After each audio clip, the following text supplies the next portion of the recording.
Hello there, Otters. Welcome back to BOL Premier. Week 5 kicks off tonight with Elysium looking to challenge Omega Gaming. Following that best of 3, we will have the Literal Monkeys taking on Team Solo Invade. Before we get into the action, we will be talking some Otter. I have some familiar faces joining me for the show, a couple of faces, honestly, that probably need no introduction. But guys, go ahead and introduce yourselves anyway, if you don't mind. Give us your IGN, your team, your role, if applicable, and tell us one thing that you have found to be surprising so far this season. Let's come to our admin first.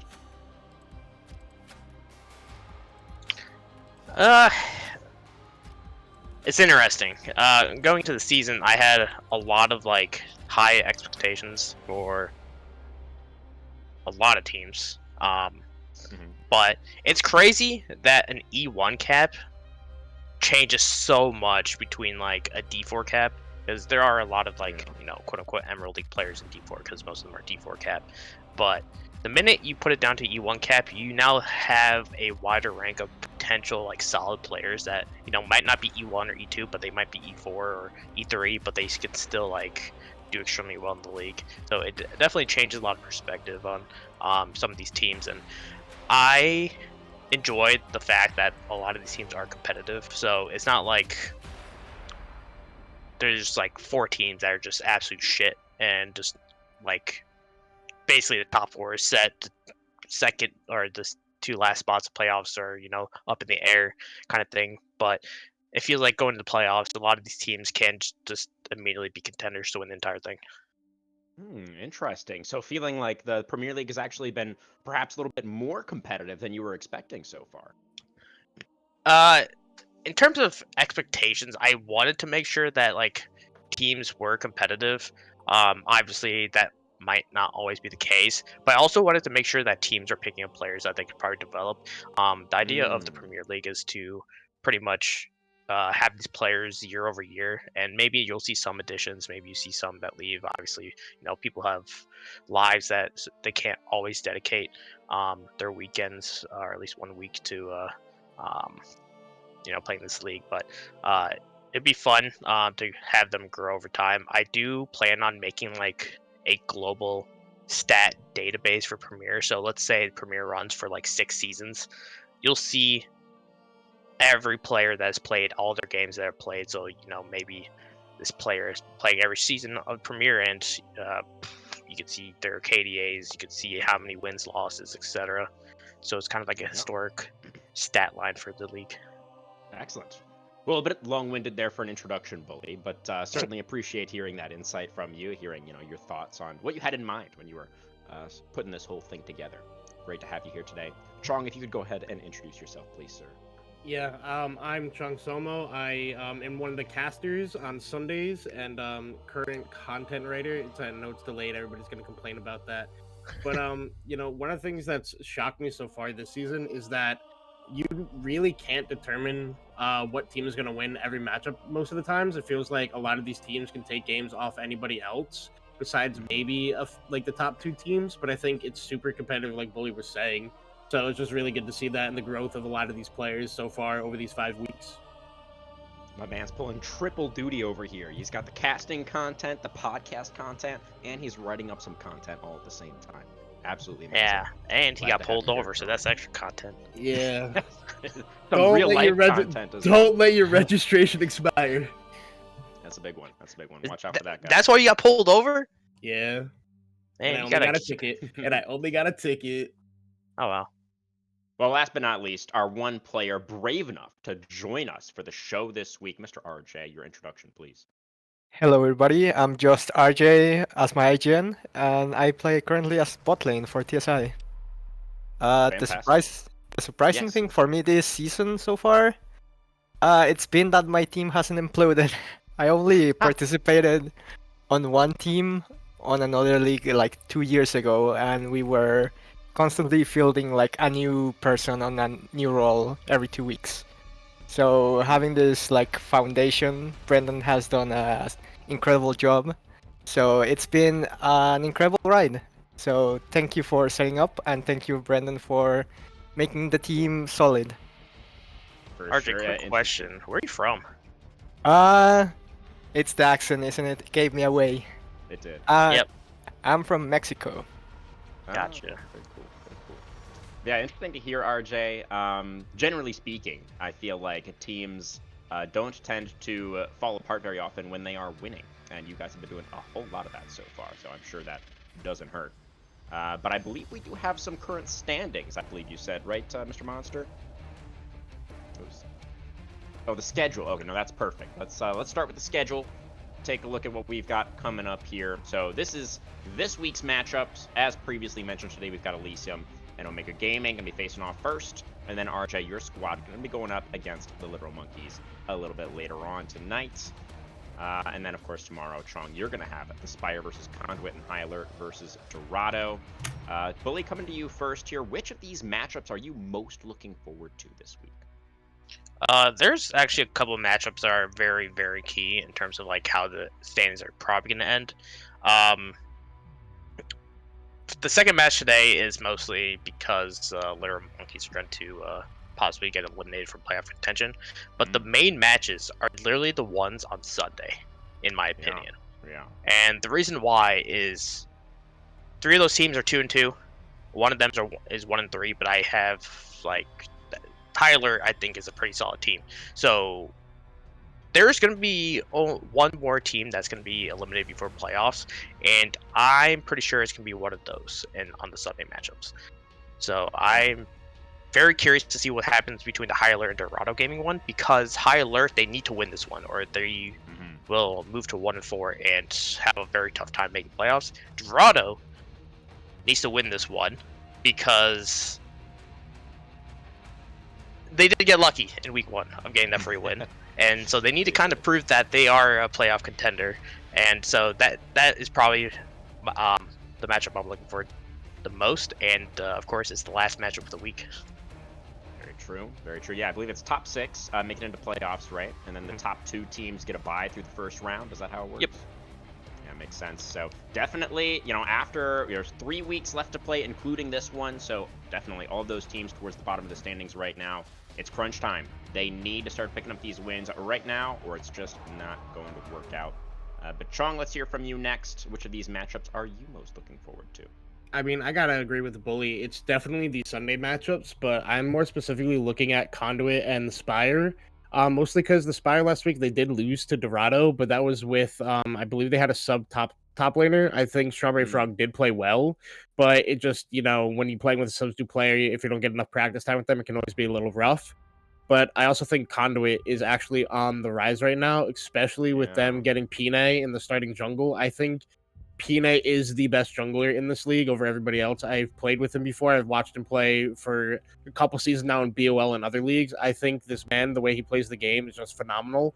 And I think the pieces that Conduit have around him really helps elevate the style of game that he likes to play. So I really do think Conduit is one of these teams that I could see sneaking up and potentially overpassing either Team Solo Invade or Omega for that first round bye in the playoffs. Ooh, wow. The spicy prediction there, Chong. Very nice. I like it. But yeah, Pine, definitely a massive acquisition for that Conduit roster. So it'll be really fun to see if they can make that rise up through the rankings like you're predicting. But I've been really surprised as well to see the Spire has kind of started to slip. They've lost their past couple of matches now. Quick thing. Did you guys read the article I posted earlier today, by chance? Did not get a chance to read. So, Pine, right? I don't read, sorry. Pine plays volleyball on the... I don't know why I say volleyball. Volleyball on the weekends. So, there's times when they might not be able to play. Okay. So, I mean, we're probably looking at a 6-man Conduit roster. My Brazilian goat. Okay, well, I guess that will be possibly a key factor then for Conduit, to how often they're actually able to get Pine onto the Rift. So we'll have to stay tuned for that one. But before we jump into predictions, well, you're jumping the gun on me a little bit here. We need to hear from RJ still on which matchup he's most looking forward to. I mean, I think my ace in the hole has been exposed, and I'm gonna be a contrarian. I'm gonna say the matchup on Saturday, this upcoming match, is gonna be a really interesting one. I know a lot of the Elysium players. I've seen them play in other leagues, So I know that if they are on an Elysium roster, they are quality players. I just think they've been quite unlucky this season with like timings, some people just missing, not being able to fill their full roster. For example, I know in our matchup they had to bring the Naysayer as their support, so not ideal when Aereo is such a good player. I just played against him yesterday and like it's night and day how much off-roll support makes a difference. So I'm gonna surprise everyone and say that Elysium takes the match 2-1. Very exciting there. Yeah, so I feel like Dilly and Arrow were kind of the bot lane that everybody was looking at the start of the season, right, as possibly being the strongest duo, the strongest bot duo in the league. They've had a little bit of struggles so far, but, you know, as you say, RJ, you know, some issues with the roster, like not being able to get everybody there every week, all the starters. So definitely, I believe Elysium as well in the stonk market. They're listed right now as like an underrated stonk, or like a stonk, the high upside, right? I believe is the financial situation there. Not entirely Yeah, sure. I'd put it as a strong buy. Yeah, yeah. If they win this week, they'll be looking real strong. Like I think they're at 23 right now. I'm pretty sure if they win this week, they'll be around 30, if not higher. Well, that is, of course, what RJ here is predicting. RJ, did you want to elaborate more at all on how you think Elysium's going to be able to take this victory over Omega? I just feel that they have really good fundamentals. Like on our match, we could see that if we made a macro mistake, we would get punished immediately, just feel the repercussions throughout the game. And they have the laners also to just outplay you mechanically, not just leave things to macro. So I think they match up really well into Omega Gaming, and I favor their macro game ever so slightly. Interesting. Well, that will be very important for myself to keep in mind, as I am, of course, going to be casting that match in just a little while. So very interesting to hear, RJ. But everybody else in the call is predicting the Omega win. Chong, you want to get in there? What are your thoughts on this matchup? Yeah, I mean, I do think Omega Gaming would be literally 4-0 if it was not for that week 1 catastrophe Right. that they had with the Wi-Fi gank and then the work gank. But Right. I really do think this team is rock solid. I know I got a few Sprimbucks from a series they did last night. It seemed like it went really well with them, and that was against one of the top teams over in Titan.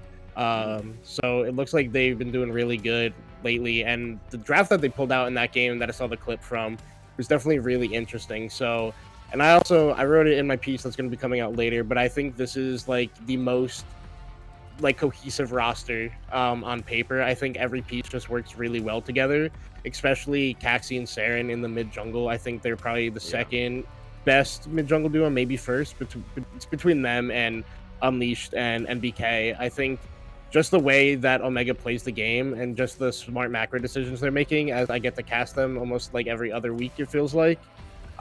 Just watching them play and how they keep adapting to certain situations in game and in draft, I do think that this team is also just like, I just think all around they're rock solid. Every player does their part, and then Madge has just grown into this actual hard carry for half the games. So really, really solid team. I don't really see them slipping up. Maybe the only team that's gonna stand toe to them is Team Solo Invade.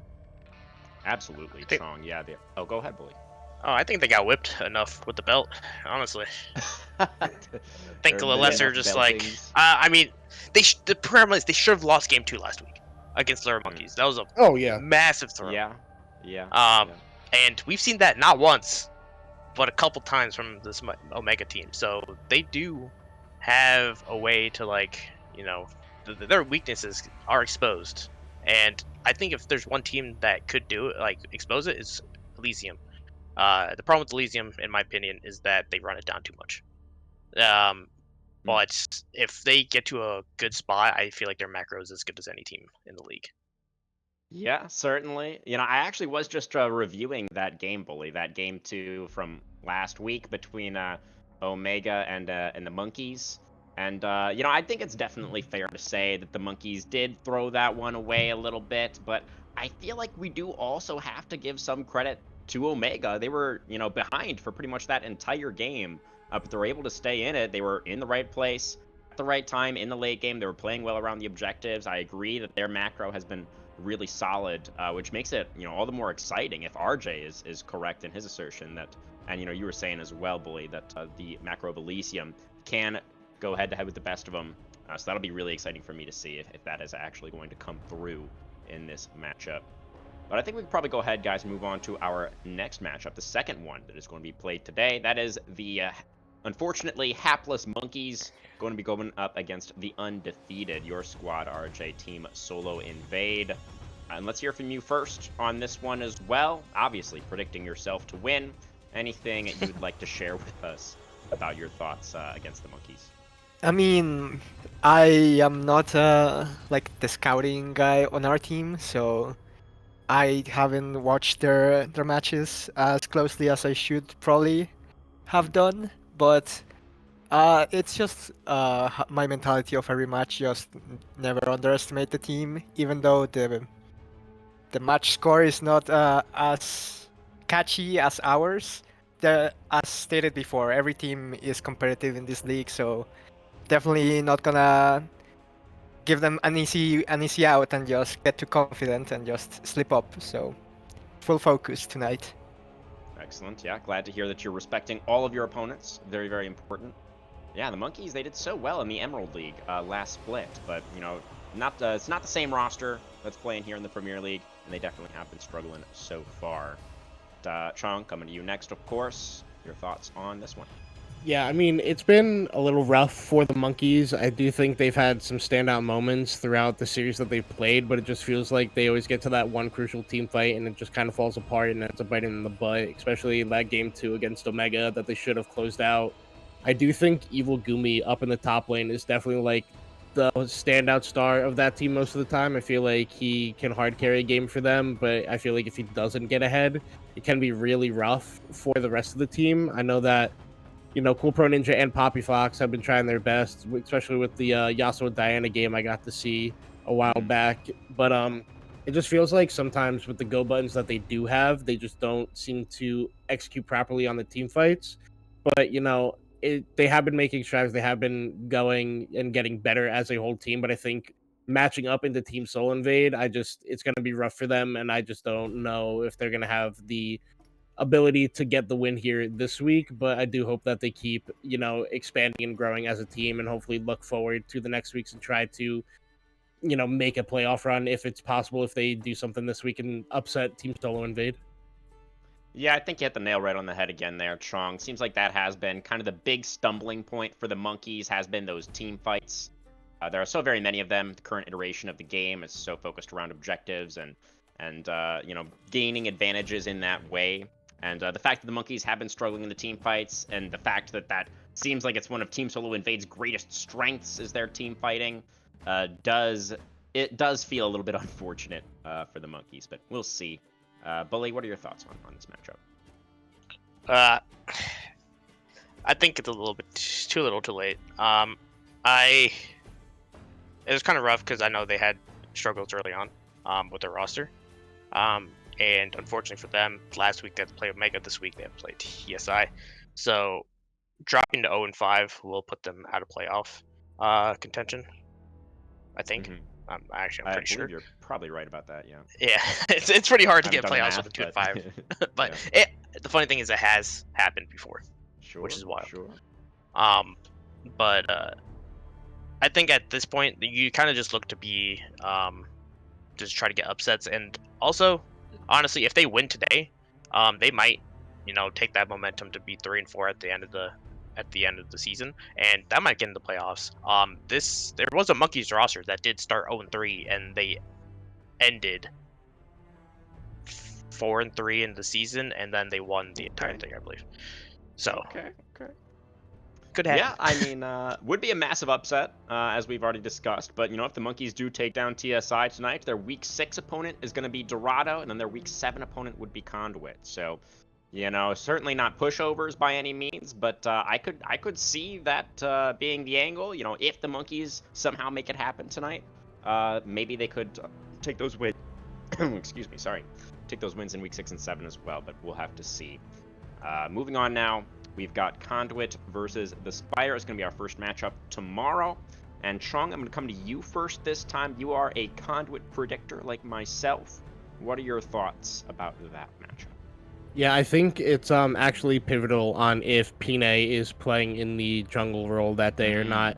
I do think this Conduit team, even without Pine, is still really strong. I do think CZI is you could debate he's the best top laner in the league, but it's always really hard to win a game when your top is the carry of the game. So we normally see him on the more supportive picks of like Cho'Gath or Orange, but I do think like his carries are super good and super rock solid. So I'd like to see more of those for Conduit. But I do think if Pine is playing, I do think that the team of Conduit just matches up better into what the Spire has been doing. I do think Spire wins the bot lane matchup. I do think Boostus and Penguin beat out Glada and Yipsy, but Glada and Yipsy are really good at absorbing pressure and then just being there later in the game to facilitate the team fights.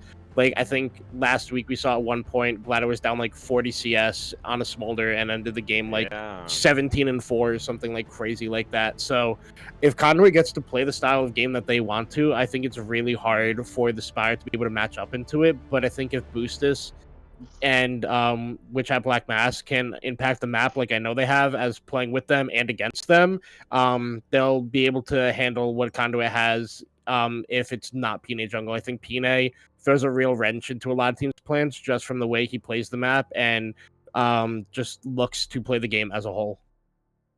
Yeah, very interesting, very interesting. Billy, what are your thoughts? Are you feeling like the presence or absence of Pine is going to play a crucial role in this matchup, like Chung was saying? Yeah, I think there's a chance that they do use an ESO tomorrow. The ESO potentially being Black Eyed Peas. Assuming that you guys all know who that is. Oh, that's my goat. Yeah, so he might be playing. They win. Nice. But if you remember, if the bans do get go through, where Spire forces those bans, they're gonna be losing a lot of potential bans against the Spire in this match. What I think about the Spire is they had 2 rough weeks the last 2 weeks. Yeah. I came into the season thinking that they're going to be like probably a top 3 team. I still think they can, but they just need to fix their issues. This match against Conduit is very big because Conduit, theoretically, on paper, they weren't supposed to be great. Except now, they're playing together very well. When they do have Pine, very solid team. When their top lane, CZI, is doing very well. Bot lane is doing exactly what you said, is that they're just holding their own. They could literally be like a support bot lane and let the rest of the map go crazy with them enabling it. And sometimes they could actually be the carries. So I like the way that they play and way to play that to their strengths and not their weaknesses. And so they always have that chance to upset all the teams. But in this case, I think the Spire has kind of like a chip on their shoulder, and I think they're gonna have like that little bit of like confidence booster to try to make sure that they get to 3-2 and get into a playoff spot. Yeah, absolutely. The Spire, the week 3 loss, I believe, was to your squad, RJ, if I recall correctly. I believe that was Team Solo Invade taking down the Spire in week number 3. So that was a pretty tough loss. Yeah, for the Spire, that was a tough one. But then last week, that was the really surprising loss where the Spire were taken down by, let me check really quickly. Dorado. Oh, thank you. Yes. That was a 2-1, but one of the wins for Spire was actually an FF win. So.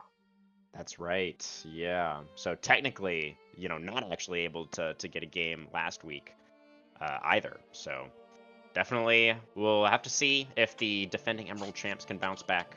Actually, still need to hear from RJ on your thoughts on this matchup. You are also a Spire predictor. What are your thoughts? It's more so predict on not Conduit. Oh, it's okay. just as I stated before, I've been there where rosters are just hectic. You don't know who is gonna play, and it just leads to like bad practice into bad preparation just because you don't know who's gonna play what on what role. So it's mainly just I don't like the instability that the roster that Conduit has going. Otherwise, I would think it would be Conduit favor, but since I can't tell who's gonna show up for Conduit on match day, I'm leaning towards the Spire, thinking they are probably gonna get their stuff in order after 2 rough weeks and gonna stop the bleeding there. Makes sense to me. This seems like a good opportunity for the Spire to try to make that bounce back happen. We'll see tomorrow if they're going to be able to do that. One more matchup to discuss, guys. We, of course, have High Alert and Dorado going to be closing out week number 5. Chong, our only Dorado predictor here on the graphic. Give us your thoughts first again here, please. Yeah, so I'm predicting Dorado here only because of the growth I've seen on this team more than I have seen on High Alert so far. So I do like a lot of the players on High Alert. I think Verge really good. I do think Ryu, the jungler, has been playing really well. And I do think Ariel, my girl Ariel Ice, has had her moments of really stepping up and like helping facilitate this team and being a carry for them.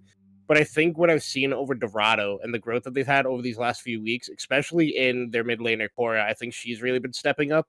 And especially in that series against the Spire, in that third game that they had to play because of the FF due to DC, she ended up playing top lane and ended up being just another hard carry game for her up there in a role swap. So I think the Cora's growth alone, I still remember the 20 bombs she dropped on Conduit on that Aurelia game, even though Don't that they remind lost me. that one. No, That was so sad to see. But I think Cora has really been growing into her own and really been stepping up as a player. And I do think, like, with the addition of Tortuga, AD Carry, and Walk Warlock growing into a better jungler, I do think this team is really starting to ramp up and starting to find the style that they want to play and how they want to play the game. Especially if you watch that Game 1 series versus the Spire, I think the way they played was exactly how they should be playing the game. They put Walk on Mordekaiser jungle, not a pick you see often, but because he's a former top laner, he knows how to play it and it works out perfectly. So I think if they can keep finding angles like this to get weird jungle picks or just the style of just skirmish and brawl heavy that they want, I do think that they match up well into a lot of the teams that we have here in the Premier League. And I think it is going to be a little bit rough for High Alert to try to do what they want to do if Tortuga can be that rock in the bot lane that I've seen him be in the Platinum League against Verja. So I definitely think this is the closest, probably the closest matchup we have up on paper, but I'm definitely favoring Dorado just because of the growth I've seen out of them. Interesting. Yeah, it has been really fun to see Walk Warlock make the jump into the jungle. I definitely agree. I do think he has been improving. I'm still a little bit hesitant on Dorado overall just because of some of the things that we saw earlier on this season. But Chong seeing a clear upwards trajectory for this squad. But RJ, you are, of course, predicting High Alert to win this one. High Alert was able to take that first game off of you guys last week in that Week 4 matchup. Is that playing into your thoughts at all on this battle against Dorado? 100%. I just feel that on game 1, they played a really specific dive comp that matched really well into our style. They made us really comfortable. And then for some reason they just straight away tried to pick scaling team fighting on game 2 and game 3, and I feel like maybe their success was tied more so to their style on game 1. So if they're able to replicate that same magic, I feel like the High Alert has a really high ceiling where they can just grow throughout the rest of the season. Yeah, that was a crazy first game, and I, obviously 100% agree with your read as well. The fact that their draft and the way they were able to play out that first game felt like it was the perfect counter to your own team style and how you guys want to play the game. So, but as you also mentioned, RJ, games 2 and 3 were very one-sided defeats for High Alert. So we'll have to see what version we get this week. But Bully, we still need to hear from you on this last matchup. You are also a High Alert predictor. Walk us through it. I mean, looking at this roster, I can't believe they're actually 1-3. They have some very, very good, solid players here. I think a big part of it is that when they made the change on their support from rescued or reserved to Rucha, I think that's what it is. It changed a lot for the roster itself. We saw them take a game off of Team Solo Invade, and honestly, they should have beat you guys, RJ. But I think if in any other situation where if they started playing like this at the beginning of the season, they're 3-1 and not 1-3. They do need to win. As I mentioned before, 4 losses in the season pretty much takes you out of playoff contention. In this case, they might be able to sneak in depending on the results on the other one, but at that point, they're not controlling their own future. So it's pretty much got to step it up and you got to win these games. If not, then you have to let other people decide if you're going to make it in or not. This team, I think, has potential to win the entire thing. It's just making it to the next step first. Okay. Yeah, definitely is going to feel like, or does rather feel like a must-win match for both of those teams, right? For High Alert and for Dorado, like you were kind of talking about earlier, Chong. I think you were the one discussing that. But that is going to be a fun one to look out for sure. And Chong, I'm sure you're going to make it entertaining for us as well, as you, of course, are going to be on the cast for tomorrow. But for now, let's go ahead and take a look at some statistics. I believe we have some stats for the head-to-head matchup. This is our first one today, Elysium versus Omega Gaming. And obviously, you know, these stats are going to be a little bit more favored towards Omega. They have picked up more wins so far this season. Bully, what's really standing out to you here in terms of these statistics? I think the fact that Elysium's first blood percentage is actually so low. I'll be completely honest. I thought they would be more towards 50%, but 30% is kind of wild. And maybe that's why they're not doing too well in the games. Maybe early on they got to chill a little bit. Yeah, it does feel as well like you kind of need to have a strong early game against a team like Omega, right? Where that does kind of tend to play more towards those later stages, generally speaking. So it does feel like a key thing to look out for tonight. Chong, what are your thoughts on these stats? Anything jumping out at you right now? I definitely think the most interesting one is it's got to be game time, like because like even though Elysium has gone 2-2, like just looking at this, they're at least making all their series. You could say they're making their series competitives, but I've seen some of their losses, and it kind of feels like they just get stomped, and it kind of feels like it's hard for them to close out the games, and that's why we're getting this very like it feels like prolonged games of average game time. I mean, the other interesting one is definitely Omega's. I don't know if pause time isn't counted into average game time. It's okay, I was gonna say if it is, I think that'd definitely be higher. But Omega's also on the same foot where it feels like they can struggle to close out games, but the difference is like we saw last week in that game 2 against Literal Monkeys that when they're behind, they're able to claw their way back into it and find their way back in, and just playing to those outs will definitely help them. And I do think when they have the lead, they can definitely close it out faster, but it's being able to shut this team out when they are behind. Yeah, 100%. Has been very difficult for a lot of these teams in the Premier League to actually make happen. As Omega obviously only with that one match loss so far back in week 1, as we mentioned already, with the connection issues and all that stuff that happened. But RJ, what are the most interesting stats here for you? What are your thoughts on this? I mean, it would have to be the objective damage. Like, it's insane thinking that I think I saw on the article posted about stocks that Elysium averages 3 drakes per game, and yet they're severely outdamaged by Omegas, which is crazy to think about. So that's just one. And two, Mash, that's another player to look out. They've been having a really great season, so it's no wonder they are the highest started player. Yeah, Madge definitely has been surging the past couple of weeks, especially in performance, has really kind of stepped up, I feel, as a really strong secondary carry for that Omega squad. But RJ, while we have you here, I actually really wanted to ask you as well, because that is actually going to be your week 6 matchup. So your squad is going to be going up against Omega in week number 6, and that obviously could be really, really important in terms of, like, if Omega can actually upset you guys there, they might actually usurp Team Solo Invade for that first place spot in the standings. So while we have you here, I really wanted to get your thoughts on that matchup as well, a bit of a look ahead. I mean, I think Omega has been like really great at team fights, especially because they have a bunch of really mechanical players. Where they falter a lot is, I think, on their macro, and it shows on the game time. They're just letting games drag on longer than they should have when they have advantages. But on the flip side, since they are also a really scrappy team, they're able to claw their way back from large goal deficits just through sheer mechanics and team fighting alone. So that's gonna be something to look out on our matchup, since we are a bit more of a stable team that likes to play games slower but effective. So yeah, really hyped for next week. Yeah, it's going to be an exciting one for sure. And I really like that you mentioned that. It does feel like your squad and Omega here do have kind of similar styles where you tend to play for mid and late game. You tend to play around objectives. Omega definitely have shown that scrappiness, being able to come back from losing positions, something that your team, RJ, hasn't really had to show very much of yet. You haven't really been in very many losing positions. So that will definitely be interesting to see how those two squads do face off. We have some head-to-head stats here as well. Just Madge against Dilly. Is there anything any of you guys wanted to highlight here? Definitely a much higher KDA on Madge's side. Yeah, Madge is the carry.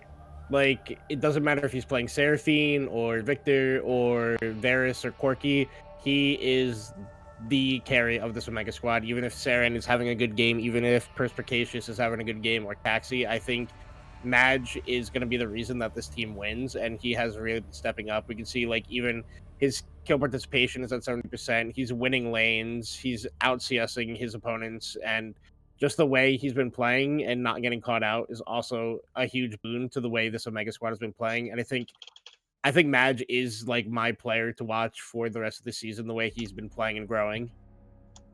Yeah, absolutely. The growth, I think, has been the most impressive thing for me as well on Madge. And definitely feels like in this matchup, Dilly is gonna have to match what Madge has been doing for Elysium to really have a good shot at this. So it's gonna be tough. You know, Dilly hasn't really, I think, shown the same level of performance as Madge has this season in the Premier League. But we know that Dilly is a veteran player and certainly has had fantastic performances in the past. So we'll see if he's going to be able to rise to the occasion tonight. But I believe we do have some stats for our other matchup that's being played this evening as well. If you want to jump over and take a quick look there also. Oh, we do not have any other stats actually, which is totally fine because we're actually running out of time, guys. Let's go ahead and just transition to shoutouts. Bully will come to you first. Any shoutouts that you have, any words for the stream?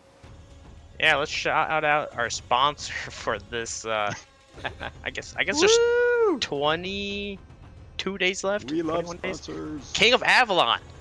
You know, we're already above $100 in like sponsorship money that we're getting because of all the participation that we have for the game. So if you have it, go download it. Go get your strongholds to level 21, and hopefully at the end of the split, we'll have a lot of money that we can distribute back to the teams. Yo, you're not only helping us, you're helping your own team. So go do that, and yeah, have fun. That's the real reason Bully was here tonight. He's been waiting the entire podcast episode just to get that shout out in. Fantastic, Bully. Trong, your shout outs, please. Yeah, just shout out all the teams willing to participate in this, and definitely putting in new players that maybe we haven't seen a lot in the competitive scene, and letting them make a name for themselves and start to show that they can play in these leagues. Also, shout out Bully for still donut-walling me on my DMs, and just shout out you crewman and Wookie for always being here to help out with Otter Talk and the whole BOL league, and shout out BOL as a whole. It's always great to be here and happy to be part of it.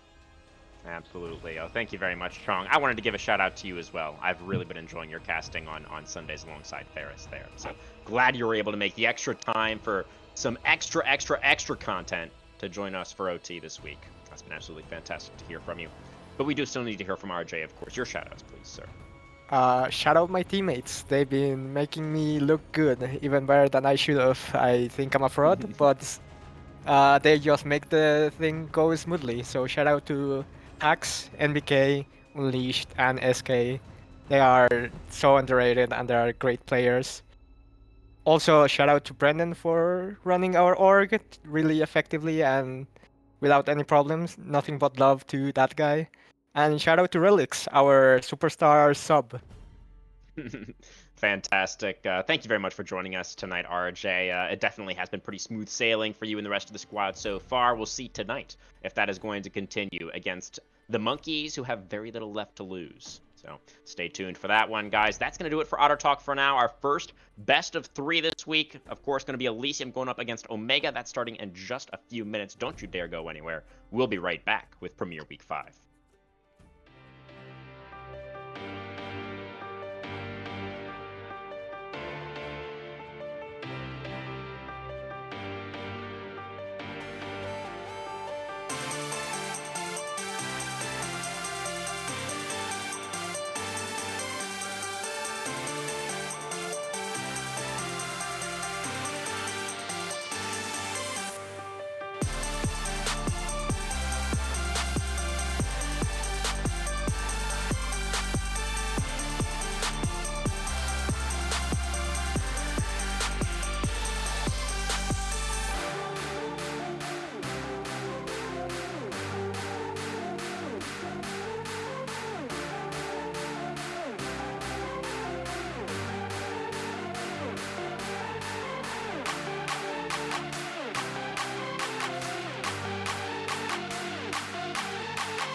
Hello, everybody. Welcome back to Blue Otter Premiere. We're about to get underway with our first best of 3 of week number 5, as of course going to be, as previously mentioned, Elysium going up against Omega Gaming. Elysium going to be on the blue side for this first one, Omega on the red for game number 1. Goferino, welcome back. You unfortunately weren't able to join us last week, but I assume you had the stream up. You watched the games, right? You're caught up. Kind of, yeah. I kind of forget all the results, but I did indeed try and watch the games. Yeah. Last week we did, of course, see Elysium did lose out 0-2 to Conduit, so they are looking to bounce back. Omega here did pick up a 2-0 victory over the Literal Monkeys, but that second game in particular was pretty close. The Monkeys arguably should have had that one, but it kind of all slipped through their fingers right at the end there. But here we go, Goferino. We're into the draft. First couple of bands already getting locked in. Yeah, a lot of target bans so far here, although you could say the Cork is pretty damn meta right now. Either way, though, these teams they're at least covering a variety of roles so far. Curious if we see any more. Okay, the Cho'Gath is also meta, because Cho'Gath mid has been popping up. Definitely, yeah. And Cho'Gath, something we've been seeing a fair amount here in the Premier League. Interesting to note as well, guys, Elysium are actually playing with a sub today.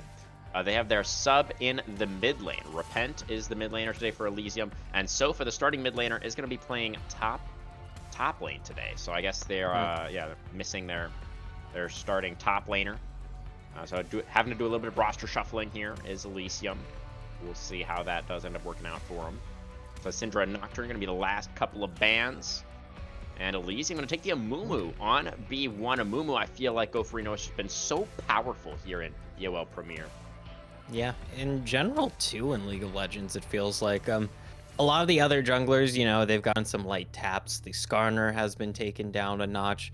That's the big one. I mean, Vise received some repeat of taps last season, so Amumu just kind of popping up to the forefront of the meta, it feels like. Xin Zhao, of course, going to be the answer here, has the much stronger early game and is going to look to bully out that Amumu. The real question with this Amumu is, what do you lock in to go with it? Because Amumu loves high magic damage comps, but high magic damage comps, of course, in this game don't really do the best when the enemy can build like a single Spirit Visage, and that nullifies most of your damage, so it is always a bit of a balancing act here.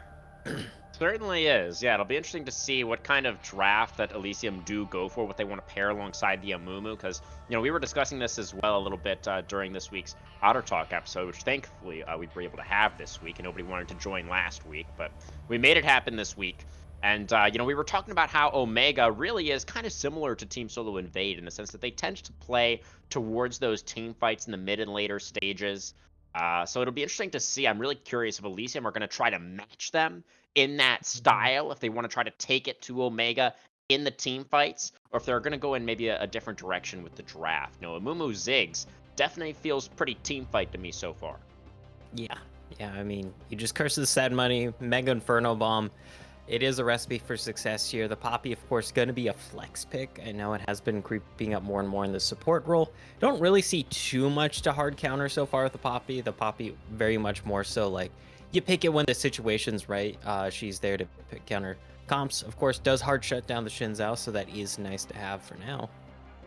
Certainly is. Omega just needing their R3 pick here to round out our first phase. Probably going to be support lock-in here. It is, in fact, not going to be a support lock-in, unless it's a support Cassante. That would be pretty weird. Yeah. Probably not. I've seen Crazier. I've had a lane with Crazier in the bot lane. Because, people in we'll see, solo queue, they're like, I don't want to play an actual support. I'm just going to lock in, like, a solo laner and play its support. I'm like, just get the support item. But still, another champion the Poppy can hard shut down to a degree. It's hard to 200 years when you're unable to dash on Cassante, so something to keep in mind here.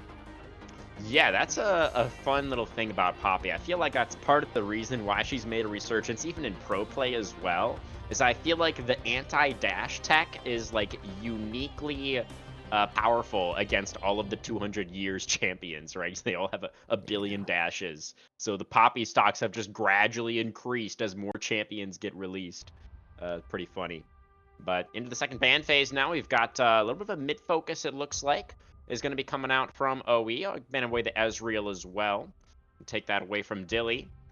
And now our last ban for Elysium, they banned away the Melio, and then something else that would be strong alongside the Jinx. What are you thinking of as supports that could go well with the Jinx here, Go Farino?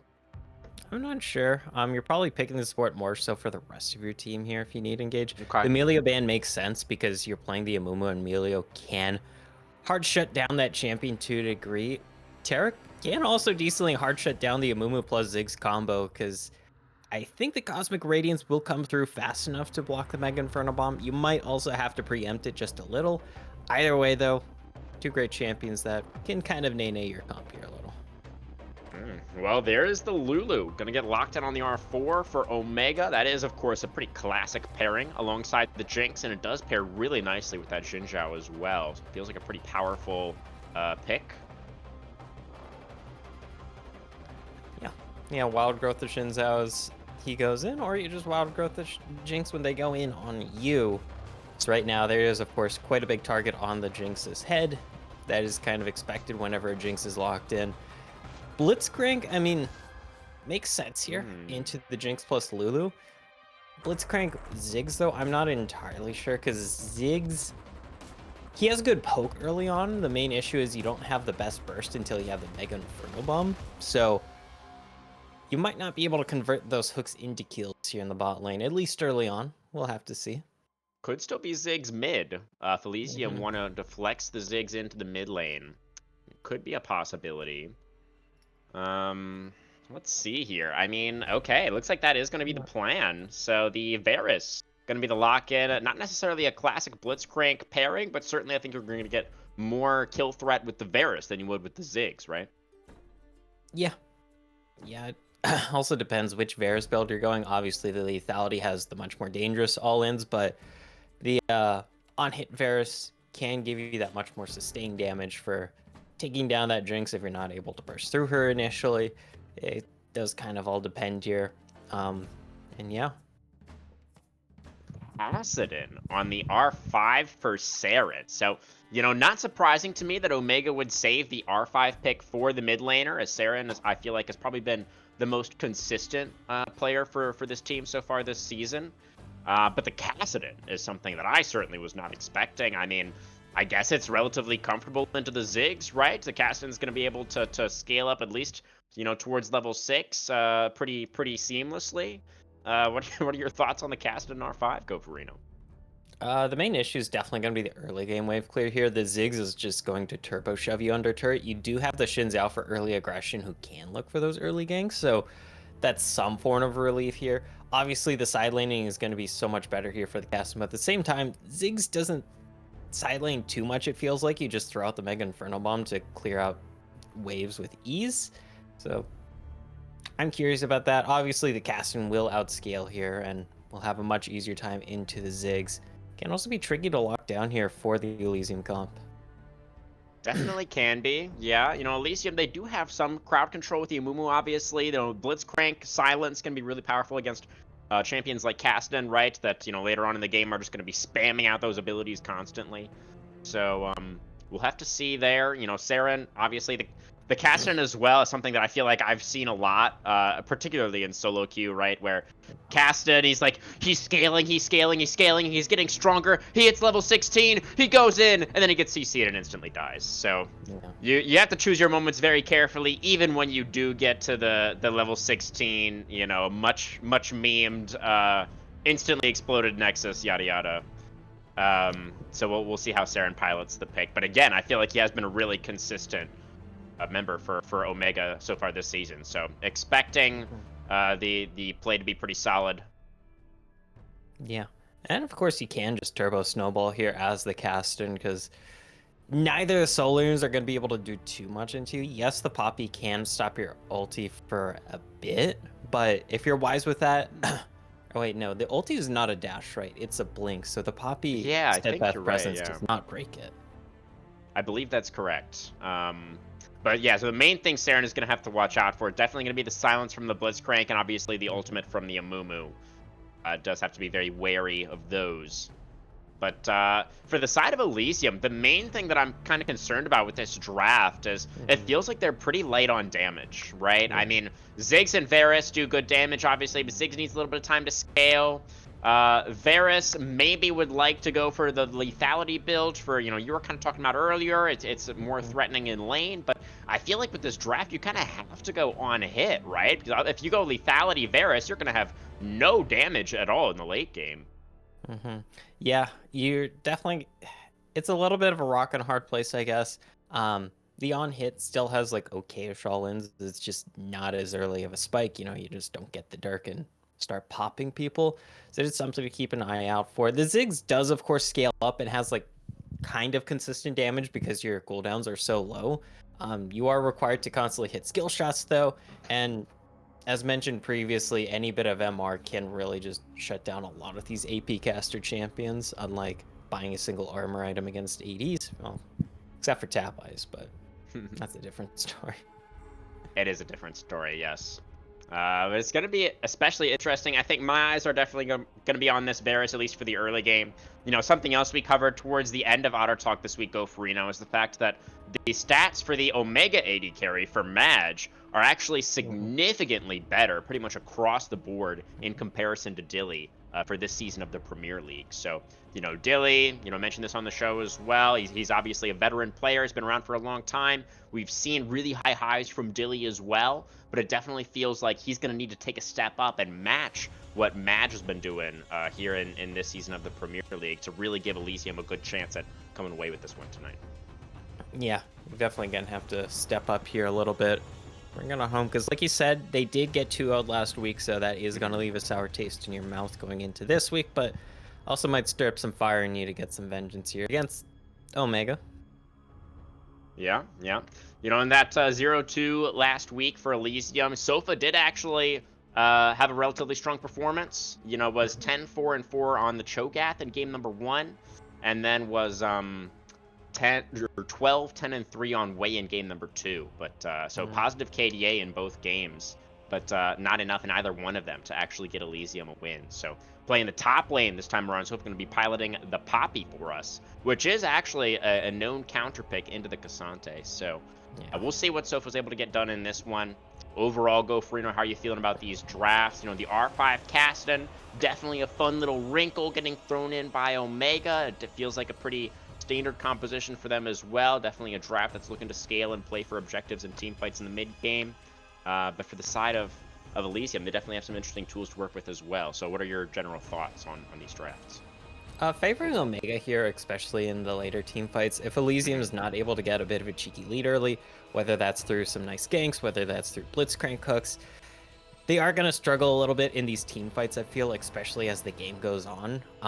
The damage you brought up, but a lot of that damage is also skill shot based, which is very tricky against a Caston, so something to keep an eye out for. So if Omega is able to keep things kind of stable here, it should just be them.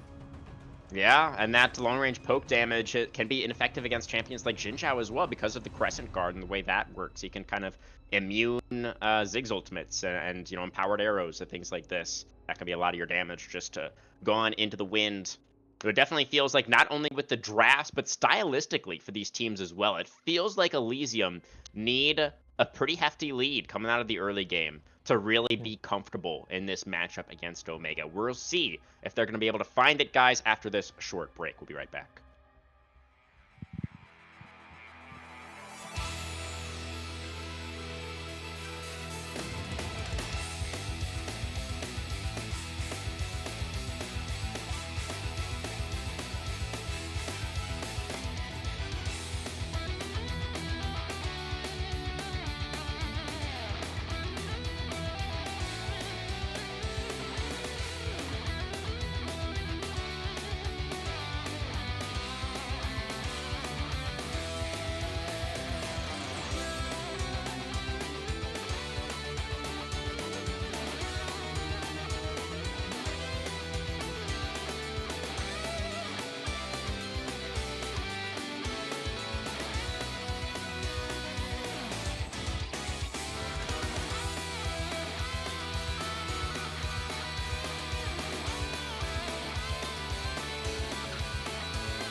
All right, everybody, welcome on to Summoner's Rift. For the first time today, our first matchup of week number 5. Elysium on the blue side, Omega Gaming on the red.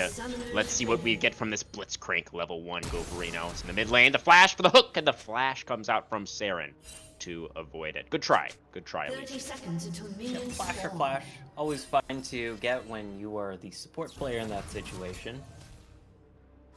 Yeah. Yeah, I mean, flashless cast in pre-6 should be an easy gank. Saren just gonna be probably having to play under turret for quite a bit of time here. Yeah, you're certainly right that casting without the flash can be a vulnerable target, but at the same time, Saren probably wasn't really planning to push up in that lane anyways. He's probably just going to collect as much of that CS as he can underneath the turret and wait for that flash to come back off cooldown. So we'll see if Elysium are going to somehow be able to punish that missing flash. We do have some wards going down on the respective Raptor camps. That one coming out from Saren just now. So it's going to be a little bit later as they find a hook on a Nubly to start off this bot lane. Lulu, just a few hundred HP off the Lulu. 200 HP. He'll take it. Nice little pickup there. Obviously, it's not going to result in a kill level 1. Typically, you either need multiple teammates there to get the kill, or you need to be level 2. Because once you have the Power Fist as well, that just gives you that extra layer of CC. Combine that with Ignite, and then your ADC will have their second ability as well. That's usually enough first. There are, of course, situations where it does work out, but this is not one of them. We do see a lethal tempo for Dilly on the Vera, so it's going to be that on-hit build, which, you know, it does feel correct to me. I feel like that is what you have to go for is Perspicacious. Are we all right? Top lane gets the knockback into the turret. Oh, no! Sofa just barely getting yoinked into turret range there by the Cassante, and that's a rough start for the Poppy. Yeah, I mean, that's just kind of a classic Cassante kill setup in the early game. Like, oh, I have third stack of Q, I'm gonna knock you into my turret. It's like, well, gee, thanks. It sucks. Especially post 6 when you have the all out. Because then you bop them into turret, then all out them, and it's like, well, I'm like 3 miles away from civilization here. Yeah, pretty much. You know, Sofa had the level 2 first in the lane, wanted to try to use that to get off a good trade, but they'd end up getting Cassante, like you say, go for Reno, so we'll see if the Poppy is going to be able to turn things around up here. Now Perspicacious, the one with the level advantage, looking for a little bit of a fight here onto Sofa. Nice charge into the wall, though. Q3 is going to connect again, but I guess not too much else going to happen right now towards this top lane. So our junglers are matching each other in terms of the clears, both pathing down towards this potentially volatile Blitzcrank lane, towards the bottom side. We do here. Both junglers got to be level 4 actually and have double buffs here, so very powerful state for them to both be in. Shinzao favoring this, of course. Yeah, could be a fight over the crab, potentially about to break out. Started up by Guster Posey. In goes Caxi, does land the smite. Xin Zhao gets the crab. Oh, and Guster rather not able to find that banish toss to try to get out, and now Arrow and Dilly in a tough spot. Dilly in a flash follow, but the flash follow is there for Madge, and just like that, it's 3 kills over to Omega. Arrow gonna get chased down here as well. It's all 3 of those kills over to the Jinx. Madge picks up the triple kill, and Omega are already off to the races. Yeah, that is brutal there. Triple kill for the Jinx. Not what you want to see right now, especially when you are the team that is likely going to get outscaled here as the game goes on. So, yep, you have to pick yourselves back up here. Already down 2k as well for not even 5 minutes into the game. This is a colossal gold lead. Yeah, and let's see what the 80 carry difference is. About 900 right now for the Jinx. So, yeah, that's pretty unfortunate if you are an Elysium fan.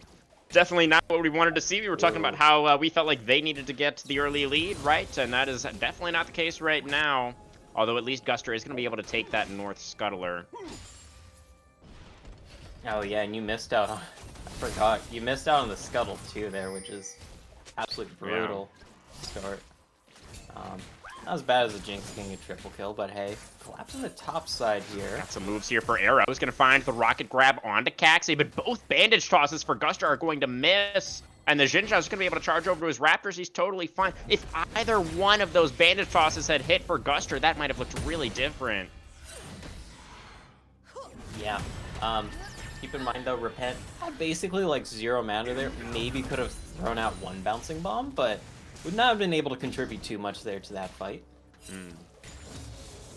Yeah, maybe the Xin Zhao would have been fine either way, but not really what you want to see from your B1 Amumu, right? We'll have to see if Guster can tighten that up as we move further on into the game. But it's a pretty quick dragon start here for Caxi. It's already onto that Mountain Dragon. Has the bot Prio as Poppy's in trouble. Sofa gonna get solo killed in the top lane. Is Cassante starting to run away with that matchup as well? Yeah. It's looking rough. Looking rough for Elysium in the early game. It's not quite over yet, but this is a pretty bad situation to be in. They have to make something happen pretty soon here. We're talking about how they is that early lead here, and so far they've gotten the exact opposite of an early lead. Yes, in fact, the early anti-lead is not necessarily advised, but we'll see. Maybe Elysium's got them right where they want them, right? They're building up Omega's confidence. They're predicting the Omega overstep later on into the game, and that'll be Elysium's moment to strike. Yeah, bounty boosting. There you go. There you go. This is Bounce's Law, right? Kind of. One aspect of Bounce's Law. I don't know. I don't know. I don't know the full details of Palestinians law. Yeah. We don't know the rules. We just talk about other things. I don't know. I'm not sure where I was going with that. Anyways, we do have our first set of grubs on the map right now, and the side of Elysium would really love to get those, right? Particularly since that first dragon has already gone over to Omega, and we know how much Omega loves to prioritize these objectives. Nubly already towards this top side. Saren getting some control in the mid lane, pushing back the Ziggs. Perspicacious, of course, doing phenomenally well in this top lane right now as well. Actually gonna flash, finds the all-out. Sofa heroically charges away from his turret and is gonna get taken down once again. It's a spree for Persp, and it's likely gonna be those grubs going over to Omega as well. This has got to feel really bad too, because like you mentioned in Champion Select here, Kerman, the Poppy has a generally favorable matchup into the Cassante due to the fact you're able to stop so much of this champion shenanigans. But when the Cassante is ahead like this, it has the Sheen Power Spike, working up towards more tanky items, and you're but a lone Poppy. These are pretty bad. Honestly, I think I would have really liked to see Dilly and Arrow go for a dive right there onto Madge. I'm not sure if they 100% knew that Nubly wasn't there, but you see Jinx alone underneath the turret. You have to, I think, be able to surmise that the grubs are being taken. You need to find some kind of cross map, especially when you're already in a deficit. Yes, it would have been risky. Yes, Madge was full HP, but I don't know. I feel like as the Varus Blitzcrank there, you have to try something. Especially since this is a $250 Jinx skin, so might as well. I didn't even notice. Make them not get their money's worth. I'm still shocked that they're $250 skins in League of Legends. Oh, it's heinous. Yeah, it's pretty nasty. So, yeah. I mean, hopefully Madge, you know, it was like first pull on the gotcha machine, right? As in the mid lane, so Repent is not going to connect with the Inferno bomb. It's there. It is going down extremely low. He flashes in for the Rift Walk, and Repent able to flash away extremely close. Oh, Fat Caxi gonna flash in. Oh, the Rocket's also barely going to miss. So Repent putting on the dance moves in the mid lane is gonna be able to get away. Guster Posey in the bottom side finds the Banish Toss this time. Madge had the flash to get away from the Chain of Corruption. The hook's also going to land on Nubly has to flash away. It's going to be Guster underneath the turret, but they take down the Lulu. So that is going to be Elysium on the board. Yep, they at least get something here in this bot lane. Would have liked to get both of them there. Hold this thought, because we might have a bit of a counterplay from Caxi here. Okay, yeah, it's just making sure this thing stays alive. Caxi? Careful with the pronunciation there, Gofurino. Yeah, gotta keep away from the kind of Kobe sound. Yeah, so that was a very phallic version of the name. I don't know if we necessarily want to go with that one. But it is pretty... Taxi. Well, I mean, if you think it works, you know, maybe you convince me. I don't know how Caxi would feel about the whole conversation, but maybe we'll be able to ask him at some point later on about what the correct pronunciation may be. Yeah. That's the thing with some of these names, like, you kind of have to add, okay, good. Ooh, another hook. Madge, no flash this time. Jinx is in trouble. Are they going to be able to get all $250 off that skin as the Wild Growth keeps Noobly alive? And Guster, of course, not having access to the ultimate right now, and Saren is teleported in. He finds another bandage toss, but it's not going to be enough. With a piercing arrow, just barely, I think, not enough range on that arrow for Dilly. Probably would have been the kill, but Madge able to walk that one off. And that is going to be number 4 now for the Jinx.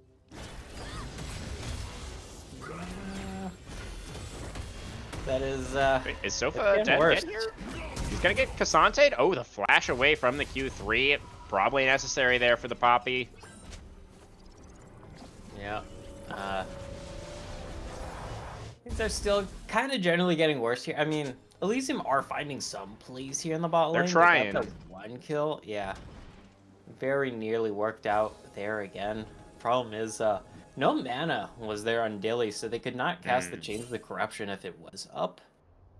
That's gotta sting. Yeah, it definitely was really close. But it was a nice heads-up teleport from Saren, right, to turn that play around. And now it's just more gold into the Jinx's pockets. Although Dilly does also have his first item completed. Does have that Blade of the Ruin King is done. But they're not going to be able to contest the second dragon. They're just not in position. And that's one of the strengths of Omega, right? So they're always on time, it seems like, for these objectives. Flash hook on Imagine the Chain of Corruption is going to be able to get cast this time around. A shutdown over to Dilly. Caxi trying to find something back. A nice backstep to get away from the bandage toss. And there's a nice little bit of a counter punch coming out from Elysium. Big shutdown for the Varus. This is a good little pickup here. Does not change the fact that you are still a decent amount down, but you haven't fallen too much further behind in the raw gold differential. It's really objectives that are starting to add up here. And I mean, when you're up 2 dragons, you're up 3 grubs. That's still a pretty favored position here to be in if you're Omega. Oh yeah, I mean, I think Omega's feeling pretty fantastic about the way this game is going. I believe Saren's probably going to get the Rod of Ages completed on this base. Let's see, there it is. So the Kassadin scaling up into this one pretty comfortably as well. He's got the tier stacking also. We do see Guster moving towards that second round of grubs. Caxi also in the area, has a blast cone.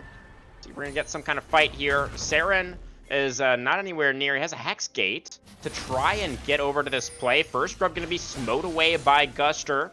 But now looks like Elysium going to give up the other 2. Yeah, they deny the full stack there, thankfully. That's pretty big. Saren, knock-up comes through. It's Arrow trying to wait out that first Rift Walk. But ultimately, Saren is going to be able to get away, and those other 2 grubs will go over to Caxi.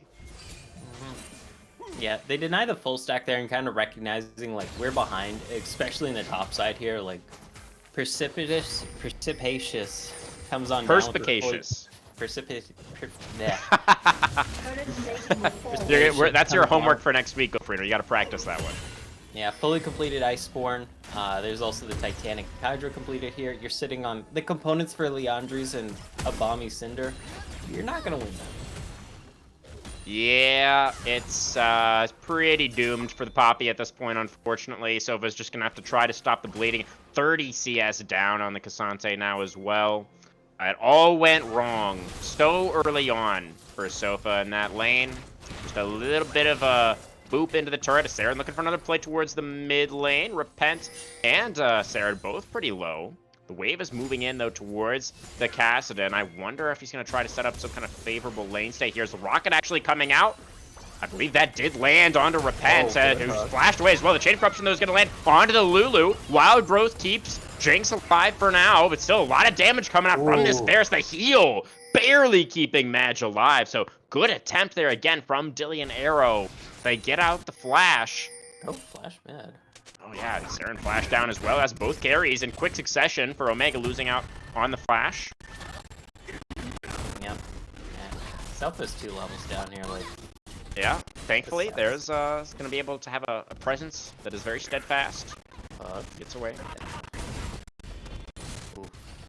Yeah, steadfast presence does so much for you here. The Cassante realistically can't chase you here all that well. Maybe if we saw Perspicacious take the You're so close. Perspicacious is not going to make the same mistake that Sofa did earlier, where he finds himself in turret range and stunned. Or knocked up, I should say. So, you know, Sofa, good job, able to get away from that one. But Cassante is still going to have the run of that lane for the most part. Hook landing in the bottom side, but it's onto his Jin Zhao, and Cassie is still holding the Crescent Guard for now as well. Guster chunked down to about 50%. We have 1 minute out on the Dragon, so the Amumu should have time to reset, but Guster, no flash now. Did use it in that play. Still looking here at this bot side. I mean, Caxi does have flash here if they want to go for a very aggressive play. Because obviously the Lulu's not exactly how you set up engages here on the spot side. You could flash polymorph, but that's kind of asking to get hook there. That can lead to some issues. Does the hook land here? Ooh. So close. I guess it must have just been coming off cooldown, or maybe he was waiting for a Mumu to get closer. But either way, Nubly able to get away from that one, and now Dilly goes low. The rocket from Madge secures kill number 5. And that should be a sole point now for Omega as well. I don't see how Elysium could possibly fight for it without their Varus. Because the Varus has literally all your kills right here. So needless to say, everybody else definitely behind here. Maybe you get the alley-oop over the wall here as the Amumu. I don't think you do. Yeah, I mean, there's no longer a blast cone, so yeah, gonna be tough. I think this Dragon is almost certainly going over unless we have like a really crazy steal of some kind. Not gonna happen. Hextech Soul Point for Omega at 17 minutes, and they have Cassid and Jinx are their carries. I mean, this is feeling pretty cooked, I think, now for Elysium, unfortunately. I don't know. Yeah. Yeah, you basically need like some miracle hooks here back to back to wrestle back control this game. But as it stands, you're just not winning out on the objectives. You're not winning out on the lanes or the kills. This is on a ward. Cassidy does have teleport, so Saren could arrive for the play. Cassante has priority, but he's not moving over for this fight. The Keeper's Verdict is not going to connect onto the jungler, and that means Caxi is able to smite away the Rift Heralds, but Guster is going to find that kill onto Madge. Is the Xin Zhao going to be able to get away now? It's going to be Caxi flashing away to stay alive, so Omega, they do get the objective, but they do lose their Jinx, and now the fight continues. It's going to be another hook landing onto Caxi, who doesn't have the ultimate now either. Train to trade back one, does take down the Blitzcrank, but the Xin Zhao will fall as well, but now Cassante is here, and Persp is so strong in this fight, the Q3 to take down the Amumu. And now Sofa trying to run away from this one. It was a decent start to the fight there for Elysium, but they still end up losing out. 3 for 2 Omega. Yeah, they're just pretty far down in the pot right now. And it's hard to win these even-ish fights. Like you said, great start to the fight. There's no Lulu there to peel for this Jinx, so very easy to just knock Maj out of that one. I mean, even then, you're still this far behind. Yeah, it is, you know, a little over a 3,000 gold lead at the moment. It's not the worst, you know, all things, we've definitely seen bigger leads, right? But, it's still, I mean, when you take the objectives and the scaling into account, it's just, I mean, it's just going to get more difficult, is the reality for Elysium. Yeah. We'll see what Elysium can do here. Because, as we saw there, they were already getting some objective bounties. Looks like they have timed out here since the gold lead has shrunk just a little bit and they're able to pick up that turret on the bot side. But, I mean, you're down the feats win here. You're down at 3 dragons already and 5 grubs. I feel like they should get some objective bounties as a treat. They deserve the objective bounties. I'd have to agree. I remember Riot tweaked the way bounties worked a while ago. I think that was at the start of this season. I don't remember all the little changes that they made, but this feels like a situation where maybe we could have some bounties. I'd have to agree, Go Farino. So, yeah, it's a very finicky system because you have to account for so many different possibilities. Yeah. I feel like it's an easy one to account for. Hey, this team is up all these objectives and has the gold lead as well. So Only a singular grub and that one bot tier 1 turret. So all Elysium have really been able to get in this one as far as the objectives are concerned. And we've got 90 seconds now until this next Hextech Dragon arrives. And you already know, Gofrino, that Omega are going to be there. Will Elysium be there as well is the question.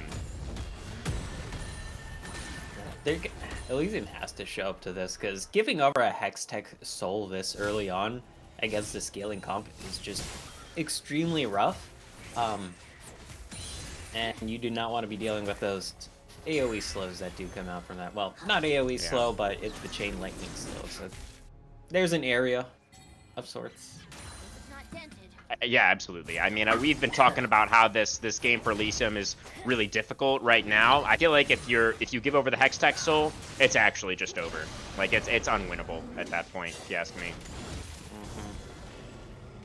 Yeah, see what they can do here to rally up something. They got everybody in the area except for Repent, who does have teleport as the Ziggs.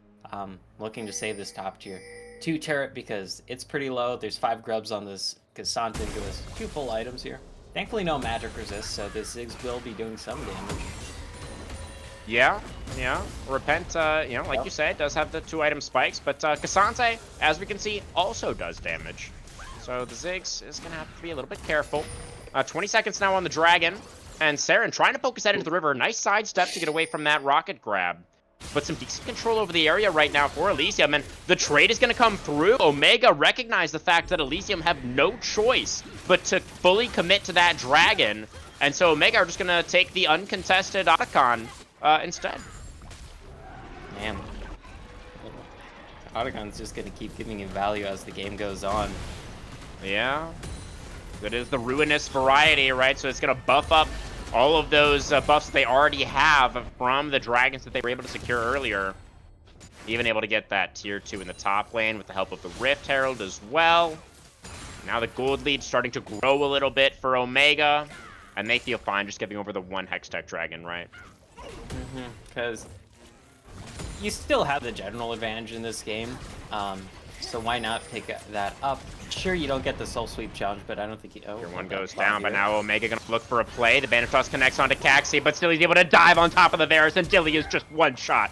Nothing he could do. Well, he did have both summoners, but electing not to use them there. He probably was just dead either way. Yeah. That's gonna be a man advantage now for Omega. That's easy little pickup there.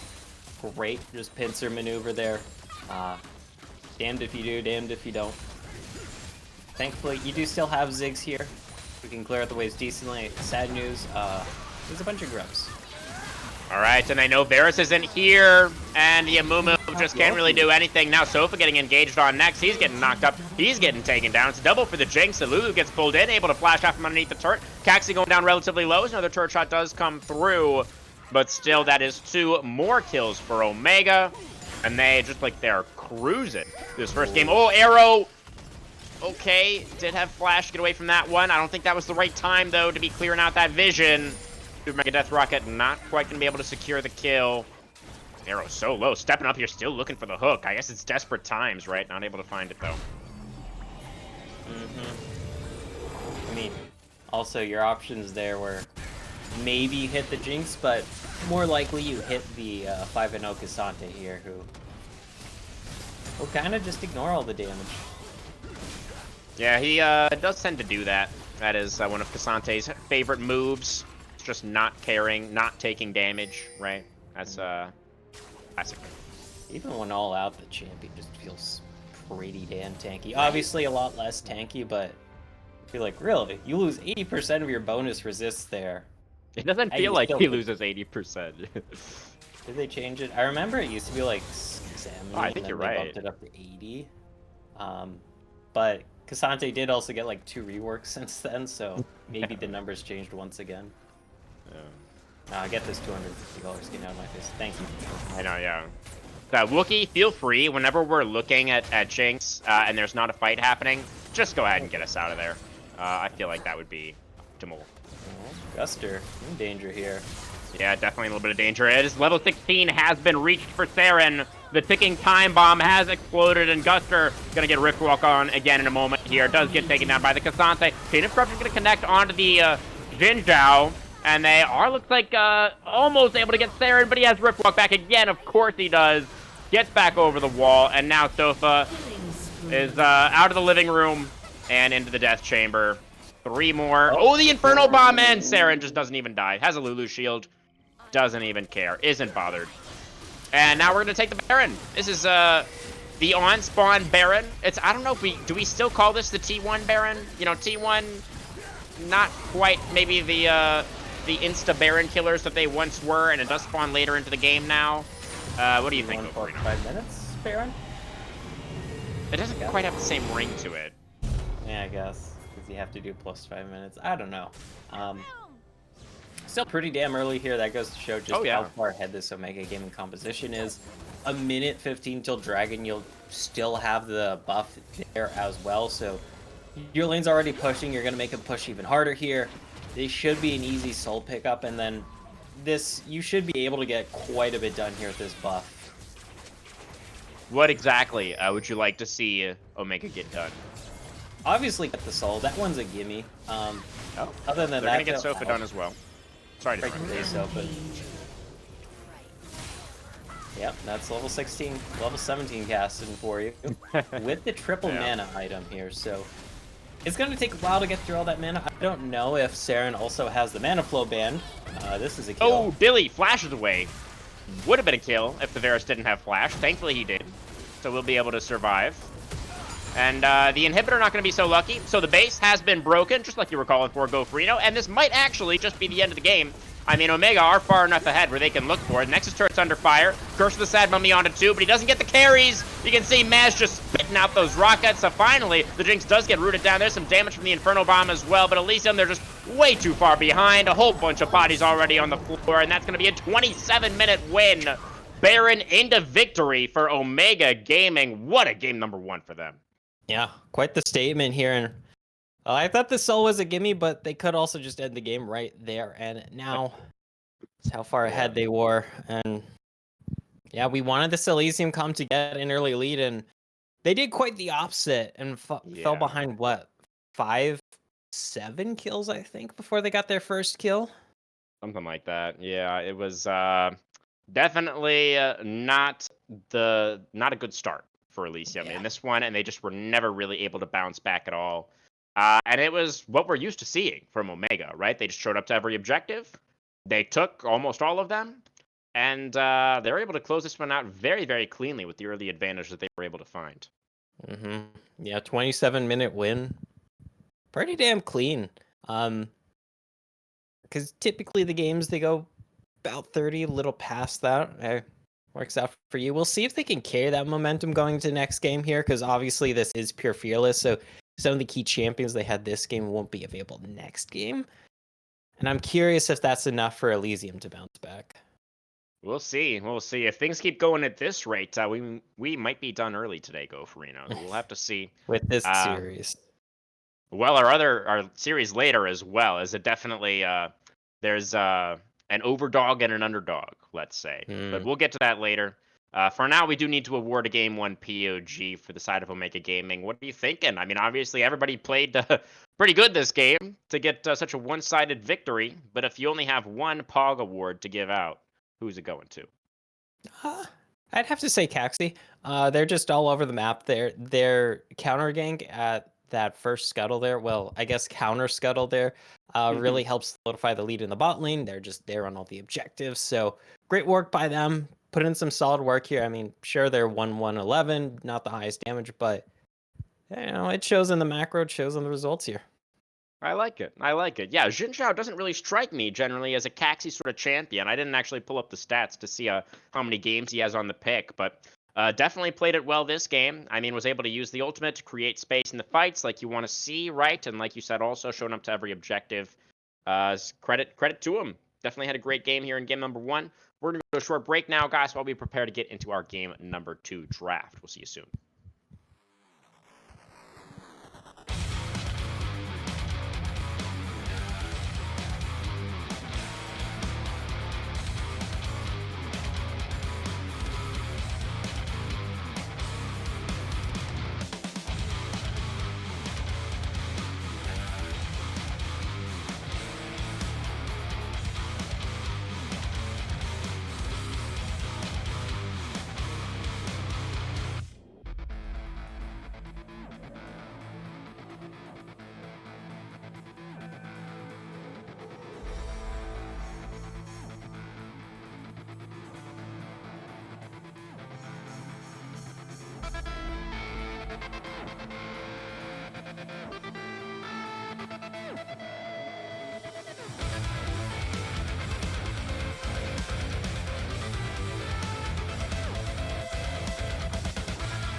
Hello, everybody. Welcome back to BOL Premier.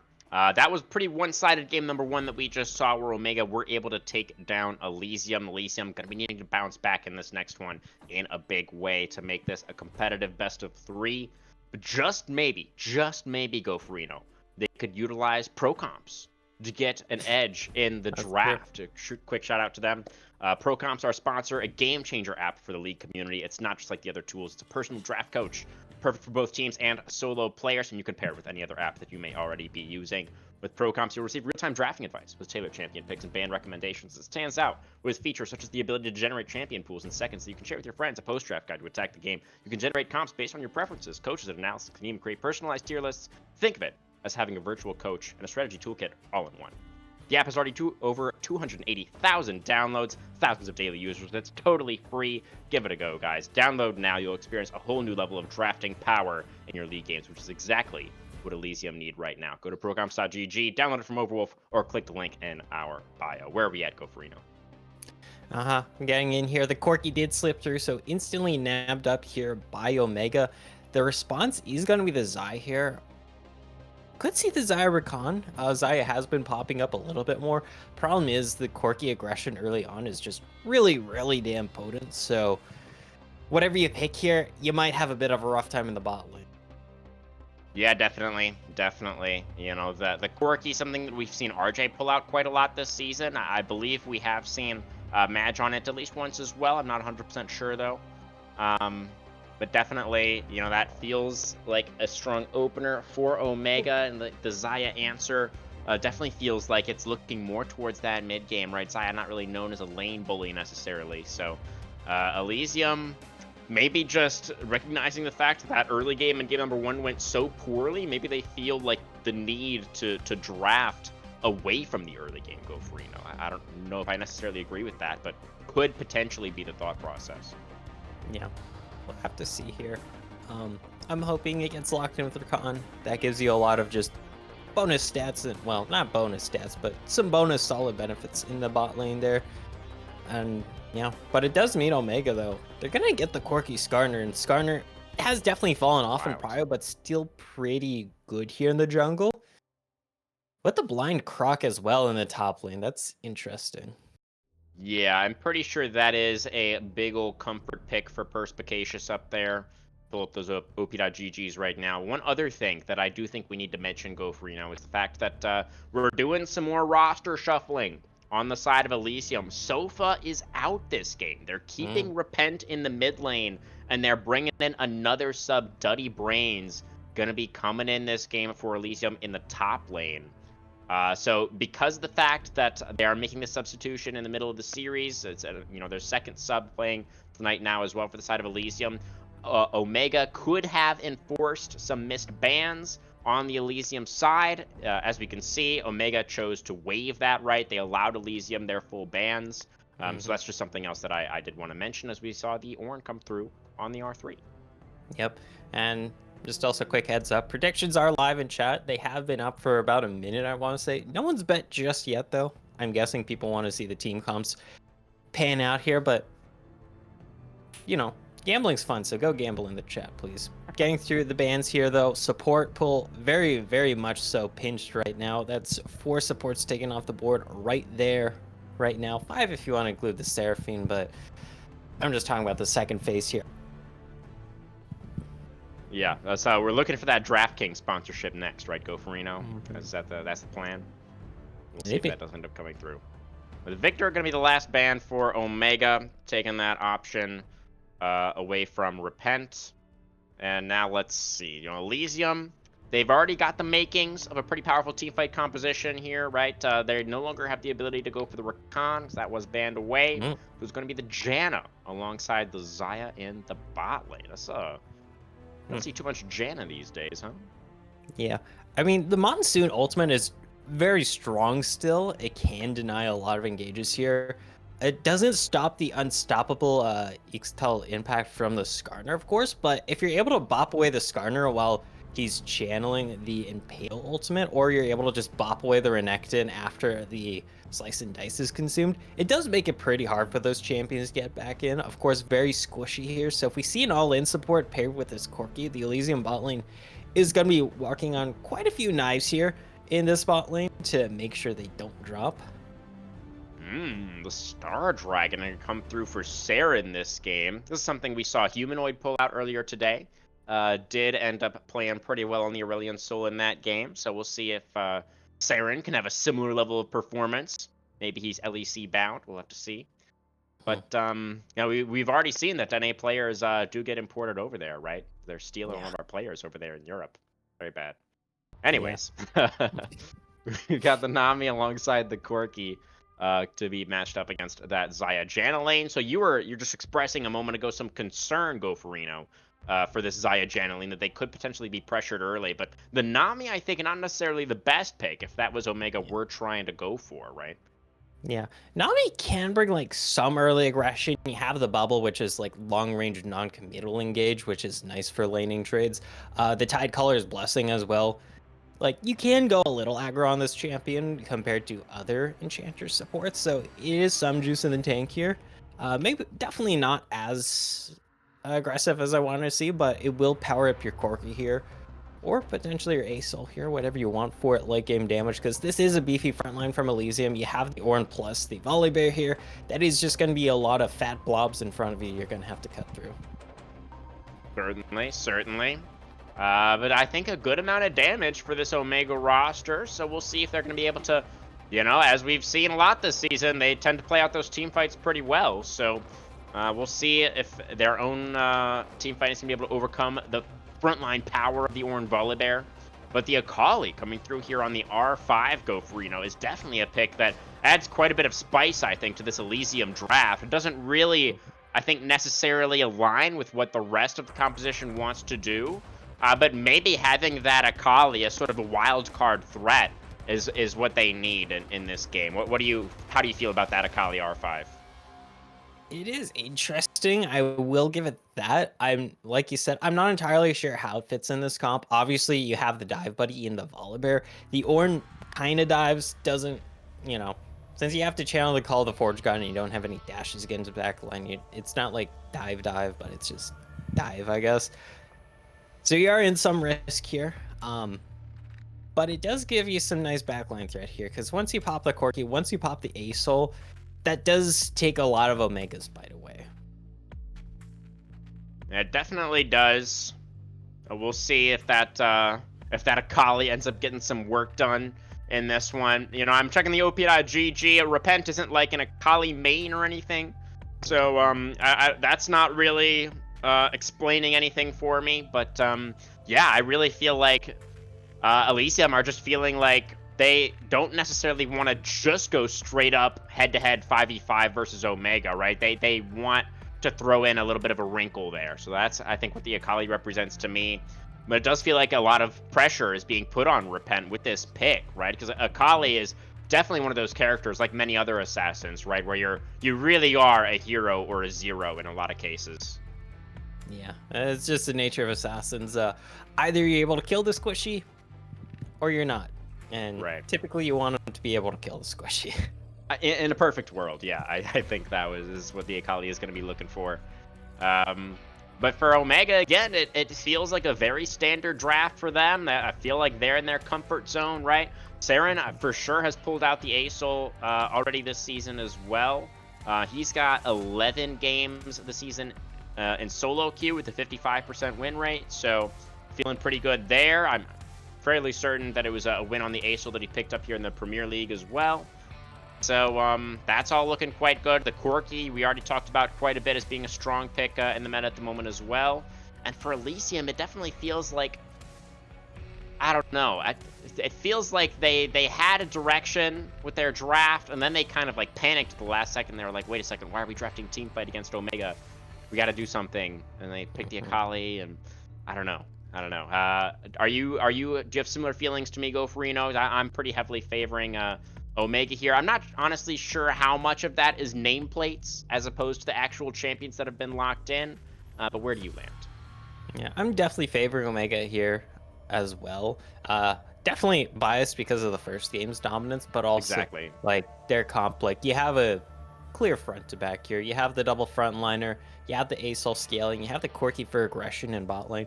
Technically the Renekton for aggression too, but aggression into the Ornn here's the Renekton is typically pretty damn hard. So yeah, definitely favoring them here. Elysium's comp, it's got some scaling, it's got some bite to it, but my biggest concern is you only really have the Xayah for wave clear here, and that's against Corki plus ASOL. So if you're ever in a siege situation, it might be very hard here for Elysium to push any ground, or God forbid, deal with a Baron push. Yeah. It definitely was a pretty one-sided victory for Omega in that game number 1. Then the Akali pick throwing us for a bit of a loop here in the draft for the side of Elysium. But maybe that was like a pro comps angle, right? Maybe pro comps told him to pick the Akali, and it's just too big brain for us, Gofrino, and we just don't understand. And maybe, just maybe, Repent is going to be able to show us once we get back onto the Rift. That is where we're headed, guys. Be sure you join us. See you there soon.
Okay, guys, welcome back.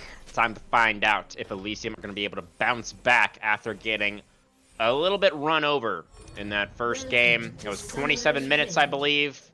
Omega were able to take the Nexus. And they did it with a pretty heavily scaling draft as well. That's a like 25-minute level 16 Cassidon. Was pretty fast-paced for Saren, especially on another scaling champ in the mid lane this time around. See if he can have a similar level of performance. Yeah, the Assault does not suffer as much in the early laning phase compared to Caston. You at least have the wave clear, you have some ranged poke. They're going to push up here for some vision. And they get some vision indeed. Yeah, they sure do.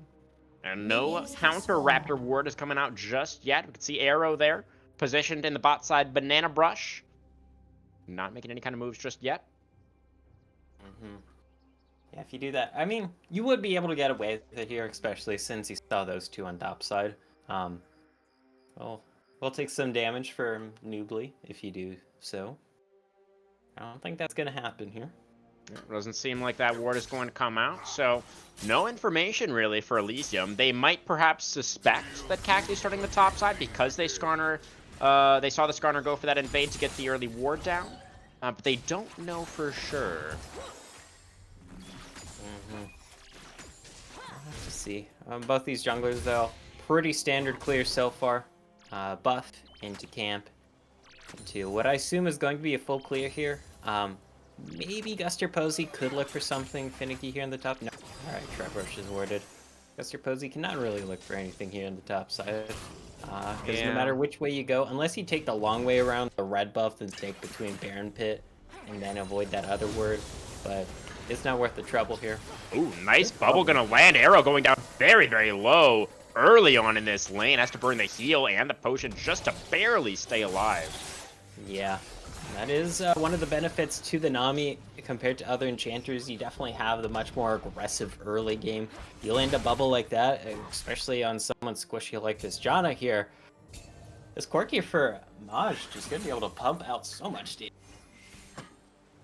Yeah, this is something that you were worried about in the draft, right, Gofrino? The fact that the Xayah Janna lane is so susceptible to being punished early. At least they do have their jungler pathing down, so Guster should be able to cover once he finishes up the clear, but definitely the early trades pretty heavily favoring Omega with the Corki Nami. Although Noobly has taken a good amount of damage as well. Does have both pots going. You also have the Tidecaller's Blessing, which will heal you back up. Of course, Tidecaller's Blessing, it is a hefty mana attack, so can't really be spamming that, but... Ooh, hey. Noobly actually took something else there, it looks like, so... Gonna have to probably back here soon. A skirmish in the mid lane as we got Saren actually gliding forward right now, able to get a couple of procs from the Q onto the Akali. Both mid laners now extremely low. Both mid laners holding on to the flash for now, but Saren has already used the teleport, so the Aso getting chunked down after already teleporting back to lane. Definitely not ideal. We did see Guster just secured that South River Crab. Caxi not gonna be able to get that, and in comes the Volibear into the mid lane now. Saren tries to flash away, but the auto attack comes through, and that will be the first blood for Elysium. Caxi, though, looking for something. The Aqua Prison going to land on a Dilly as well. Xayah has to flash away back underneath the turret. Might still go down. The auto attack in the air, and the armor shred from the Gatling gun is what seals the Xayah's fate. It's gonna be Omega quickly answering back, thinking about a little bit more here, but they don't have a minion waved, and the tornado is going to prevent any more follow-up. Yeah, Arrow getting a little too feisty there in the back end. Thankfully, they're still alive, but great pathing there from Caxi, just going, alright. Scuttle's down, because you can see the Scuttle being taken before the Scuttle spots you. Scuttle vision is not the largest in the world. That's what lets you sneak the objectives, like Dragon, like Baron, even if it is taken. Once you just find that nice little pincer maneuver there, you bring the Xayah into the wall towards your Nami. Noobly, happy to land a bubble there and seal the deal. And I guess that kind of goes back to what we were noticing just in the first couple of minutes, right? The fact that Elysium didn't have perfect information on where Caxi was starting. Clearly, I mean, Dilly and Arrow right there, they were not ready for a Skarner to be coming out of the bush, and they were punished. Or maybe they're ready, but just off by a few seconds. They're going like, all right, you know, Caxi's probably finishing up their clear about now. Let's drop a ward here, and turns out Caxi finished their clear just a little faster than you imagined. Still relatively even, of course. We're actually exactly tied at the moment at 8,000 gold for each team. Repent is doing a decent job of trying to put the pressure on here in the mid lane. Does have a little bit of a CS advantage right now over Saren's Ace Soul. But obviously he's going to get outscaled eventually. Although Akali is still going to have, you know, threat on the backline theoretically at any stage of the game.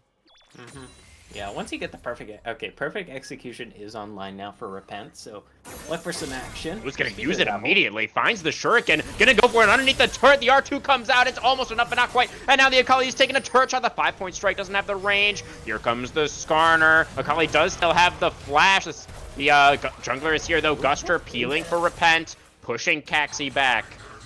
Yeah, Volibear Akali definitely the stronger 2v2.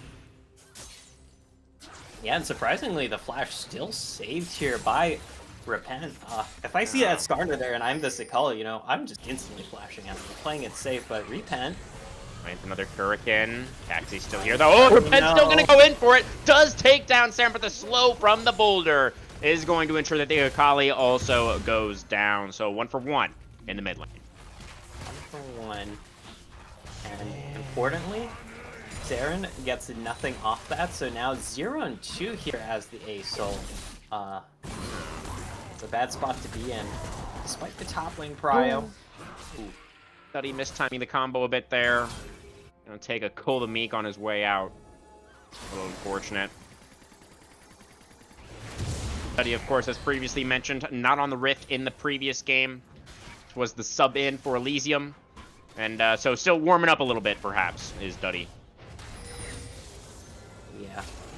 So, interesting thing to note here, not something we see a lot. Actually has the Tear the Goddess. Been a while since I've seen a Tear on Skarner. In fact, it was pre-rework when he got ban immune. Hasn't been for a bit. Wow, yeah. Forgot about that.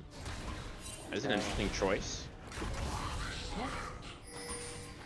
Caxi, as we can see here, taking the first dragon. Omega's comfort zone, right? Getting these early objectives, but the fact that it's a mountain dragon means it's taking a long time. Yeah, and Guster is going to be able to move in here and potentially put a stop to this, as it might just come down to a 50-50 on the smite. I mean, now we've got the bot lane of Omega moving over. They had the control. Repent had control in the mid lane, but it's not going to be in time to contest. So the dragon does end up going over to Caxi. Are they going to be able to punish on the exit here? Dilly off on the side. Has to be a little bit careful about stepping too far forward. So bubble lands here. Arrow is instantly dead. Yeah, Caxi has the Impale, of course, available as well.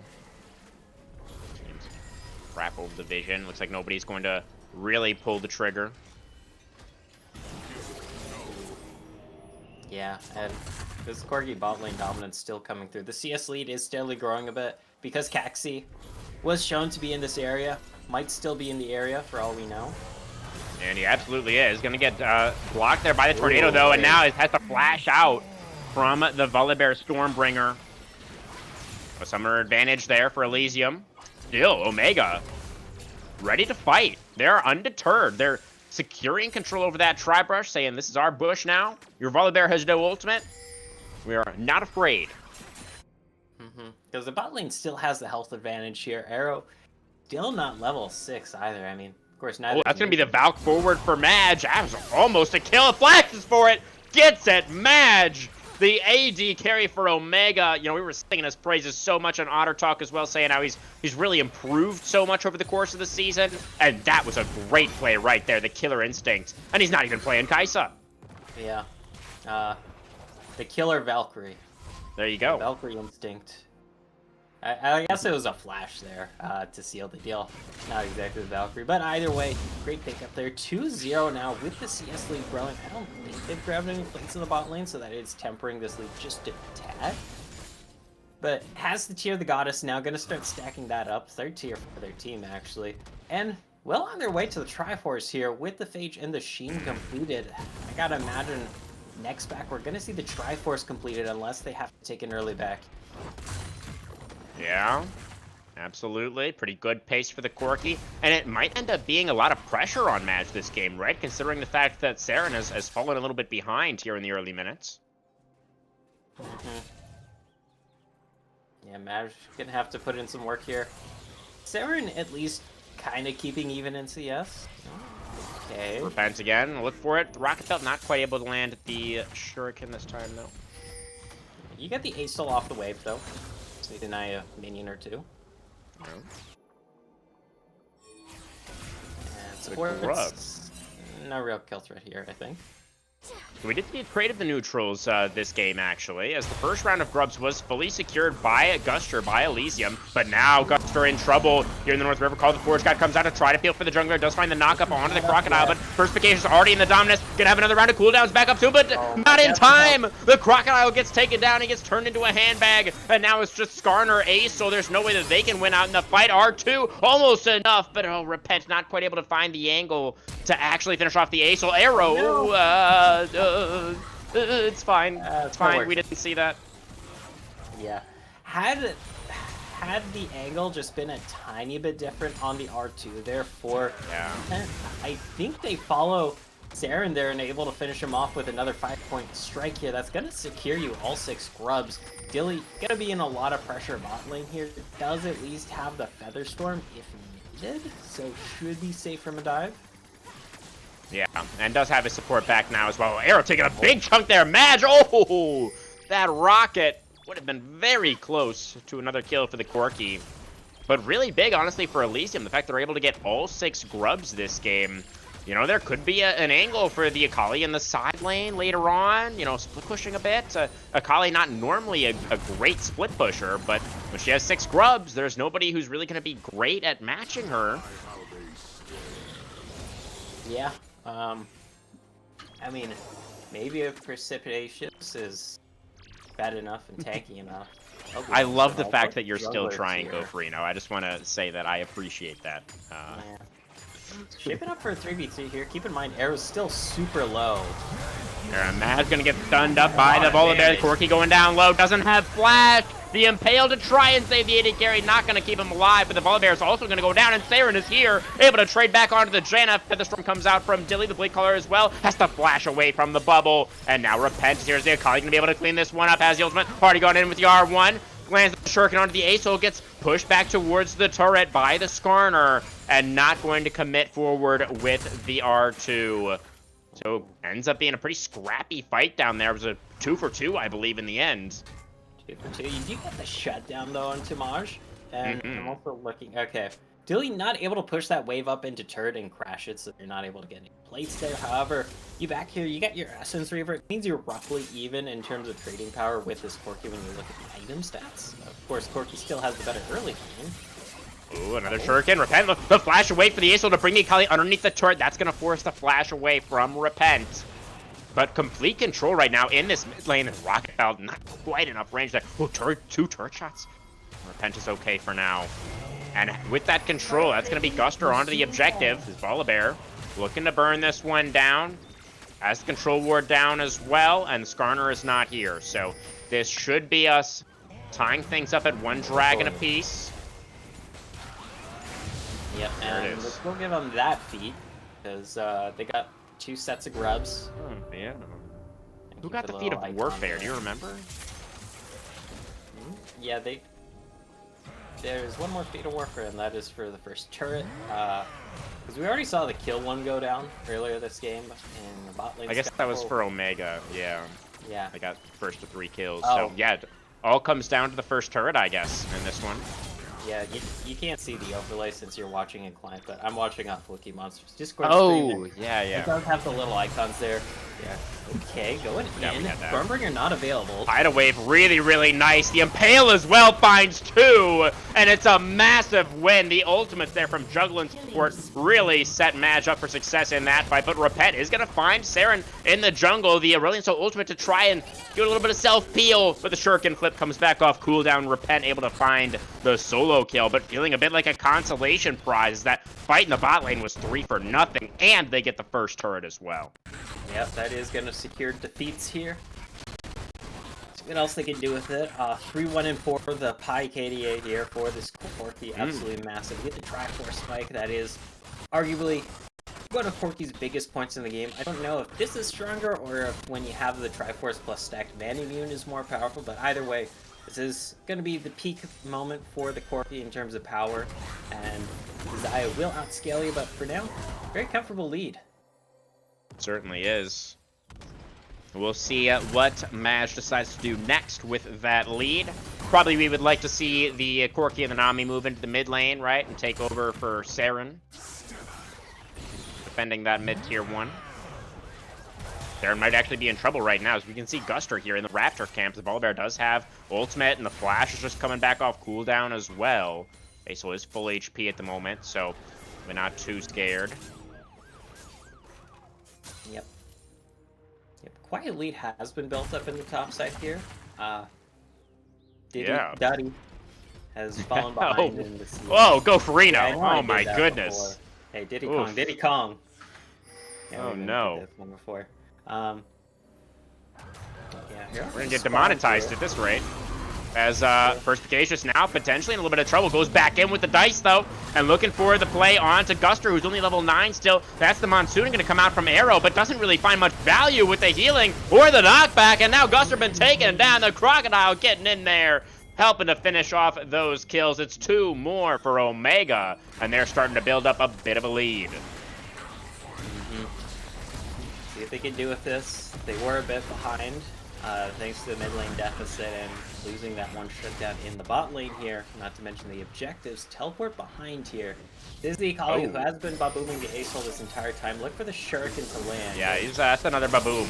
That's what I'm seeing on my screen. Yeah. As soon as that Shuriken lands, you can't just fly away as this Aesol, because you do that, the Akali's able to follow you. Yeah, Repent has been finding some good angles here. I think we're starting to understand a little bit more the R5 Akali, but it's feeling like it still may not be enough. The Herald does go over to Caxi. Pick that one on up here. Things gonna calm down for a little bit at least, while we wait on the next objective or the next fight to break out. Oh, wait, that's Zaxax on Arrow. I do not like that. Like, Zaxax is a bit of a troll item now, but especially as Janna. Yeah, I mean, I feel like you would get so much guaranteed value from, I think, Dreamcatcher, I think it's called, or Dreammaker, yeah. something like that. The one that where you get value from the heals and shields, right? Yeah. I'd definitely be a lot better here, I feel. Because Zaxax's not going to be doing too much damage in the long run of things. Yeah, I feel like the main reason to pick Zaxax is if you're really bullying in the laning case, right? And you can pressure out the opponent bot duo. Or you're like Zyra Brand support. Sure, yeah. You're You're actually just a mage cosplaying as a support. As the Rift Herald's going to be utilized in the mid lane. Caxi, some nice drive in there, gets the 180. Steers her into the turret. Going to be able to get that tier 1 in the mid lane chunked down pretty low. Now the engage comes out from Guster. Flash engage onto the Skarner, but Caxi able to flash this way. Stormbringer in now. The Shuriken did connect, and the execution comes out from Repent. The Aesol ultimate comes down, though. That's a big descending of the skies, and the Corki damage is there. They take down Guster. Another Shuriken for Repent, but another flash underneath the turret for Maj, and that's going to be the flash off the Akali. The bubble lands for Nubili, and Saren picks up his second kill of the game. Repent now so low, and there's a Crocodile waiting in the wings. Perspicacious. Gonna flash on top of the ninja, takes down Repent, and that is gonna be another team fight win for Omegas. Now that's gonna be Janna pushed back, Arrow having to flash away there as well. The mid tier 1 is going to fall, and the gold lead now is up to about 4.5K. Yep, gonna also be this dragon coming. Oh no! Oh. That's not even with the Rylai's completed there, so it's not like you're just getting permaslowed. Yeah, nothing much else to say there. And that's Arrow already in the tank here for Omega. Guster looking. Because the Aesol that was behind is now 3 and 4. Got quite a bit of gold from that fight there. Definitely a lot of Stardust stacks in. That ulti is really what turned around that fight, I feel. You get the big one dropping down, knocks up 3 members, just does so much damage, and you're able to just rain it down on him. Absolutely right, Go Farino. Yeah, you know, credit to Saren from, you know, being really far behind as he was. He found that absolute perfect time to let it rip with that empowered ultimate, and was the turning point of that fight, as you said. But Arrow, I feel like, unfortunately, I have to call attention to that death at the end in particular. you already had vision in that line brush. Like, you knew where the A-Soul was, and you just had to use the flash as Perspicacious potentially in trouble. Here comes Arrow trying to look for some redemption, finds the Howling Gale, and Dilly is here to clean up the kill. So that is a nice pick in the side lane for Elysium. Yep, Dilly Pickle able to grab that one. There wasn't a shutdown, sadly. The Croc not exactly fed 1-1 and 2. Repent is looking here, but Repent would be going in 1 versus 2 right now, potentially 1 versus 4. I think Repent just teleported out of here. No. He would have the Otacon on his side because Otacon is shredding the resistances right now of Omega, but Elysium do not have their jungler in the area. The Repent's going to try to put a stop to this. The Impale is going to miss, but the ultimate just for the Akali, I think well worth it. The smite is going to come through. The Otacon will be secured. A teleport in towards the bottom side of this fight now for the Orin as Volibear dives forward. Guster trying to secure some kills here. Match is going to be shut down by Duddy. And now Caxi still on the front line is going to get knocked up by the Howling Gale. Teleport back in now for Perspicacious, who just respawned. And now the Renekton finds a massive value with the Cold Meek right into the thick of things, but he doesn't have the dominance back quite yet. Still, it's enough to take down Duddy. It's a great blade caller from Dilly. The Zyme is labeled him, and Perspicacious dashes back in there, takes down the Bird Lady, and it's going to be another huge team fight win. Omega Gaming now up 18-11. They should have everything they need. And Elysium just too slow to rotate to that. All their members up on the top side thanks to that play they're making on the Perspicacious there. Perspicacious. Something like that. But Perspicacious.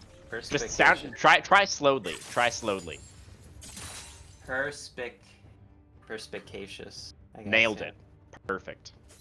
You did it. I'm so proud of you, Gofrino. It's going to be the Otacon here, the one that buffs your already existing buffs, so you're getting more value out of them. Of course, you only have 0 Greps to your name, so it's buffing up these 2 dragons. Yeah. Very true. Very true. But the dragons, I think, really are kind of the more effective, or what's the word I'm looking for? More efficient stats to boost for the Otacon, right? So what exactly do you even get from like the Otacon empowered grub buff? Like what does that translate to actually? Do you know? Because I don't. I mean, it boosts the value by 25%, so it only. But like, what does that mean? The 25% goes to the true damage. Okay, that makes sense. I know there's some weird stuff with it. People were still calculating for a bit, like what exactly it buffs. Like, does it buff the slow you get from Hextech Soul? No. Maybe? I have no idea. Does it buff the damage you do off in Front Soul? Maybe? That, I think, would make sense, right? That's pretty straightforward. People weren't sure, because there were some inconsistent. Well, that makes sense. I would be surprised if there weren't any, to be honest. Who's gonna get the Raptor? The big chicken? Oh, it goes to Caxi with the boulder. The mental victory. Yeah, mental victory indeed. 9-year-old. 1 minute on the dragon, Gofrino. Yep. Come on up. Ooh, okay. That bubble almost landing there. That Zax, of course, doing 0 damage. Arrow, I will continue to criticize this item. Yeah. Unfortunately, I don't think we've been too happy with the Janna this game. You know, the itemization, and I think the positioning as well has left just a little bit to be desired.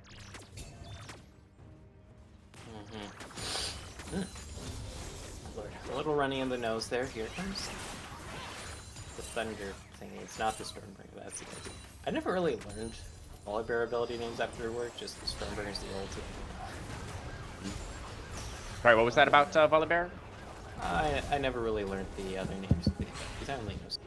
Oh yeah, he's got, actually his names are kind of tough to remember. I believe the Q is Thundering Smash. I'm not gonna check, I'm just gonna test myself. I believe it's Thundering Smash, Frenzied Maul, Sky Splitter, and Stormbringer. Let's see if I was right. The main one you care about is Stormbringer. Yeah. That's what you're gonna be saying. You don't really have to say the Frenzied Maul there. Well, yeah, that one's pretty unnecessary to call out, I think. But let's see if we're gonna do some frenzied mauling here in this fight. As Guster Posey trying to force his way in to contest this objective. It's getting burned down very, very quickly. This dragon already down below 50%. Looks like it's a good old-fashioned flip. Who's gonna get it? It's gonna be Caxi. Oh my God! Oh, the entire sky just came down on top of Elysium. Look at the health bars. It's one Repent bar. trying to come with some heroics, but the Akali now getting exhausted, flashing away from the Aqua Prison, is going to be able to get away, but nobody else on the side of Elysium is going to be so lucky. Another team fight win for Omega Gaming. They're up to Hextech Soul point. It's another Hextech Soul as well, by the way, Gopher. We didn't even mention that yet, but that's just going to add a little bit more doom to the gloom for Elysium, unfortunately. And also be the Baron here. I mean, enemy junglers spawning in 5. This Volibear not taking whatsoever, so tends to get melted pretty damn fast in these fights. And yeah, the Xayah here for Dilly, like, there were some pretty good roots that fight. The problem is you're sitting on Essence Fever plus the Quivered Blades. Not the Quivered Blades, the Quick Blade? Quick Blades, yeah, Navori. Yeah, oh, it's Flicker Blade. It's a Navori Flicker Blade now. I don't know why they changed the naming on it. Yeah, that one has changed a lot. As we're trying to keep Guster out of the pit, he flashes in. Does he? Oh, he can't quite get the steal. Almost a hero play there for the Elysium jungler. Now Repent is teleported in as well, trying to knock off at least a couple of these Baron buffs, but not able to find the Shuriken this time. The R2 is not enough. Oh, just barely over the wall. Dilly gets the kill onto the Nami. Are they going to be able to get anything more? Duddy does find the ultimate onto Skarner. Find the knock-up from the Searing Charge as well. Caxi getting burned down, but the ultimate again from Saren, doing a great job of disrupting that engage from Elysium. They're just going to be forced to back away. So 4 Barons on for Omega. They've built their gold lead up now to 7,000 to complement their 3 Dragons and their scaling mid laner, who's now 1 level away from 16. And it's looking a lot like a 2-0 in this one, Gopherino. Yeah, the 1 Baron buff you take off the board is Nubly, who's going to be pushing with the team the entire time anyways, so kind of inconsequential there. Okay, almost going in. Zax, of course, doing 0 damage. Cough, cough. Yeah. Please do not buy this that. item on Enchanter supports, for the love of God. Yeah. Like, Yeah. it was already like a kind of whatever item, and then Riot said, you know what, let's just nerf this even more. All right. They did do that. Yeah, I remember that. Kind of weird, but whatever. Okay. Riley's now complete for Saren. That is a pretty damn big spike. It's gonna make it impossible to get away from this dragon once any bit of damage lands down. Good luck getting out of that one here. Yeah, it's gonna be tough. Theron is now level 16. Does have that final rank up in the ultimate. Is getting chased down right now, as we can see, by Repent, but has the peel there. In comes the Skarner, is going to impale the assassin, and Saren's gonna take her down. Guster tries to get in there to finish off the mid laner, but he just pops like a balloon. The Volibear has been outscaled, and now it's 2 dead on the side of Elysium. Baron still on for 1 more minute. The top lane, Duddy in trouble. Perspicacious looking for the solo kill. This Ornn has nowhere to go. No way out of this one. Some revenge for the Crocodile. And now only 2 left alive for Elysium to try to defend the base. Madge forces out the Featherstorm alongside of Caxi. The Monsoon's going to come out just for a little bit of healing from Arrow. The next minion wave coming in. The Aqua Prison's going to land. And that is going to be the death of the Xayah, who no longer had the ultimate or the summoners. And that's going to be the game right there, Gopherino. A couple of pretty one-sided victories for Omega Gaming. They are looking really, really strong heading into their Week 6 matchup, which is going to be against the currently undefeated team Solo Invade. That is going to be an absolute banger. But this one ended up being not too much. Yep. Another 2-0 here for them, and it sucks for Elysium because that means back-to-back weeks they've been 2-0'd themselves here. They're going to have to really pick up their heads going into next week, but congrats to Omega. Solid showings in both these games. Yes, game 2 was pretty even early on, but especially once they found those team fights there, things worked out pretty well for them. Yeah, they definitely did. I mean, we knew heading in that that was, one of Omega's biggest strengths was their team fighting, right? Similar to Team Solo Invade. So that doesn't surprise me too much. That's what they drafted for as well, right? In both games, Omega, clearly they're aware of their own strengths, obviously. And they played around them, I think, quite well. Definitely credit to Repent, especially in the second game. Obviously a substitute on this roster, but had a great laning phase, was putting a lot of pressure on Saren in the early game, and was almost able to make a couple of miracles happen in the fights later on as well, but just not quite able to do so. Hmm. Yeah, it was kind of tragic, but once the team started falling behind, like they just could not deal enough damage to the front line, and everybody on their front line felt like they just got insta burst there. Hmm. Yeah, absolutely. As the Corki damage was pretty big. It's actually going to be perspicacious on the Renekton, who does top out the damage charts in this one at 26,500, as we can see here. But it's kind of fake, right? As you're just hitting Ornn for most of the game, and he's got obviously that big old health bar, so a little bit fake, but a lot of damage, as we can see, ended up coming out from the ASO and the Corki as well. Who's your POG for this one, Gopher? I want to give it to Nubly for the laning phase because they did set up a lot here for Maj to just They start did. going forward on this Corki. And then, of course, there were some pretty good ultis in the mid game there. So I kind of want to give it to them because that was a nice, impressive showing in the laning phase there as this Nami who's not typically known. I mean, yes, you're aggressive for the Enchanter support class, but compared to like a Leona or Alistar, like it's much harder to walk up like that in lane, but they made it work. Absolutely. I like it a lot, Gopherino. You know, that's something that we were talking about in the draft, right? We weren't really sure if the Nami alongside the Corki was going to be able to punish the Xayah Janna lane. But even thinking back to like level 1, right? When Nubly was able to land that bubble onto Arrow and get like both of the Janna summoners off super early, like before anything else even really happened in that lane. Definitely, I think the Nami play this game was very, very nice. So happy to second you on that vote. That's going to do it for our first series of the day, guys. A very quick 2-0. Both of those games under 30 minutes for Omega Gaming. They're looking really strong, up to 4-1 now, heading into week number 6. So we'll see if they continue to look so strong. As I mentioned, you know, they're going to be up against the undefeated Team Solo Invade, currently undefeated Team Solo Invade, next week. But speaking of Team Solo Invade, Gofrino, that is going to be our next best of 3. They're going to be going up against the Literal Monkeys. We're going to go to a short break, guys, and stay tuned for that one.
Hello, Blue Otter fans. Welcome back to Week 5 of the Premier League. Our second match of day number 1 just now getting underway. We have the Literal Monkeys versus Team Solo Invade. It's the underdog versus the overdog.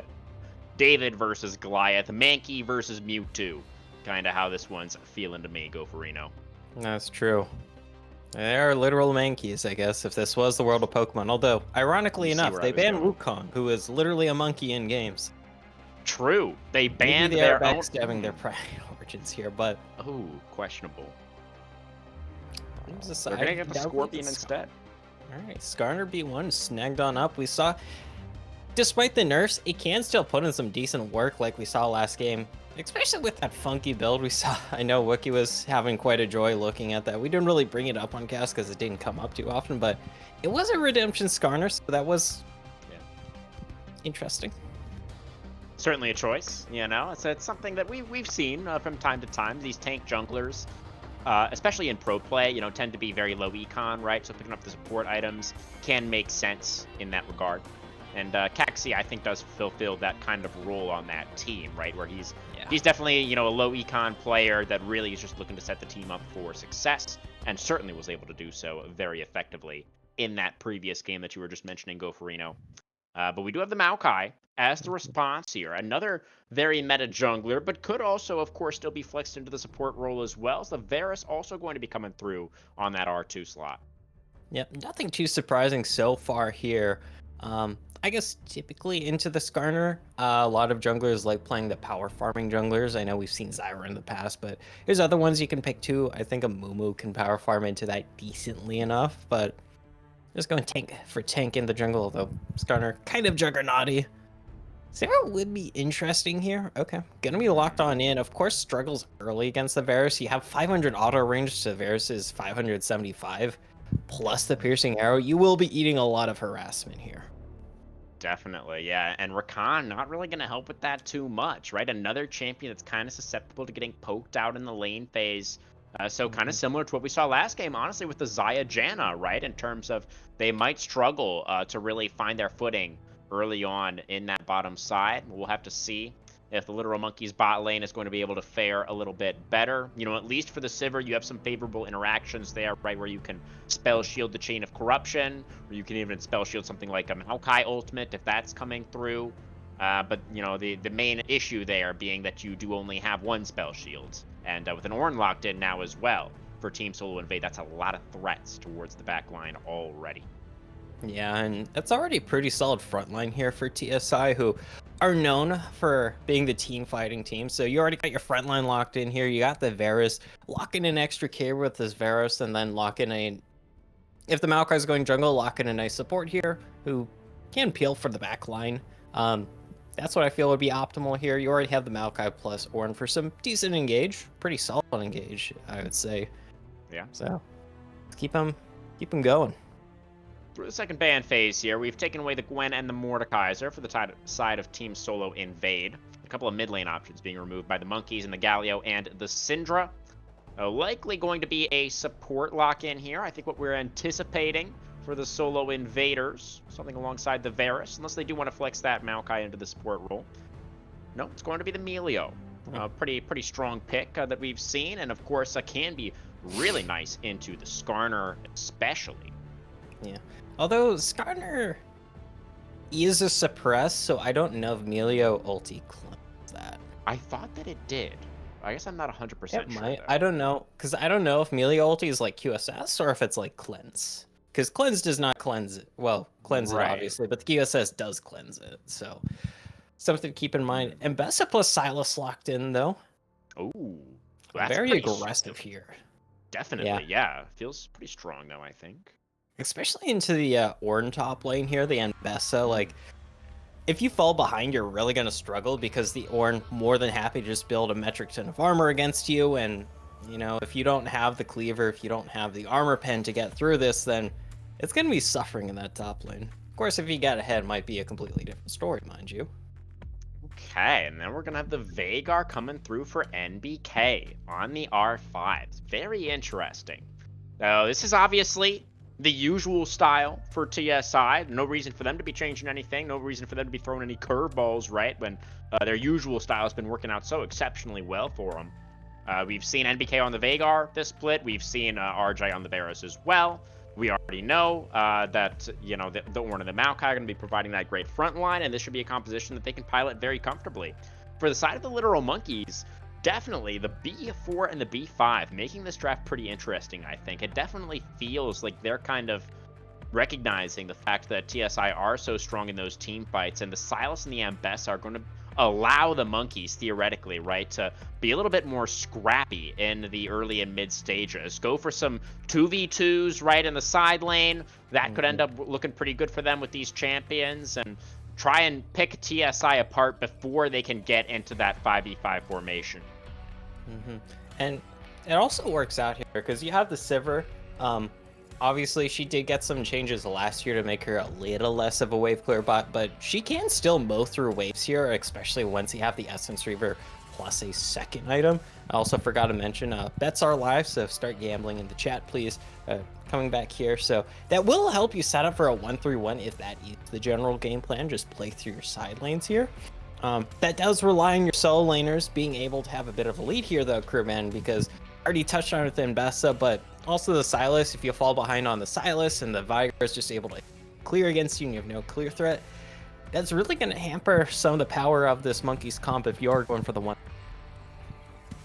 Yeah, that's absolutely right. But honestly, I feel like even if the side of the monkeys did just draft more for like standard team fight, right, falling behind still kind of feels like a death sentence anyways, like just because of the opponent you're up against, right? And you know that TSI are such a formidable team fighting squad. If you're going into those team fights from a gold deficit, that feels even more impossible. So I quite like a little bit of a different angle. It does feel, you know, like you're pointing out, it's a little bit more risky on paper, at least for the side of the monkeys with these picks, but I think you need to be able to find that early lead, right, if you're going to have a chance against TSI.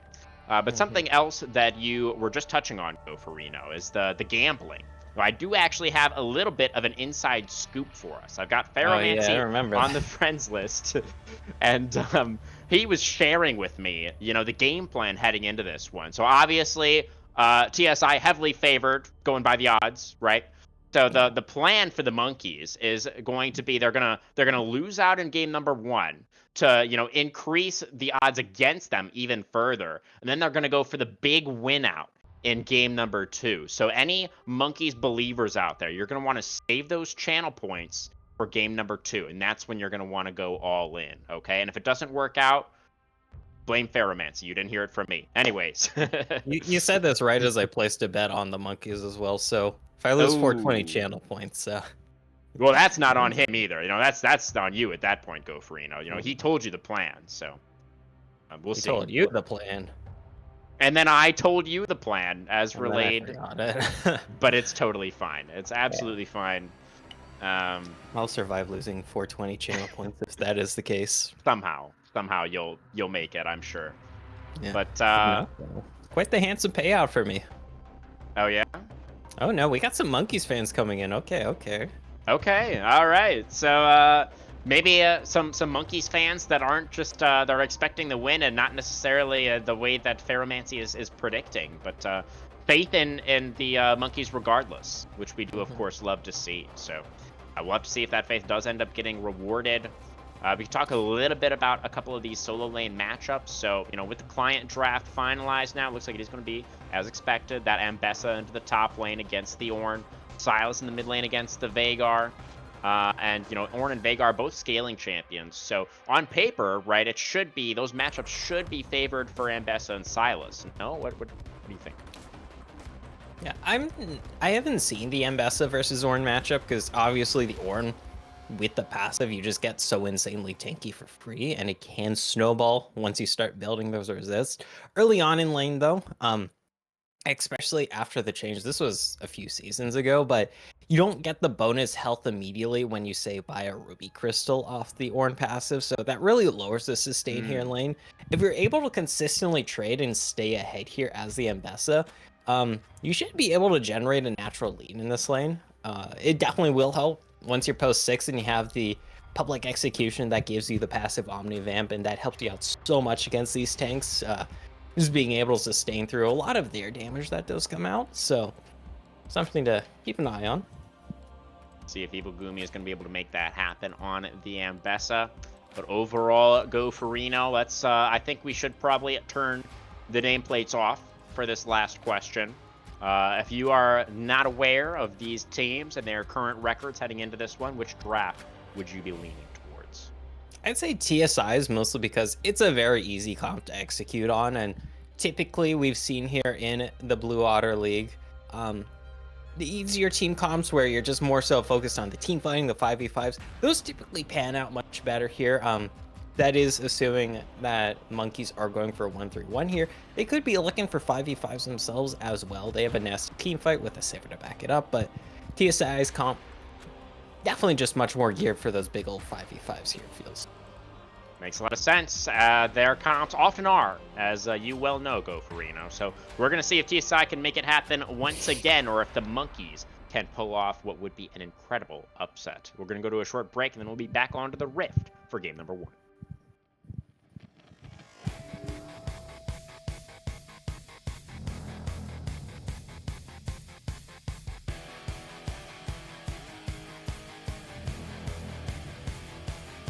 She's such a misfit, always ready to brawl. It's like her business, roughing up your friends. The law, there is no difference. If you believe you're strong, she's a bulldozer, making sure you're flat on the ground. She's like a boomerang that never gives up. She flies in circles till she hits you and you're bowed in the dust. So just remember this, when she's chasing you down, face first, you'll be thrown into the proving ground. She'll knock you out.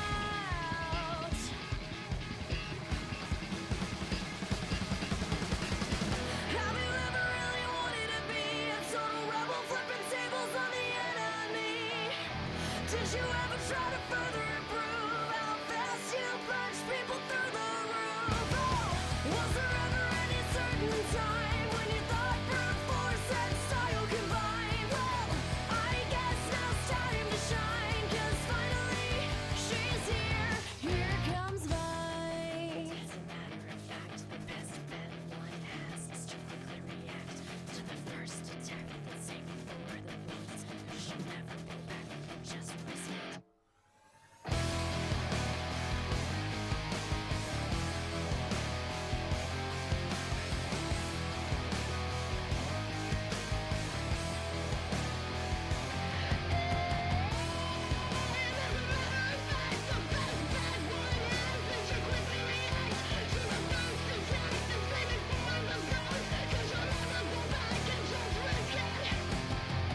Have you ever really wanted to be a total rebel, flipping tables on the enemy?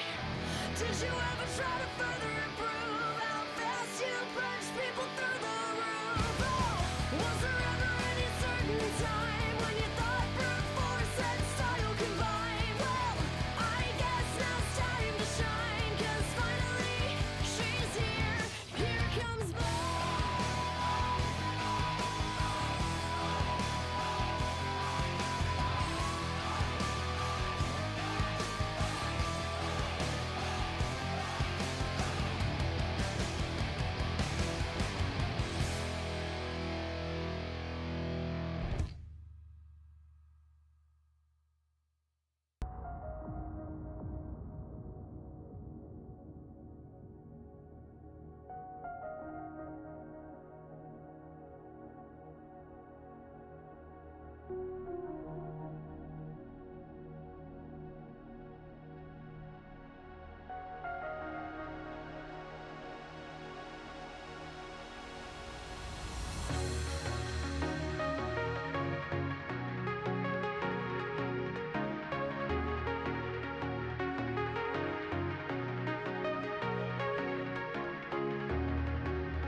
Welcome back, my Summoner Otters, to the Rift For our first game of our second best of 3 today, we've got the Literal Monkeys on the blue side, the undefeated Team Solo Invade on the red. It's the undefeated versus the winless. Let's see, those streaks are going to continue. I didn't know monkeys were winless. That hurts. It is a bit painful, yeah. Alrighty. You know, I will. There was a one. Or sorry, go ahead, Gofrino, if you wanted to. No, I'm just sad. I like the monkeys. Yeah, they are going to get a great trade-off on Unleashed here in the the first minute of the game. Health advantage for the monkeys right out the gate. Fantastic. But I was going to mention, Gofrino, that there was one game that Team Solo Invade did drop last week. So they're undefeated in match score, but they have lost a couple of individual games over the course of the season. So that was game number 1 against High Alert last week. We're all right. He's calm. He's chilling. The Raptor Reward is going to get placed down there for TSI, so they're going to have that division advantage. No counter Raptor Reward for the monkeys, at least not just yet. But yes, in that game against High Alert, then the Volibear. It was a Volibear top for We'll Show Them All on the side of High Alert, and he ended up getting pretty fed early on and did become quite unkillable. It was him alongside some other members of the team were able to execute some successful dives, and they were able to consistently pick off NBK and RJ at the start of these fights. And that's what happens when you're running these 2 carry compositions, right? So you need to make sure at least one of those carries stays alive to the end of the fight. And in that first game last week, TSI were not able to do so. So we'll see if the monkeys are going to be able to follow that kind of game plan to punish NBK and RJ in this one. Oof. I mean, we definitely see some moves from Cool here in the mid lane to try and punish NBK. Not what I expected from the Silas to be going for all-ins, but if you're able to land the Epson Abduct, probably a lot of free damage here on this Vigar, especially pre-cage. Yeah, it's the buffed Electrocute as well, of course, right? So it's a little bit more damage even than it used to be a couple patches ago. Kupro Ninja is definitely going to be wanting to put the pressure on early here, right before the Vagar can really scale and start to stack up that AP. Jungler is clearing towards opposite sides in this one. Going to be Unleashed Maokai towards the bottom lane. And Poppy Fox's Skarner clearing up towards the top side was, of course, the B1 Skarner. So hoping to get some good value out of that pick are the monkeys. Ferromancy going to find the grand entrance. Hack struck down pretty low. Emilio down to about 100 health. Ferromancy also taking a little bit of a beating on the way out there. Both supports now going to be going through those health potions. That is one of the feels bad things about Sivir. Like, if you get these good engages early on, she doesn't have the best follow-up, or I guess I should say not the best ways to convert into a kill. Okay, that lands. Okay. She doesn't have the best ways to convert into a kill because she doesn't have the best front damage. Because on your Boomerang Blade, it's not doing the most damage. And then on your W, okay. BK going down pretty low in the mid you don't have the attack speed boost yet, so that's just functioning as kind of an auto attack reset. So you're able to get some good damage down. First, gonna have to blow through both their pots here. That is gonna be notable, Emilio. But you do really wish that converted into kill here if you're able to get this early. That is nice. It lets you get towards the Essence Reaver much earlier. And then, of course, just get to that point where you can start farming up and reach your late game fast. Certainly. But that kill, of course, not actually coming through. Sivir not going to be accelerated just yet. It is actually a little bit of a CS advantage for RJ at the moment. About 10 CS in the lead over the Sivir. Yeah, nothing too surprising. I mean, it's easy for the out this right now. So be doing a lot, because even though Sivir has this shield in lane, you can't really use it effectively against Pope, just due to it being a long cooldown and you have to save it for CC most of the time. So it is easy to whittle her down. Interesting to see, we just saw Poppy Fox on the Skarner spending a lot of time in the mid lane, just making sure that Cool Pro Ninja can get that wave pushed out. So Poppy Fox is going to be a little bit delayed on the reset. As we can see, Unleashed already finished the full clear into the Scuttle Crab, taking the base. Already has his first buy and already back onto the Krugs. So Poppy Fox is going to be just a little bit behind in tempo. As we can see, we do have a pause here. Looks like some connection issues for RJ at the moment. Hate to see it, yeah. As it's like, during pauses, usually there isn't too much you can talk about. this early in the game. Like, it's been 4-7. No kills have happened. There's been some aggressive trading here on the lanes. I mean, right now the monkeys in mid and top both are solo laners. I like to see it. They're going for some aggressive trades. Haven't been able to convert anything. They're looking for it, and if they do get the advantage, hey, that works out pretty damn well for you. Yeah, like we were talking about in the draft, right? So I think it is really great to see both Pro Ninja and Evil Gumi going for those aggressive trades, right? So I feel like with these picks, that's exactly the kind of play that you need to be looking for to try to find that early advantage, try to find an edge in those skirmishes. Mm-hmm. Well, Hopefully I they guess can- something else. Go ahead, go for it. Go ahead. Oh, I was just going to say something else that I could mention that I was kind of going to hold on to this until, you know, we did see a little bit more gameplay here. But, you know, I was talking earlier about how Team Solo Invade, how they lost that one game, you know, last week to High Alert. Gofrino, do you recall what happened in games 2 and 3 of that series? No, I forget a lot of what happened last week. No worries. Yeah, I know you were a bit out of it. Well, basically, what ended up happening in games 2 and 3 was High Alert was not able to get very many kills. Gofrino, would you like to guess how many kills High Alert, you know, got against Team Solo Invade in games 2 and 3 combined? Less than 10. You're absolutely right. It is less than 10. It is, in fact, it was exactly 1 kill that they got across 2 games against TSI. So, you know, we talked about how TSI could potentially lose. We've also seen when they win, they tend to do so very dominantly. So, yeah. Yeah. The week before that as well, in the match against the Spire, Team Solo Invade, I believe, only dropped 8 kills across 2 games. So, this is a consistent theme that we've been seeing. Okay, yeah. Something we will have to see. Because one thing I do remember is time and time again on the cast we've talked about TSI. They are quite very much so the team fighting team, and it is interesting to see like how a lot of these teams in the league try to match it on. So far no one's really come out top in team fighting, it feels, and that's why I really want to see if this Monkeys composition here. Definitely. Yeah, it does feel like I was, you know, a little bit nervous at the beginning of the draft. You know, obviously you want to take Skarner on the B1, right? You don't want to be giving that over. That makes sense. But then, you know, Sivir Rakan definitely feels like a bot lane that you draft for team fights, right? So I was like, oh, it kind of feels like they're drafting in a TSI style. But then the Silas and the Ambessa coming through in the 4-5 feels like the kind of strategy I wanted to see the Monkeys go for, right? And make the game a little bit more messy. Try and we're back. Thank Lord, yeah. Yeah, I wonder which of these teams will try and go full-on split push one of these days against them. Yeah, I haven't seen much of that. Viable avenue to try and tackle through, because a little harder to team fight if you're just playing keep away while you have someone huffing glue and split pushing in a different lane. Yeah, you know, some could definitely happen at some point. Some good old glue huffing.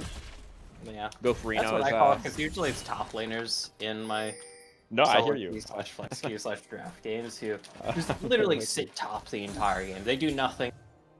Huffing. It's like they just huff glue and then just run it down. Just right click the enemy top laner until somebody dies. That seems to be the game plan in solo queue usually. So we'll see. One of those strats does end up coming out. Another good trade for the Pro Ninja, but he's down a level right now. Doesn't quite have 6, whereas NBK does. And now he does also have a jungler. School for Ninja going down pretty low. Is going to be able to back it up underneath the tier 1. Dragon Alive. That's where TSI are headed.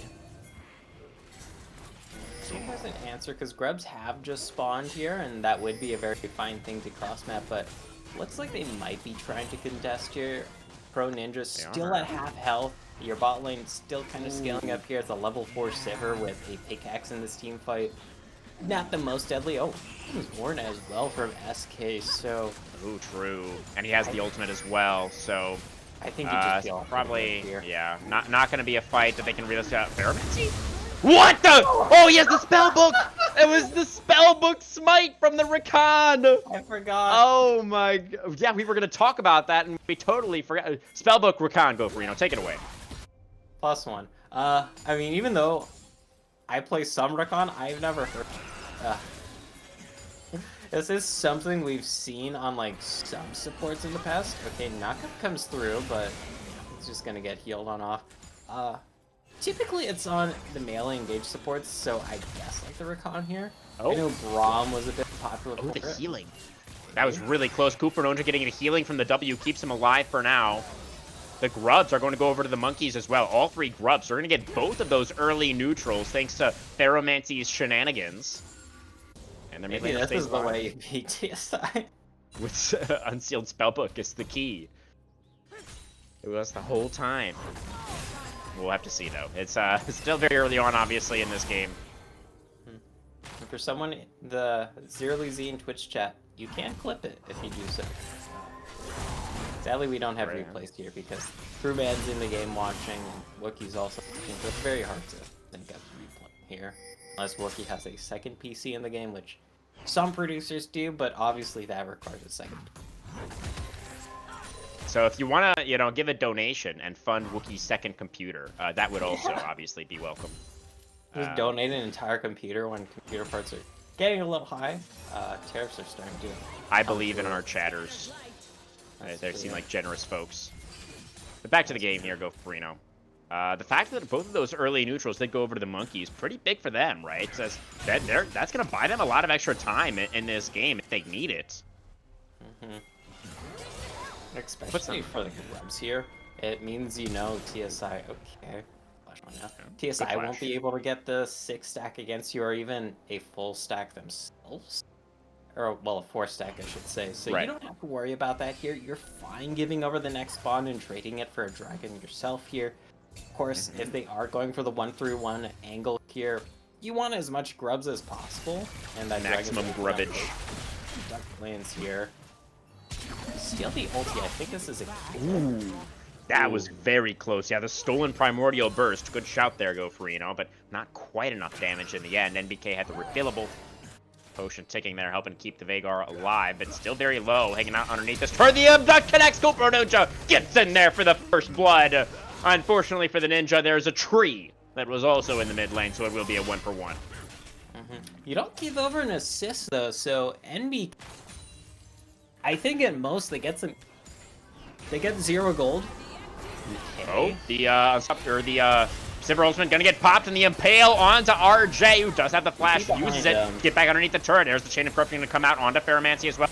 This is the teleport in for NBK's Veigar, and arrive to the play, but Ferromancy able to dash over the wall. The Nature's Grasp comes out, but it's spell shielded by TDK, but then has to cleanse off the Event Horizon and flash to get away from the damage. So that's the, both sums off the Sivir. Yeah. Feels bad too, because like that Impale looked pretty solid there. If it wasn't for the teleport, Monkeys I think are able to confirm that kill there and get themselves one on the board, which they would have really liked. However, it does mean that this Veigar does give up some CS in the mid lane.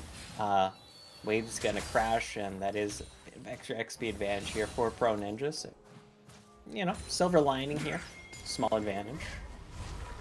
Yeah, definitely. And of course, it was the summoners off of the Varus as well. RJ also without those for now. So, the Monkeys, pretty comfortable early game so far. They're going toe-to-toe with TSI.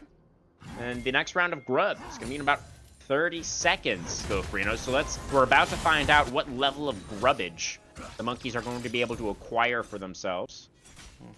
Because you just need one here for the single one.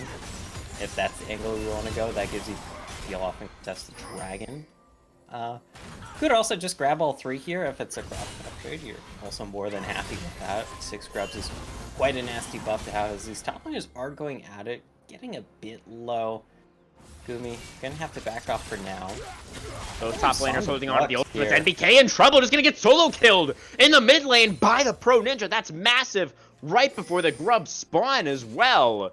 So that should be another neutral over to the Monkeys, and that's actually, if they get all 3, they're gonna get the monster slaying feats already. Ooh, yeah, and we have Unleashed just pathing towards the bot here, not opting to contest this, which makes perfect sense. Unleashed does not have the flash here, so it's not like he can blast cone over the wall. Blast Cone over the wall and then just smite one and dip on out with that flash. So gonna have to give that one up. We saw the Unsealed Spellbook teleport there for the insane macro play. I respect it because we saw both supports roaming on up there for that one, and now we have Ferromancy just back to lane a little bit quicker in case any ganks come on out. Twisted Advance and Nature's Grasp are both available here. Unleash threatening. That's the nice flash from Ferromancy pulls the Maokai underneath the turret, but Unleashed is going to be able to walk that one off. All right. Back on out here. Unending Despair. Poppy Fox looking for XK. Finds the impact into the wall. Ornn going down low. Ornn taken down. That's the feat of warfare. That is the fancy shoes already for the Monkeys. They've got themselves a nice early lead here. See what they can do with it. Of course, all three of their kills are in the mid lane here on this islet. The other lane's pretty Poppy even. Fox. Call the Forge got over the top as well, but the reactivation doesn't come through. The Impale onto the Maokai. The tree's going to get taken down. Meanwhile, Ferromancy causing all this chaos in the backline. There's going to be the Ambessa ultimate right on top of RJ. They're going to take down the Varus as well. It's two more quick ones. It's going to be two dragons. Is it happening? Is it Mackies? He's taking down Mewtwo. Perhaps. Focus Sash plus Endeavor shenanigans. It's not over just yet, but You're this right. is I'm a getting very too ahead of solid myself. early lead, especially in the mid lane. You have the completed ace item here, Storm Surge. That will give you a lot of burst against just a singular last chapter on NBK. I'm curious what Cool Pro Ninja can do with this. If you're able to just consistently keep all inning here, say put this Vigar at 03 or 04, that could bode very well for you when it comes to these team fights or the side lanes, potentially, with how accelerated you've been. Indeed. We'll see what they're going to be able to get done. Yeah, it's 4 of these kills on the Silas right now. Pro Ninja already with the Storm Surge done. Yeah, and Cleaver done as well here for Evil Booming. We see that's just helping out a lot with these trades against this Brambles plus Chain Vest Ornn.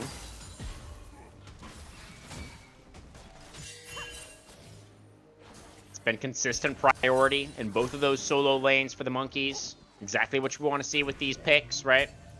So they've been making good on the draft that they went for so far.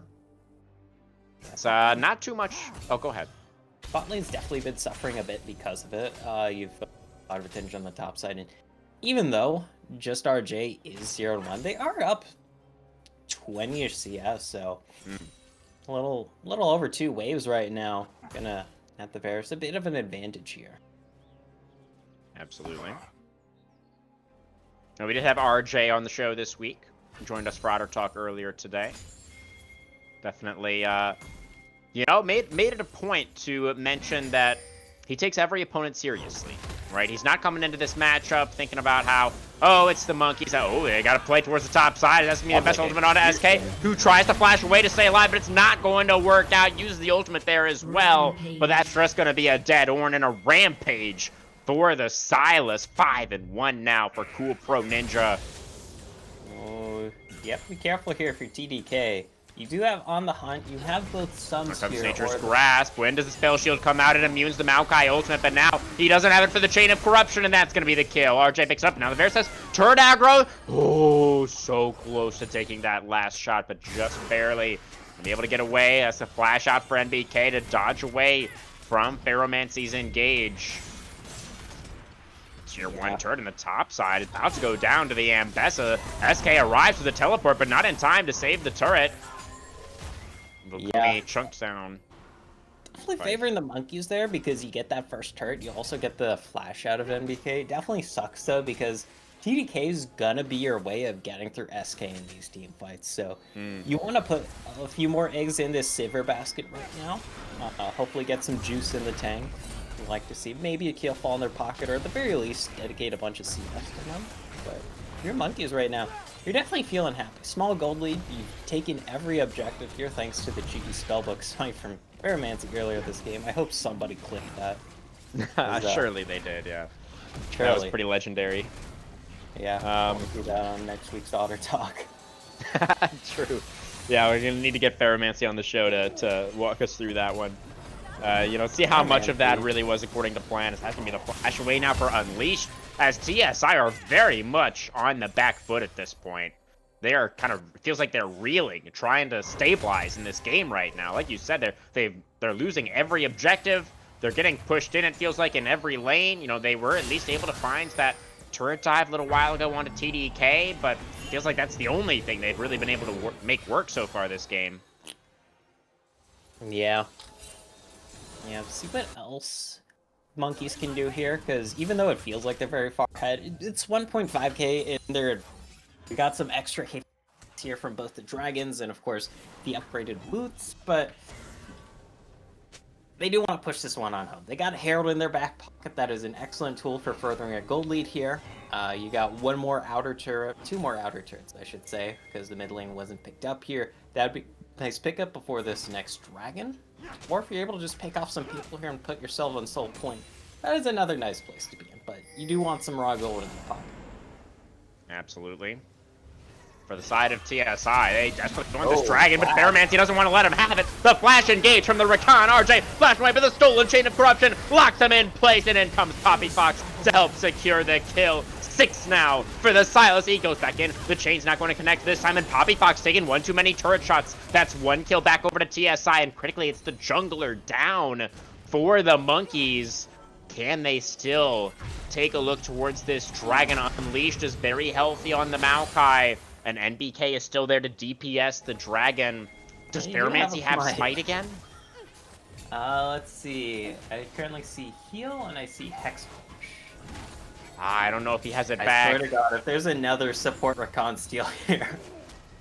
Oh my goodness. Ferromancy will have the instant. He's hovering. He's threatening at the very least. They could also just win the team fight here. You have this very fed, nearly at 2 items, has this stolen or an ulti, and you have Poppy Fox back on the map here. Granted, everybody is back up on the map. Ouch. And the dragon does reset. Ooh, look at this pincer being set up right now for the monkeys. We got Silas Cooper and Inch off on the flank here, and Evil Gumi locking down the other side. RJ just walks straight into the Ambessa and just gets deleted. Call the Forge, kind of getting summoned up now. It's desperation time for TSI. They need to make a turn towards the other side of this team fight. They managed to shut down the Silas. Huge pick for TSI. But now it's river control for the monkeys. SK not finding anybody with the Searing charge. Now the health bars pretty low for Team Solo Invade, and Poppy Fox is back. Ferromancy gonna deny the blast cone. Ornoff on the side in danger as Evil Gumi uses all of his dashes to get in there, and now the ultimate onto the rest of the team. Evil Gumi gets smashed away by the brambles. Meanwhile, the dragon will be taken. Soul point now as Ferromancy finds the engage, but the follow-up's not gonna be there. It's the monkeys happy with their prize of the dragon, and they will back away for now. That is a big shutdown you go over. I forget who it went to. I think Unleashed picked it up. Maokai got it. Yeah, you're right. Yeah. So if you're the monkeys, you are thankful it goes over to the Of course, that is a very big give over, and you're for some on the map. Well, that mid turret taking a decent bit of damage here, and you're not going to be able to pick up this bot lane turret in response. Props to Evil Gloomy though in that, you know, they get the initial pop onto just RJ, still hanging on the back line, and they're able to take out another member. Then you just public execution and get away there. I mean, great work with this Ambessa. You're on 2 items with plus Eclipse. You're more than geared up to side lane into okay right now when that is going to be a very potent threat. They still have the 6 grabs here. They have the soul point as well, crewman. Like, if you're the monkeys, like, things are definitely going to plan here if you're going for the one. It's looking really, really good. I mean, the fact that it's Infernal Soul as well in this high damage composition, they're sitting pretty right now. I mean, for the side of Team Solo Invade, I mean, yes, your comp scales reasonably well. It's on hit Varus. You know, he's going to continue to ramp up into this game, but they're running out of time. I mean, they're on a clock now. You've got 3.5 minutes to hit your spikes, or, I mean, this game is all but over. Yeah. Thing is, though, the gold is still pretty much dead even, so monkeys still got some work cut out from them. Definitely going to want to make that happen here.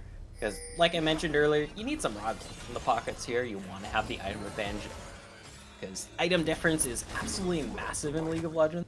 Items just so much stats, the passives, and public execution comes out. I can't see this not being a kill. Never mind. The event horizon from NBK is well placed to get him out to safety. Gonna stay alive for now, but that is the ambassador definitely putting down Sieging some the mid pressure. turret right now. Poppy Fox gonna find the stun on to unleash the turret. Will fall, but so will the Rakan. Now the teleport in.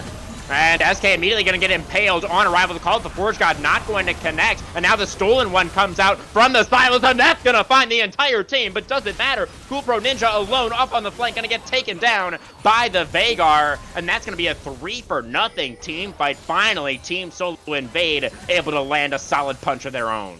I think this is going to be the Otacon for them as well. There's no jungler on the enemy team. It's 5 versus 3 on the map right now, but Ferromancy only just spawned. The Monkeys just overextending a little too much there for that turret, and it kind of comes back to bite him in the ass. Not enough damage was dealt there by the Sivir. Focusing on 1.5 items right now. See if there is a contest here. It does not look like there is anybody on the opposite side of the map. So you're able to get the tier 1 mid. Looks like you're going to get some decent damage on this tier 2 mid. But huge blow to the Monkeys here, giving over that objective.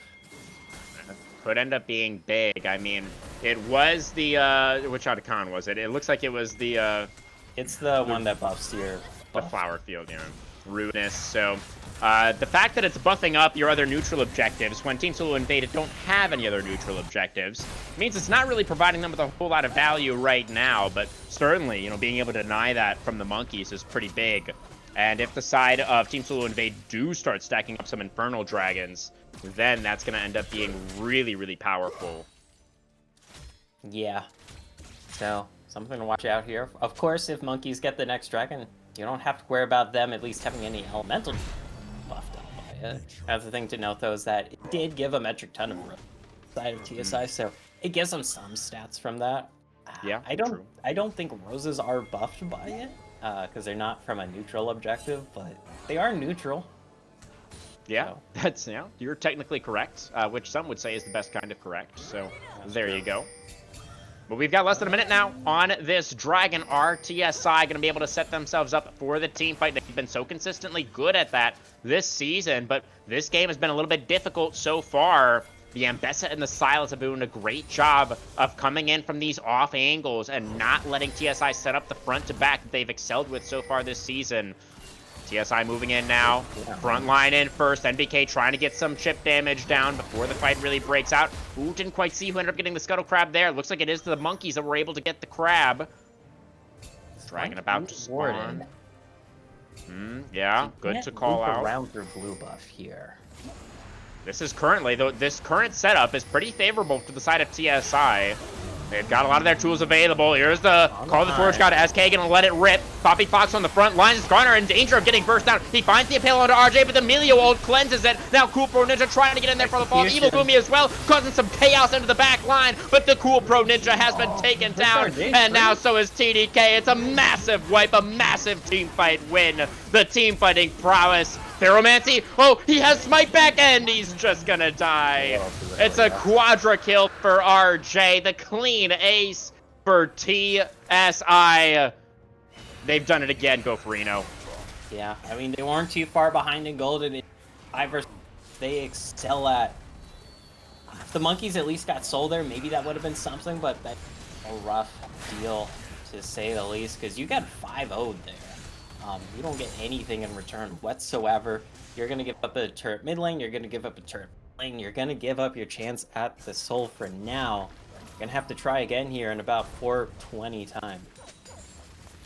Yeah, and honestly, I feel like that fight, it was a good effort from the Monkeys. There were a lot of very, very low health bars on the side of Team Solo Invade at the end of that one.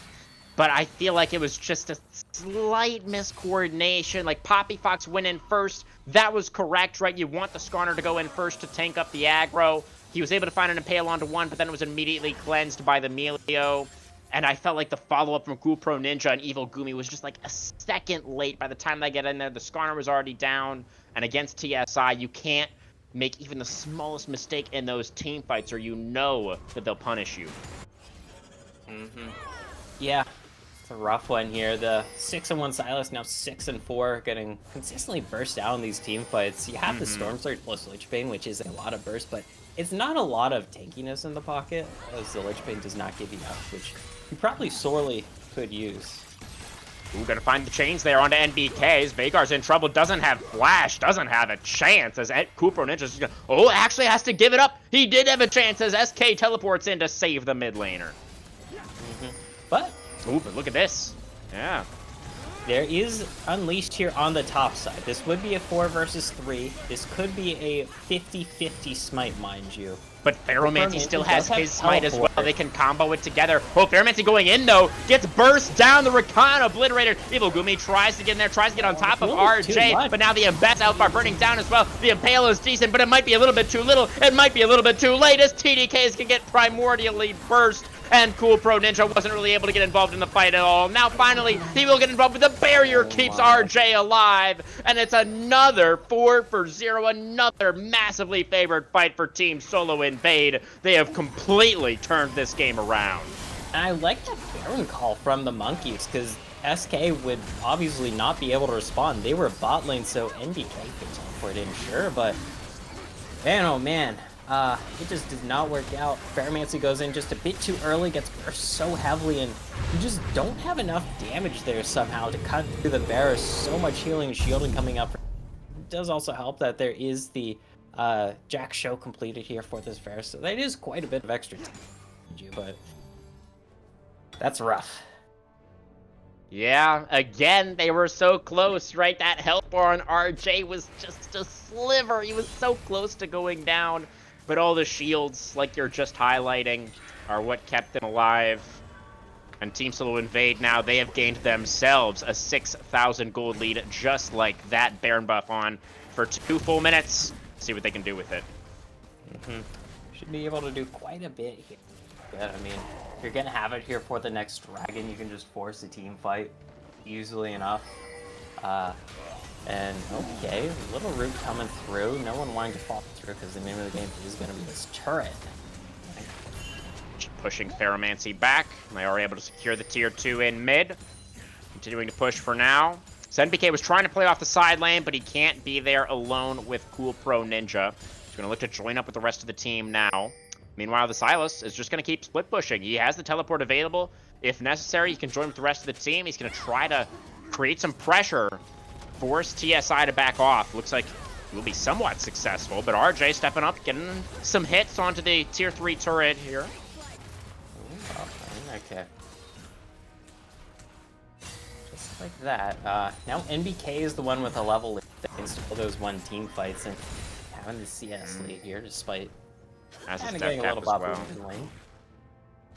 Now Vagar is quite strong. Getting engaged on now by the Pro Ninja, as we can see. Puts down the event horizon. The Primordial Burst, almost enough damage again for the Ninja. So close, so many times. But again, it's not quite enough. And NBK does not have the teleport, though. So, the Silas does. He's going to have to use it to get out as the side of TSI work collapsing. Look to take down the enemy mid laner. But good heads up from the Ninja, able to get his way out. And now TSI need to buy some time for their own mid laner to rejoin. Not gonna be too bad here. NBK able to get here in time, surely. And not being able to finish off that kill really stings there, because being up 5 versus 4 in this fight would be really nice. Dragon's getting burned right about on to break through. out. Event Horizon comes down there, look to burst down the enemy jungler as the Bramble Smash pushes them into the wall. The stun comes through, Poppy Fox went down relatively low, but he stays alive, and the Dragon gets taken by Unleashed anyways. Evil Gumi again trying to get something done, but the dive is just stuffed. The CC is too much from TSI. They keep both carries standing once again. They deny the soul once again. And they're going to look for a little bit more. Are they going to be able to chase down anybody else? Unleashed is hunting. NBK on the flank, but Kupro Ninja able to dash away from the cage. Tier 3 turret in mid, though, cannot run away. Just as the Baron buff times out, it's going to be the side of TSI able to break open the base. And ending here might be a little bit rough. They're just going to back off here, more than happy. They deny the soul once again. They get a mid lane inhibitor, and now they're one team fight, so the goalie just goes further. Now a little past 7.5k in their favor. Does suck here. The Monkeys were in a very favorable position. You know, they're up in hills. So good. Dominating objectives left and right. They get first turret, they get defeats, but then the team fights happen and they didn't have a big enough gold lead. That is absolutely correct, Goferino. And it's kind of, you know, I feel even a little bit guilty myself because I was getting so excited in that early game. I was getting really hyped up for the monkeys. Hopefully I didn't play too big a role in what happened afterwards. But I know that can happen sometimes with casters cursing things and that sort of stuff. So I'm willing to take a little bit of the responsibility for that. But really, you know, it's TSI. I mean, we've seen them do this so much this season. They're just so consistent in the fights. It's crazy. Yeah.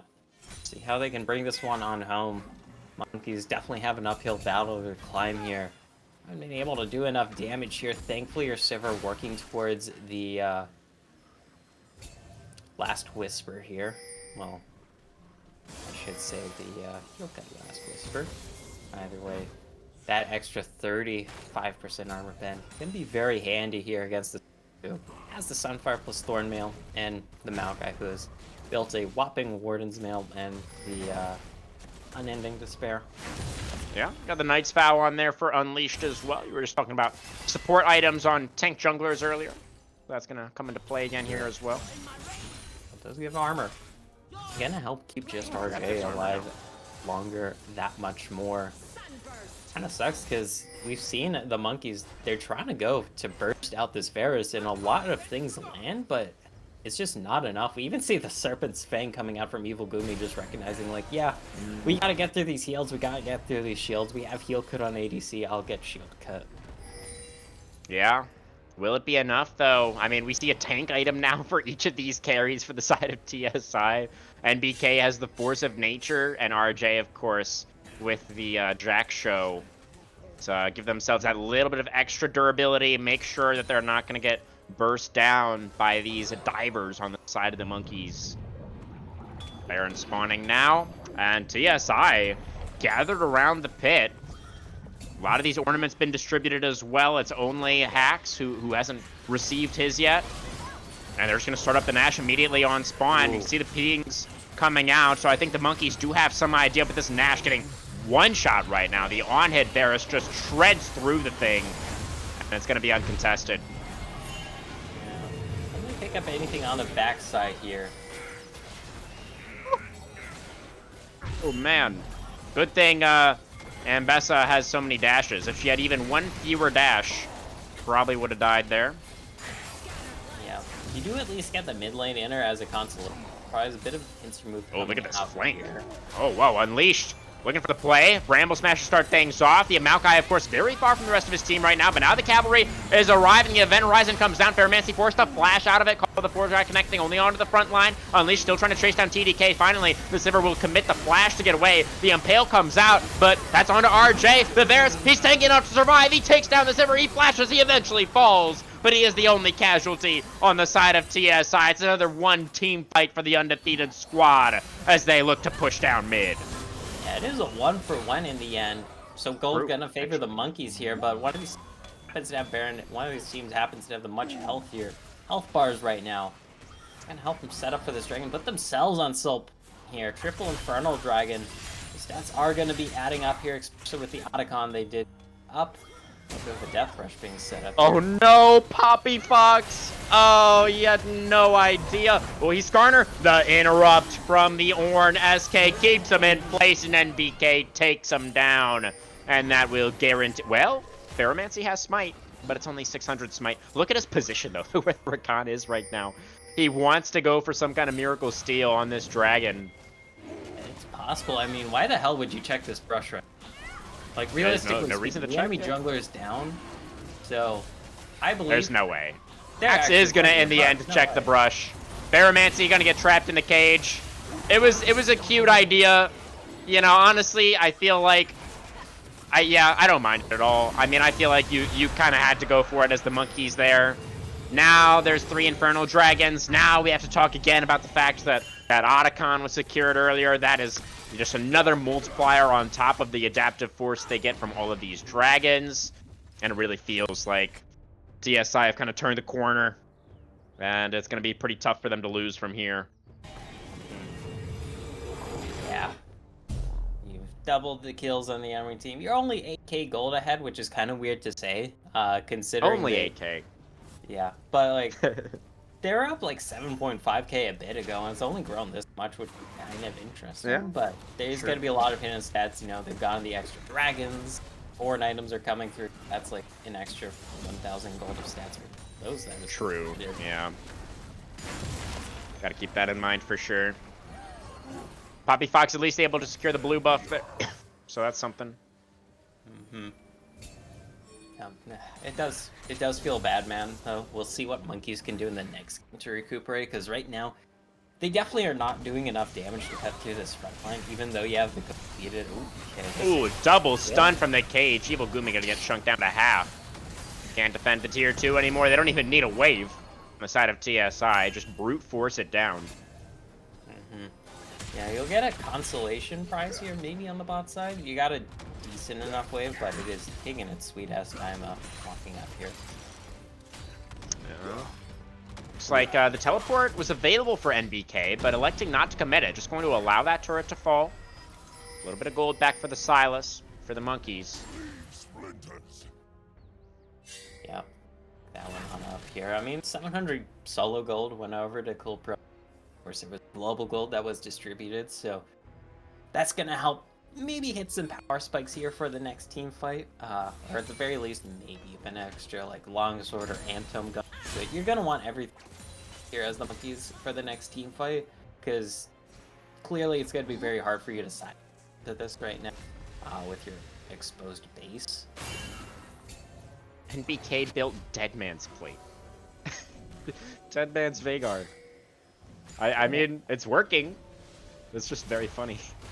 Yeah, just so damn tanky. You have the upgraded Rabadons here. You have the Luden's pistol, so... I mean, with Vigor passive, you definitely have enough AP here against the enemy team comp.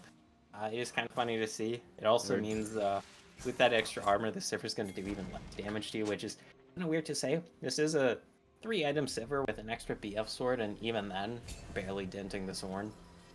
Yeah.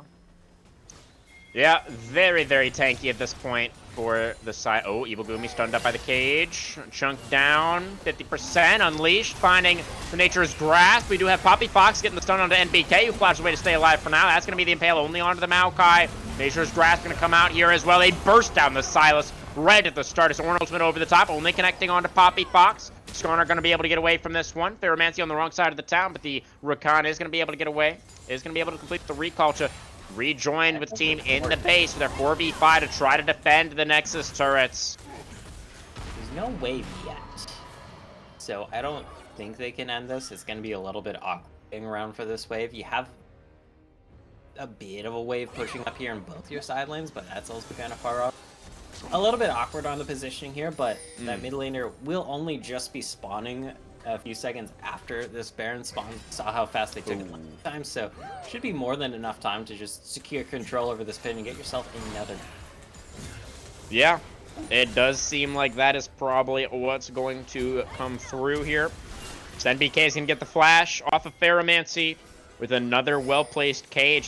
That's you know, another, I guess, benefit of this build on the Vagar is you can get in position for those cages so easily. You can look for really aggressive setups with the event horizon and just get free summoners like that. And they are going to be able to burn down this Baron. Secured.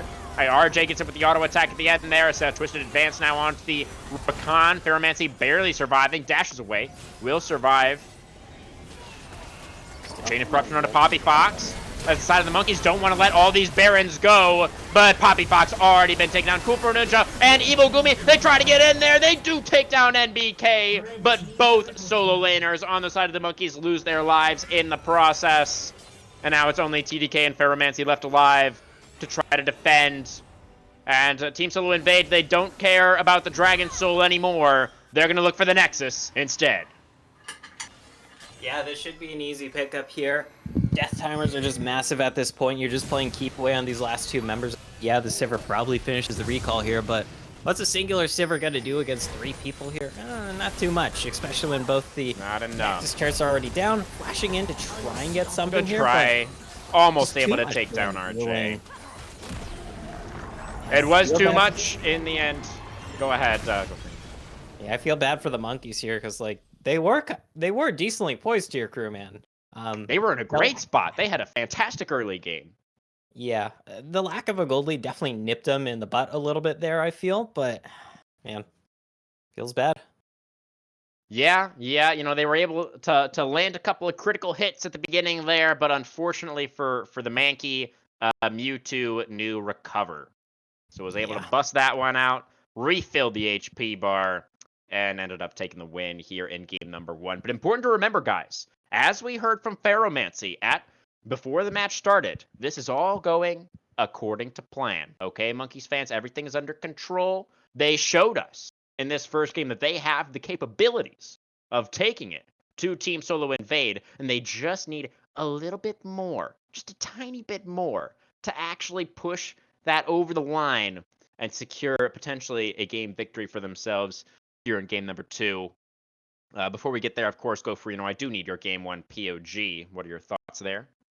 Fairmancy just purely for that steal. Probably the objectively funniest thing we've done all season. At least on our great. day. That was fantastic, yeah. Might have missed something funnier on the Sunday casts.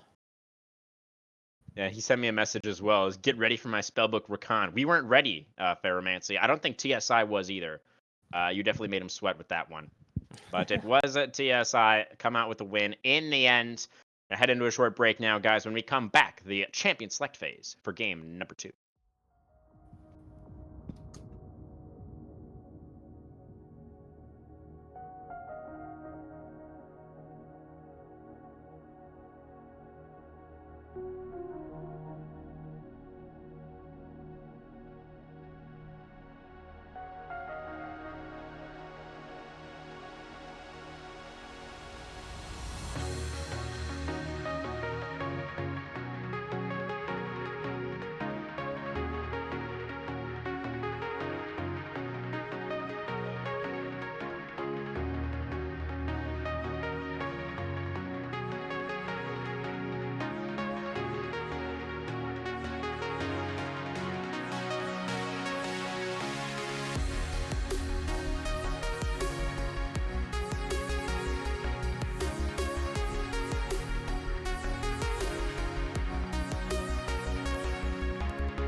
All right, everybody, welcome back. It was a great effort from the Monkeys in that first game. They had their opponents in the red. It was the blinking health bar go Freno. They went for the high jump kick to finish him off, and they unfortunately missed, took the damage themselves, and it was TSI able to turn the fight around.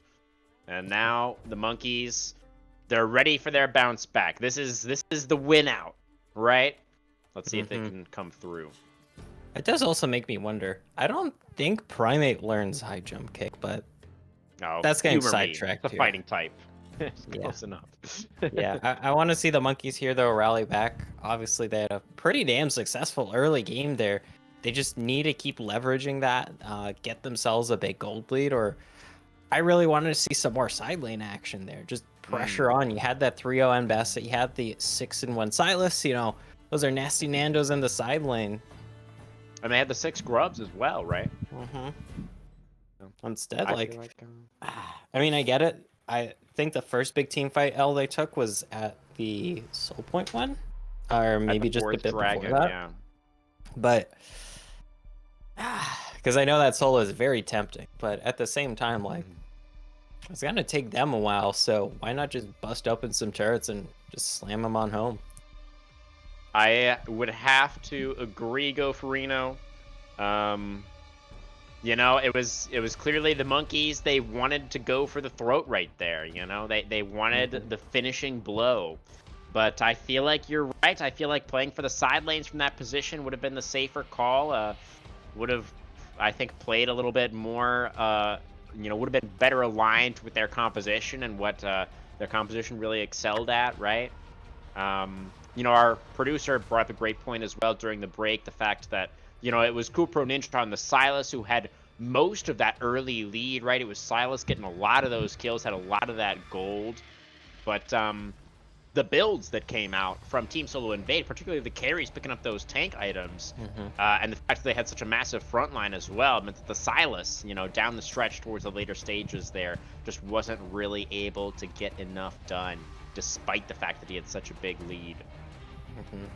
Yeah, that and the Mbessa as well. Like, we saw early on in the game around that third dragon, Gumi just able to find that flank and just absolutely shred through that lone Varus. But every other time after that, that Varus is right by the Melio. The Varus has Jack shows, and next thing you know, the Mbessa just not able to do all that much damage with the public execution, which is not something you typically see here. Yeah, Varus just standing his ground. It was like, come at me, bro. Yeah, that was, that's when you know. That's when you know things are looking pretty dire. When Varus just stares you down as the Mbessa. But let's see here. So we are going to be getting into this draft very, very shortly. Or maybe not, as the draft rule is apparently having some issues right now. So stay tuned. Yeah, you hate it when that happens. It doesn't happen as much as the old drafting stuff for pro draft people use. Like, that would just always break. Yeah. Draft roll is, like, pretty damn solid for the most part, but it does have its outages here and there. Yeah, it's not functional 100% of the time, but that's okay. We make it work. Cause it looks like we have some fresh links here. There we go. See. I see a ban. I see 2 bans. There we go. All right, we're into it. The Vi and the Diana and the Noct are getting removed so far. Quite a lot of jungle focus. We're also going to see the Wei taken away from NBK. And I think these are the exact same bans as last time. The Cho'Gath insta-locked in by TSI here. That is a flex between mid and top. Speedy Cho'Gath in the mid lane has been... It sounds like a meme, but it works out pretty damn well because a lot of mid laners can't really effectively poke you out well. And you have a lot of kill threat if you ever land the Rapture. You just do that into the Silent Scream and to hopefully just consume them to get +1 stacks. Yeah, absolutely. I believe that was the Omega mid, if I recall correctly, was the one who played the Cho'Gath mid last week. But certainly something that we could see come out from TSI here as well, potentially. There is one ban that is different this game. For the side of TSI, they've chosen to ban away the Gwen instead of the Rel. So the Rel's been left open for Ferromancy, his namesake champion. If he would like to go towards that one this time around, they're going to start out with the Zeri and the Set with their first couple of picks here on the red side. Zeri does give you some hyper scaling here onto the Monkeys, and of course the Set Set has his ups and downs. Of course, if this is Cho'Gath mid, you're not going to get that matchup top if this is supposed to be a counter pick. Okay, Vayne You could into play the Zeri. set mid as well. Interesting. Vayne Yeah, Lulu wow. insta-lock into Zeri. Okay. Yeah, very interesting. We did, of course, see the Lulu in our previous match, I believe. Yeah, it was in game number 1 that we had today, where the Lulu did emerge victorious alongside the Jinx. We paired up alongside the Vayne this time around. Another great pairing for Lulu. Lulu has a lot of great pairings, doesn't she? Yeah, just a great champ in general. And I think the thinking here behind the Vayne is because Zeri is very skill shot dependent with her basic attack not being a basic attack and then her Q being a real basic attack. The Vayne Tumble, very short cooldown, especially once you pop the final hour ultimate there. You can just dodge out on a lot of those, and the Zeri kind of has to play the guessing game, so that could make the Zeri lose a lot of DPS in these 1v1s. Could also just be like you're picking the Vayne here for the 1v1 potential. Yeah, it is. I mean, it kind of makes sense alongside, with Team Solo Invade style, right? Where they play for scaling for mid and late game. And, they want their carries on strong scaling champions. So Vayne definitely is that. The main issue, right, is just her range. Sure, she can really struggle against compositions that outrange her, against lanes that outrange her. She gets susceptible to getting bullied early, this sort of thing. So we'll see if the Vayne can get through the early game and is potentially going to be able to have a big effect in those team fights later on. But through the second ban phase already, Mr. Gofarino, we've got Lilia and Syndra banned away by the Monkeys. Jungle option. I swear to God, this will make me lose so much respect for you as a player. Oh. I just despise Shaco as a champion. Like, does not I have hear a cool you. playstyle. Yeah. He is quite obnoxious. I do feel like there are a lot of offensive champions that have been Thank released. God. You're not gonna have to worry about it, it seems. Yeah, thankfully Shaco a champion you basically never see in pro play or much of these 5v5 environments. Down here in this league, it's definitely much more of a possibility with the Emerald Elo. Like, no shade on the players, but definitely something you tend to see more of if you see one of the Shaco one tricks happen to be here. But one tricks and the Fearless don't really typically work out too well because you only get to pick it once max during a series. Yeah, that does tend to be a bit of a difficulty for those players. But we're going to see the Xin Zhao here picked up on the B4. So that is going to, be great for creating space in those fights. And Vayne should be able to utilize that space very effectively. And, of course, we saw the Xin Zhao paired up alongside the Lulu earlier on today as well. That is, of course, great for the Xin Zhao. The Lulu giving him that little bit of extra staying power for a champion that does normally fall off pretty hard in the later stages. The Casio going to get locked in. I think that does confirm for us. We're going to have the Cho'Gath in the top lane. It's going to be more of a carry threat for NBK, which makes sense, but also relatively short range, right? Yeah. Yeah, Cassiopeia, insanely medium ranged as a... If you're going against... You're not too worried because you don't have to worry about the Claw too much. Okay, if you're against the Yona, you definitely have to worry because that has much more kill threat. So this lane for the Cassiopeia going to be very much so dependent on how well you can miasma the Yone from trying to do all-in shenanigans, because you have very low armor as this AP champion, and any sort of all-in starts to really just rack up damage. Yeah, it can be really dangerous for the Casio. We'll see if NBK is going to be able to keep the Pro Ninja at bay. Pro Ninja obviously had a fantastic laning phase in the previous game. Even, I believe, was able to find a couple of solo kills on NBK. So certainly seems like the Monkeys mid laner is going to look for a similar strategy here in this one as well. Yeah, more so. Yeah, nothing much else to say about that. And once again, the Monkeys, this is a decently effective side laning composition. The Set gets ahead. That's obviously a big threat. Yon, hey, we know how obnoxious that champion can be in the side lane. It's not like you have the Saver this time, though. The Zeri not as well 1-3-1 sort of thing as their constant team fight as a champion, which is, of course, playing into TSI's whole motto. It would be, yes. But, like you said, some strong split pushing pieces, at the very least, on this Monkeys draft. Is that something that you're really hoping to see this game from the Monkeys? Because You know, honestly, the fights in the last game were pretty close. I mean, there were some very thin margins on those first couple of team fights where the side of Team Solo Invade were just barely able to win. Those were definitely winnable fights for the Monkeys. So maybe they are going to opt into some team fights again here. But, I mean, personally, I feel like you just have to play a different style against this TSI roster. What are you really hoping to see from the Monkeys this game, Gofrino, in terms of gameplay to try and get themselves a different result? Yeah, they could once again get their soul laners ahead here, but this time around, pay a little more attention to the bot lane so your Zeri gets ahead.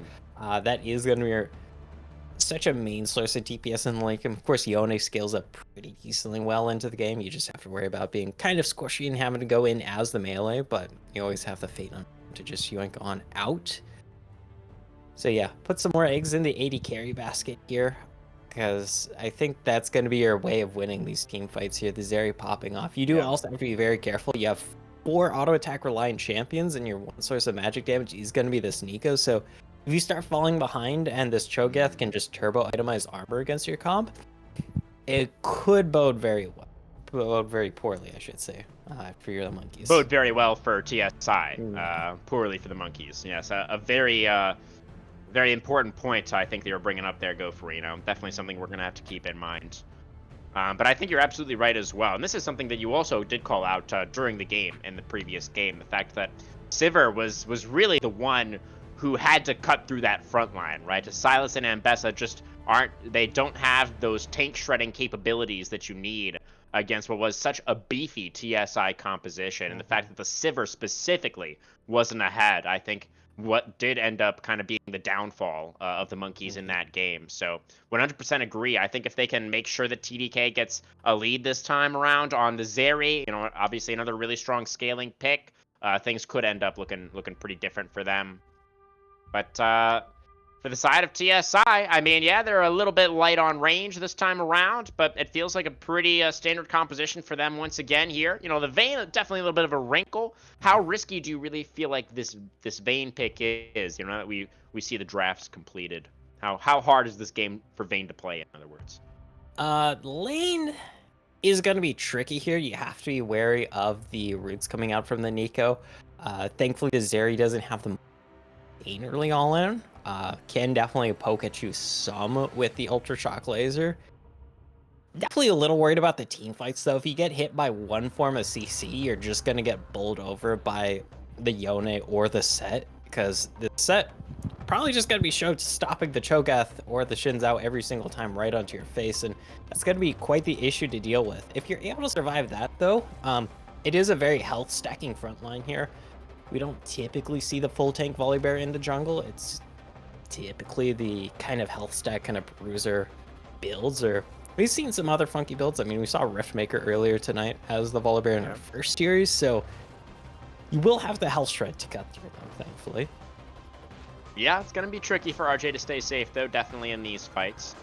And it feels like Set, interestingly enough, he feels like a great pick into Team Solo Invade specifically. Not necessarily this draft, you know, he's fine into this draft, he's not bad, I'm not saying that, but I feel like against this kind of team where they're so focused on team fights and you know they're always playing front to back, like those can be really good situations for Set, right? Where you just pick up the enemy front line and you place them in the enemy back line, and that can, you know, just geometrically speaking, work out pretty well for the Set in those cases. So we'll have to see if the Set can be mathematically correct in this one or not. Yeah. But overall, Gofrino. Oh, go ahead. Yeah, because another thing to note here is that there's not a lot of backline threat coming out from TSI. You're hoping for the Shin Zhao to maybe jump on top of this Zeri and then get a Lulu ulti or maybe a Cho'Gath flank, but if you just showstopper out the Cho'Gath every time, it's really only a Shin Zhao trying to stick on this Zeri, and we know how slippery this champion can be, so that could be an issue here for the TSI's team comp. It certainly could be. They definitely ran into some issues in the previous game, but TSI were able to overcome in the end. But this is, of course, the plan for Ferromancy, is to get the win out here in game number 2. overall, Gopherino, how are you feeling about the drafts? Do you feel like either team is walking away with a win in the champ select phase here? Favoring TSI's a little bit more here, just due to the fact that they have the more varied damage profile here, whereas the monkeys, I mentioned it earlier, but their front line isn't really building resist. It's just going to be stacking health here. Vayne has the silver bolts that's true damage based on percentage max health, and then the Cassiopeia, like Legan beginning Leandre's here. So the front line is going to be very susceptible to just getting mowed down here from the monkeys if you're not far ahead or if you just don't blow up the back line from TSI. That's definitely what TSI are going to be looking for, and trim those hedges and mow some lawns. That's the plan. For the side of the monkeys, they want some overgrown shrubbery, perhaps. You know, throw some chaos into the mix. Might help them out. We'll see if they're going to be able to make it happen, guys. Are we going to game 3, or is it another 2-0 for TSI? We'll be right back.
All right, everybody, welcome back for our 4th and possibly final game of the day. You've got, of course, Team Solo Invade on the blue side now, and the monkeys, after having returned, they're back from the Pokemon Center Gopherino, and they're ready to go for round number 2. 30 seconds Yep, until already minions setting up spawn. shenanigans here, thanks to Nico being able to dupe people. And I don't think too much is going to work out here. I believe Unleashed spotted them walking into this brush here. So, you know, actually, okay, yeah. That's the, I definitely saw you guys walk. Taunt. Yes, it is. And Monkey's going to sheepishly back away into their own jungle. Yeah, Monkey's trying to catch Minions someone have there. spawned. Probably looking to just push up and try and get some raptor vision, because if you go there, you're probably going to get bamboozled. Looks like we're going to have parallel clears for our junglers again here. Poppy Fox moves back into the top side, so we're both going to be pathing down towards the bottom lane. Also, shoutouts to Dreddy22 for the raid. Even if it is only one, we appreciate the one. Every viewer matters. No doubt about it.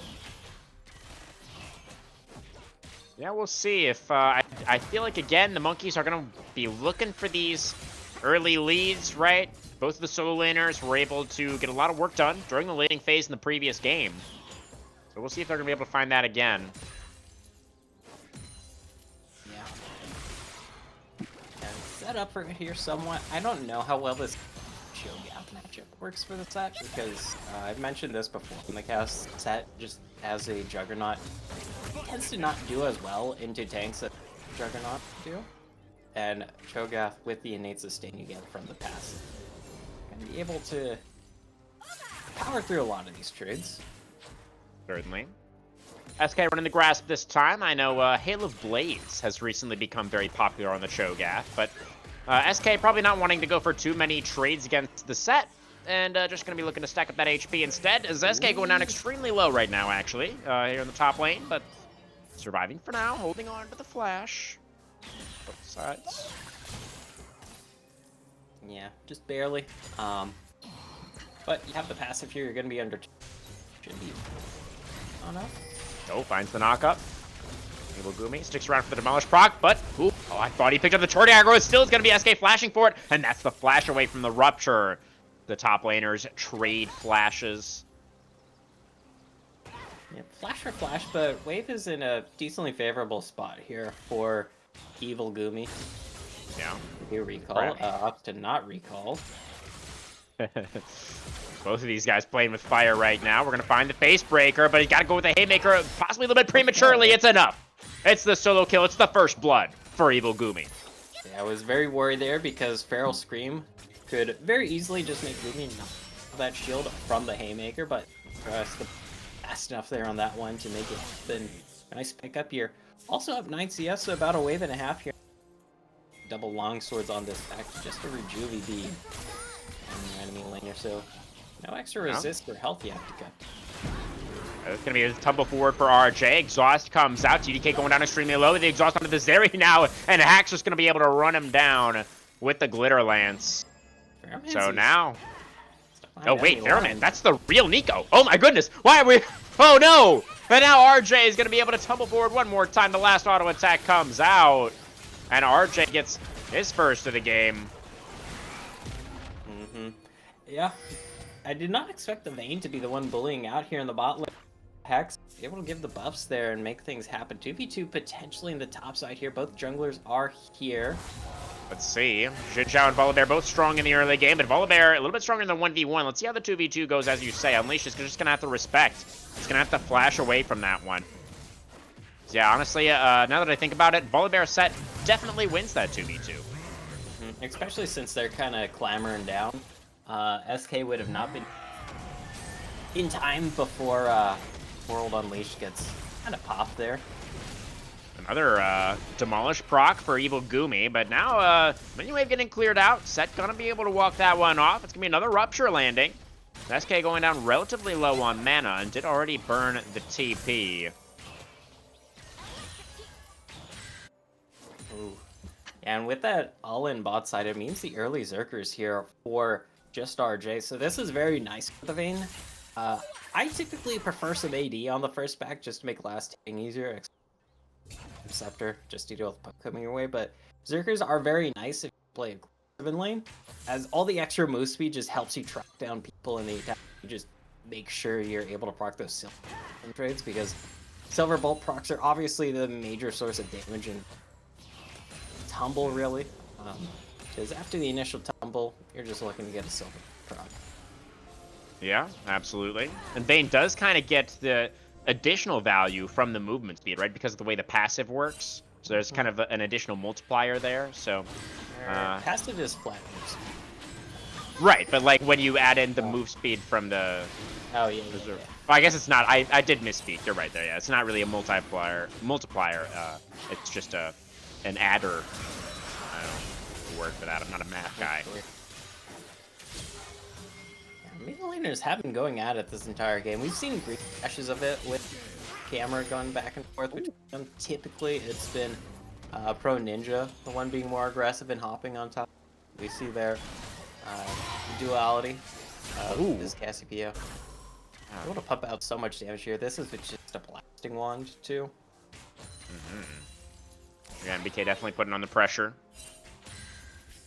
Pro Ninja also with the Zerker's Greaves early, but not helping out the Yone all that much, at least at the moment.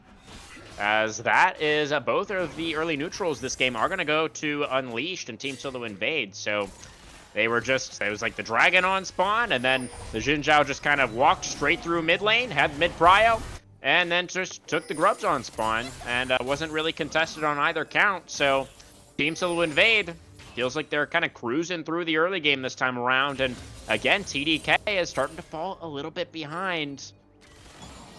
Yeah, kind of concerning too. You have the okay flash. Can be the trade. Just a little out of range to get that. Good respect from NBK. Going to be forced to flash there. Still a positive trade for Poppy Fox. As the Pro Ninja, is the Yone going to be able to get that cannon minion? Yes, he is going to be able to do Yone things, and it gets the cannon. Very nice. Yeah, doing a lot of damage here is this Cassiopeia as mentioned prior, but really adding up in these trades. We'll see what Pro Ninja can do here to mitigate that. Has a lot of attack speed early on, so that will give you a lot of CDR. Of course, it deals with the attack speed, but no real sustain just yet to power through Cassiopeia, just continuously mowing the game. Nice Pharaoh scream there. Oh, still going to get clipped by the face breaker, actually. Facebreaker has a pretty decent hitbox here, in terms of width. Length, I feel like the hitbox is at least a bit. Evil Gumi able to find it that time. And the set's definitely been doing a good job putting on pressure up here. You know, was able to find that one solo kill. He's gotten a couple turret plates for himself as well. So, give me a little bit of an advantage for Evil Gumi early on here. It's about 800 gold, actually, for the set already. It's pretty significant. Look at Tiamat as well. That's going to give you a lot of just pure extra power for shoving this wave as well. It's a nice thing to have here, because the set, no real native wave clear in the kit, unless you're able to get a decent stack on Haymaker.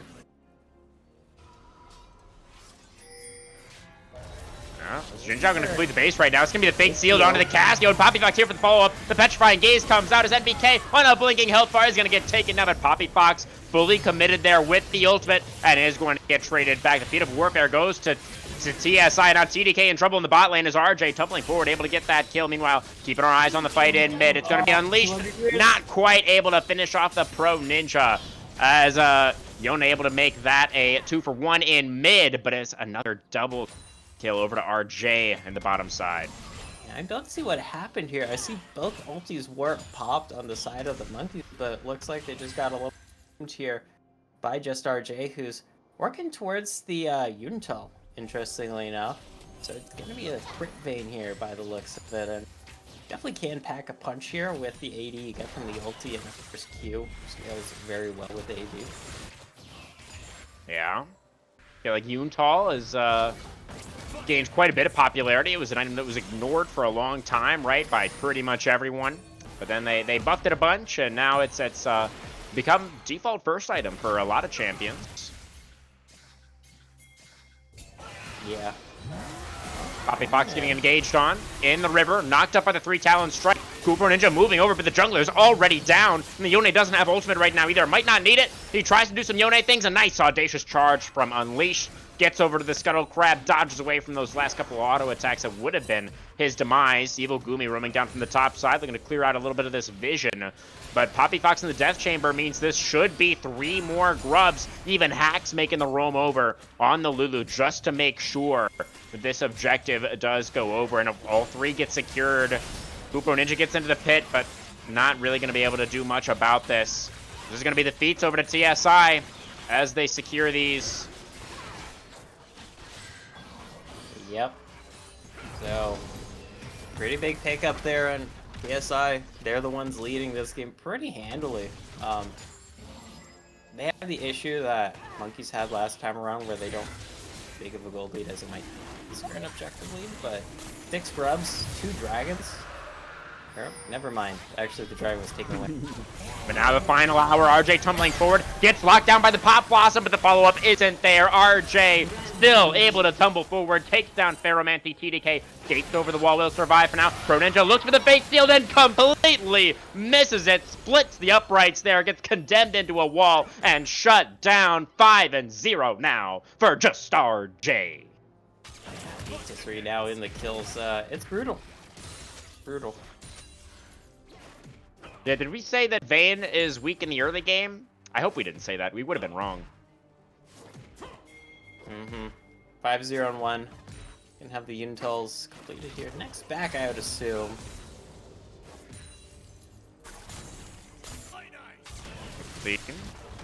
completing the base now.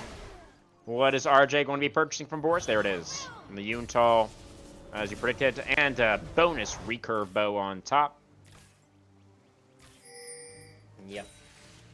Pretty damn ahead here, 1.5 items. Of course, you at least have the shift completed here for TDK, so you'll be able to have the wave and get a little bit of extra poke off of that. Does feel bad though. Monkeys, they're gonna have to make something happen soon. I feel like try and get some leads somewhere. Yeah, it was a good attempt in that last fight, but it just wasn't quite coordinated enough, right? Imagine if Cool Pro Ninja was in position to go for the ultimate as the Pop Blossom is landing for Ferromancy. And you just chain the CC it, you one-shot the Vayne. That's Vayne's biggest weakness, right? She's short range, she has to get up close and personal. She's susceptible to getting CC'd and burst down. It could have been so good, right, for the Monkeys, but they just weren't quite able. Did Volibear just steal that? I think he just stole that. Oh, alright. Take it. About sending a message. Yeah. I guess so. Oh, that's gonna be the Nico E does miss RJ. Pressuring, the Pop Blossom is gonna land once again, but the Wild Growth to keep the Vayne alive, and RJ so strong. Ooh, takes a turret shot there. He's gonna have to use the barrier, but TDK, oh no! We still die. Absolutely tragic. 7-0 now for the Vayne. Another double kill for RJ. That Vayne Lulu bottom side is just doing so much work right now. Pro Ninja in the mid lane gets petrified. Tries to go for the feet steal to counter attack. He flashes away. He can't land the Q3, but also the flash away for NBK. It's the Casio and the Yone both gonna end up walking away from that one. Neither drops there. I thought surely one of these homies drops, but nope. Oh, maybe here. Oh, the Yone. Oh, okay. the yeah, that's I always hate that. It feels so unfair to me when he kills you with the damage after he snaps back to the body. That's just like that should be.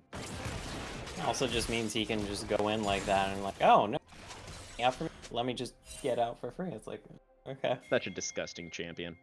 Yeah. Anyway, like, obviously, if you have teammates that camp the spot where you hop back to, one-on-one. Yeah. And you know, Kupro Ninja for the most part has been using the Yone nonsense to great effect here in the mid lane. Just very unfortunate what happened down there towards the bottom side. Was so close to getting a bunch of value with that ultimate, right? But just narrow. Okay, and we're snacking on some set towards the top side. RJ's taking down a turret as I got a little bit lost there. Sorry about that, guys. Yep, gank in the mid lane though. All right. Is Unleashed going to be able to punish the snapback? The knockup from the 3 Talons striking Cool Pro Ninja. Going to be hitting the dirt. Pyromancy flashes in there for the Pop Blossom, but you already lost your mid laner. Unleashed, though, getting focused down by Poppy Fox. Tries to charge away to the minion wave. The flash as well to get the Xin Zhao to safety. And now the super fed Vayne is here, and RJ is just going to run them all down. 14-3 now on the scoreboard, and Team Solo Invade looking for another 2-0. Yeah. Like, this game is definitely quite the wash right now. You're up on all fronts, basically. You even got the shutdown on top side. Yeah. It's bad here for the Monkeys. Like, yeah, it's such a positive start to that last game, but this game, it just went down the hole pretty damn quickly. You don't have much of a front line here to tank either. It's going to be the Rowan to... That's more of like a solo lane thing, because you come to get that, and extra stack afterwards. But it is the funny, it lets you spam stuns. Yeah, it definitely gets some ridiculously low cooldowns on the abilities there for the bear, but yeah, I don't know if it's going to be enough. And it's pretty tragic as well, as this dragon getting focused down right now, as we can see, is going to be claimed. And now it's going to be Unleashed, still running some interference. Gonna prevent the Monkeys from ever entering the river. But yeah, it was really Evil Gumi was the one part of the map that was consistently winning for the Monkeys, right? He was consistently pushed up to that turret. You can see he's gotten that tier 1 solo here. Looking for the Demolish proc, is going to be able to get that turret down. Gets the objective bounty for his troubles as well. The fact that he got solo killed by SK feels like that was maybe even the nail in the coffin if the coffin wasn't already locked shut. It's NBK getting Yone a little bit. Nice buffer there on the ultimate, but it's still not quite enough to take down NBK. Couple of more Twin Fangs. Oh, yeah, the Rylai's there.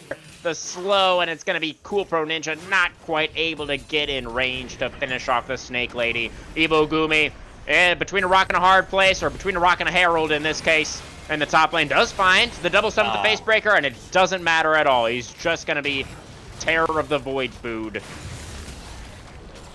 Saves the turret at least, but yeah, the Feral Scream stopping the Showmaker, or the Showstopper there, the player from the LCK, about the Showstopper from being a free little tick out here from Evil Gumi. Flash as well, but yeah, can't press the buttons if you're silent. Oh dear. Yeah, Poppy Fox, unfortunately, I don't know if you were ever keeping that turret alive, and now he's not going to be able to keep himself alive either. 9 kills now for the Vayne. 2 items already done. Full item ahead now over TDK. Yep. It's a rough spot to be in, but... So what'd you have for breakfast today, Goferino? Leftovers. I got some shrimp udon yesterday at a restaurant. Oh. That was pretty good. A little overpriced, tasty. but it was really good. Okay, face breaker. Wild Growth comes out. RJ just gonna be able to walk that one off. Yeah, shrimp udon for breakfast. That's a little bit unorthodox, but it sounds nice. I'm with it. I'm about it. Yeah, I don't typically eat like breakfast foods for breakfast when I get the chance. I mean, it's not like I hate breakfast foods. I like them. It's just like, hey, you know what? Let's take the extra time to cook a little something here. Okay, sure. A lot of breakfast foods, you cook them. It's very quick because obviously, Right. a lot of breakfast food culture is like, I need to make something really quick because I'm tired and I have to get to work. Exactly. Yeah. It's, you know, a lot of pancakes, waffles, you know, French toast, this sort of thing. Kind of sucks. I wish we got rid of the 8-hour workday to have more time to just in the morning. The 8-hour workday, a little bit of a crime. Nope, It sucks. Yeah, it's the worst. Unfortunately, I don't know if that's happening anytime soon. Literal Monkey, these their workday is probably feeling a little bit too long right now as well. Yeah. It's a rough one, because they had one series before this. I'm playing this one.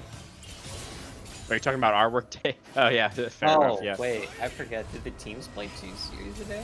No. The teams only play 1 series per weekend. So it's, you know, the teams that are playing today then are not going to be playing tomorrow. It's the other 4 teams that play tomorrow. Yeah, you should know this by now, Gopher. You know, you've been doing this for 5 weeks Probably now. should. All right. Yeah, well. That's the more homework for you. We're going to practice Perspicacious, and we're going to learn how the schedule works for next week. Because that's going to be a flash on top of NBK, who does flash away the Petrified Gaze. Pretty good there. Gets away from the Fate Sealed, but still trying to slither out of this one. And he has a Lulu to keep him alive. And now RJ is here, and everything has already been used by the mid-jungle of the Monkeys, trying to get that kill in the side lane. I respect it. You know, you got to go for the crazy plays. You got to go for the hide on bush strats at this point. Pyromancy is going to get in there with a Pop Blossom, but Cool Pro Ninja is forced to return into the Vayne's crossbow bolt, and Pyromancy unfortunately just ends up offering over another kill. It's 12 now, 12-0 for the Vayne and TDK. Not getting out of this one, has the flash, and it does not matter even a little bit. Goferino, let's go back to talking about breakfast or something. I don't want to talk about this game anymore. Yeah, it's... You really hate to see it, because, like, the Monkeys, we got hyped for them last game, and we thought maybe this would be the Monkeys. What a week. They take this series here, or even just a game off of TSI. Taking a game off TSI would be a nice little confidence booster, but it's kind of clear here. You're down 10k. The one dragon you picked up here. Things are not going your way. You're probably looking towards next week here, because every one of your lanes is behind right now. You know, everybody on the enemy team sitting at 2 items, some at 2.5. Okay, Unleashed sitting on 1.5 themselves. That's jungler economy for you. Yeah. I don't know what you do here. Monkey, you gotta picks, you gotta find something, but it's also pretty hard. Who are you realistically gonna pick? Just RJ, gonna be sitting with the Lulu the entire NBK, I feel like decently. Fox is looking. Okay. And he's gonna blast go, and he's gonna find RJ. Can they burst down the vein? The Bioware keeps him alive for now. RJ, there's no way he lives again. Oh my god, still a 0 with a death column. Evil Goop is gonna try to get there. He flashes the Haymaker. It's still not enough. Cool Pro Ninja. Surely the Yone can get it done. Please. Oh god, RJ, he's still alive. They can't kill him. It's another double kill for the Vayne. Oh my god, oh, the humanity. Oh, RJ, you didn't have to do him like that. Oh, it's the team fighting for Team Solo Invade. It comes out on top once again. This game is super duper over, Gopherino. It could not be more over. Yeah. They couldn't finish off the Vayne there, which is tragic. Like, just RJ getting out of that one's, but it also should. When TSI is ahead, they just make you team fight. So, have fun with that one when you're already down. It's rough. And, you know, I don't really want to mention this. I kind of feel like I have to. You brought up earlier that the Monkeys are going to have to be looking towards next week. Unfortunately, I think with a loss here, they are going to be at 0-5. It's a 7-week season, Gopherino, and I don't think 2 wins, even if they can pick up the wins in the next couple of weeks, are going to be enough to actually get them into the postseason. So it's looking entirely cooked, unfortunately, for the Monkeys. Yeah. Yeah. And there's another one going down. This game kind of all but over. Spirit, it feels Oh, like. it's over. Make no mistake. Yeah. No Barons available to take yet, but that's gonna quickly once it spawns. Yeah. What about lunch? You said you don't usually do breakfast, generally speaking. So lunch was kind of weird. Yeah. I tend to just snack a lot, so like lunch was like Okay. a continuous snack over the course of like rice. I did cook though. I cooked a bunch of rice. That's getting a speed. Nice. Yeah, cook the rice today, and then hopefully tomorrow it's nice and into fried rice. That does sound pretty good. Yeah, I'm a little bit light on groceries at the moment. I've got like a couple of frozen pizzas, but I don't really. They're just like cheese. I don't really have much to put on them right now, so I kind of got to hit the store. I get some like peppers or mushrooms or something to get on that pizza. Oh yeah, totally. Yeah. Yeah. Although I don't know how to get Hollow. Okay, Baron taken here. Let's It see did what the get taken, Monkeys yes. can do. Yeah, they can't really escape here against the Rylai's. No. They're gonna try to flash. RJ doesn't want to let him live. He's gonna do his best. Gonna get hit by the Nico E, and Monkey's gonna be able to get everybody out. Yeah, keep in mind this Vayne here for just RJ. It's not like the Varus where you had. This is full on squishy. There's no defensive speak of outside of a little bit of resist you get from Terminus. I think I'm loving with the this end Kobe here, you have the Yone and bot lane still. Yeah, well, they're gonna destroy the first Nexus turret, and they've got a bunch of grubs. Bearman's gonna go for a last-ditch engage. Only finds 2, and RJ was not one of the 2. And now we don't have Nico ultimate, and TDK is gonna skate away, barely survives, and RJ goes legendary, and now we are dunking. Oh, we're on top of the Vayne. RJ, oh, he's under the. No, he's still alive. Flashes out. That's gonna be it. There's 3 more kills. It's Ferromancy. He desperately wants to. He's not quite able to find RJ there either.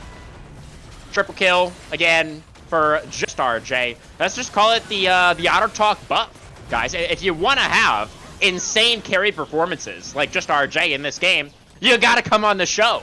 Okay, you gotta join me for Otter Talk, and then you can be 18-0-5 on Vayne and absolutely destroy your opponents. Okay, it's that easy. Not what I expected here from Vayne, to say the least. But yeah, there's not much analysis of that game. I mean, TSI, they got the lead, and they just ran away with it. That's right, Gopherino.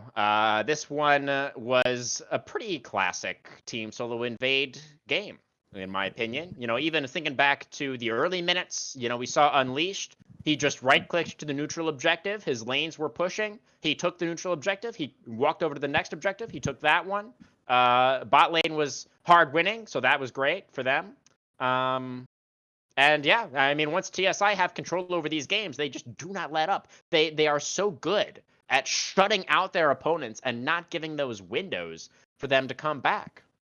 Yeah, and I mean, my heart goes out to the monkeys here. Like you said, 0-5 now, so clearly they're going to probably not make playoffs here, barring like some weird tiebreaker situation, but that is a very long shot, to say the least.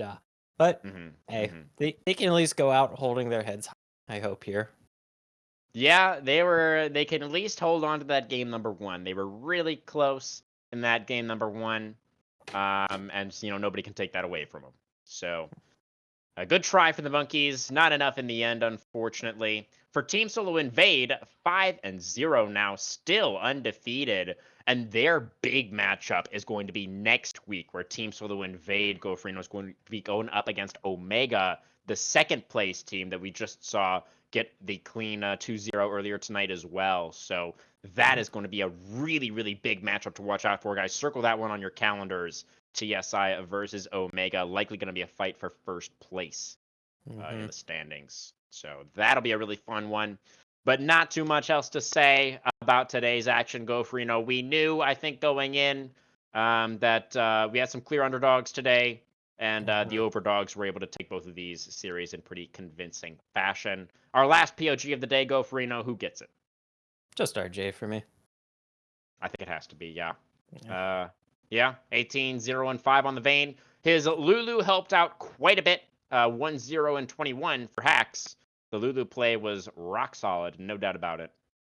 But RJ, I think, piloting the Vayne, there's more pressure on the Vayne to actually, make sure your positioning is good, right? And timing the tumbles and the flashes, and when you have the opportunity to do the tumble forward and actually look to chase down those kills. So credit to RJ, played it out beautifully in those team fights down the stretch as well. You could tell that the Monkeys, they kind of realized, I think, at some point that they weren't going to win this game, but they really wanted to kill RJ at least once, right? But they weren't able to do it. This the AD carry for TSI here was just absolutely stellar in this one. Do you have any other final thoughts, GoFrino? Anything else you wanted to mention before we close things out for today? Just thanks to everybody for sticking with us tonight. No, pretty short night, all things considered, with only 4 games tonight, but we had some exciting ones, especially game number 1. Yeah, It was tragic in the end, but for those first 20 minutes, there was some pretty damn solid hope. Yeah. The monkey betters, the monkey believers in the chat were they were probably already starting to celebrate. They had the champagne ready, they were ready for the channel points to rain down upon them. But it didn't quite come through in the end. Credit to Team Solo Invade. Another amazing performance from them this week, particularly being able to come back from that losing position in game number 1. That's something that we've seen Omega do a lot, but now that we've seen TSI is able to come back from those losing positions as well. I'm just really excited for that matchup next week. But that's going to do it from us here tonight, guys. Remember, of course, that we do have week 5, day number 2. That's going to be tomorrow. You've got Chong and Ferris for that one. From us here, from myself, from GoFrino, from Wookie, and the entire team at Blue Water. Thank you, everybody, very much for watching. We'll see you tomorrow. See you next week. Have a great night.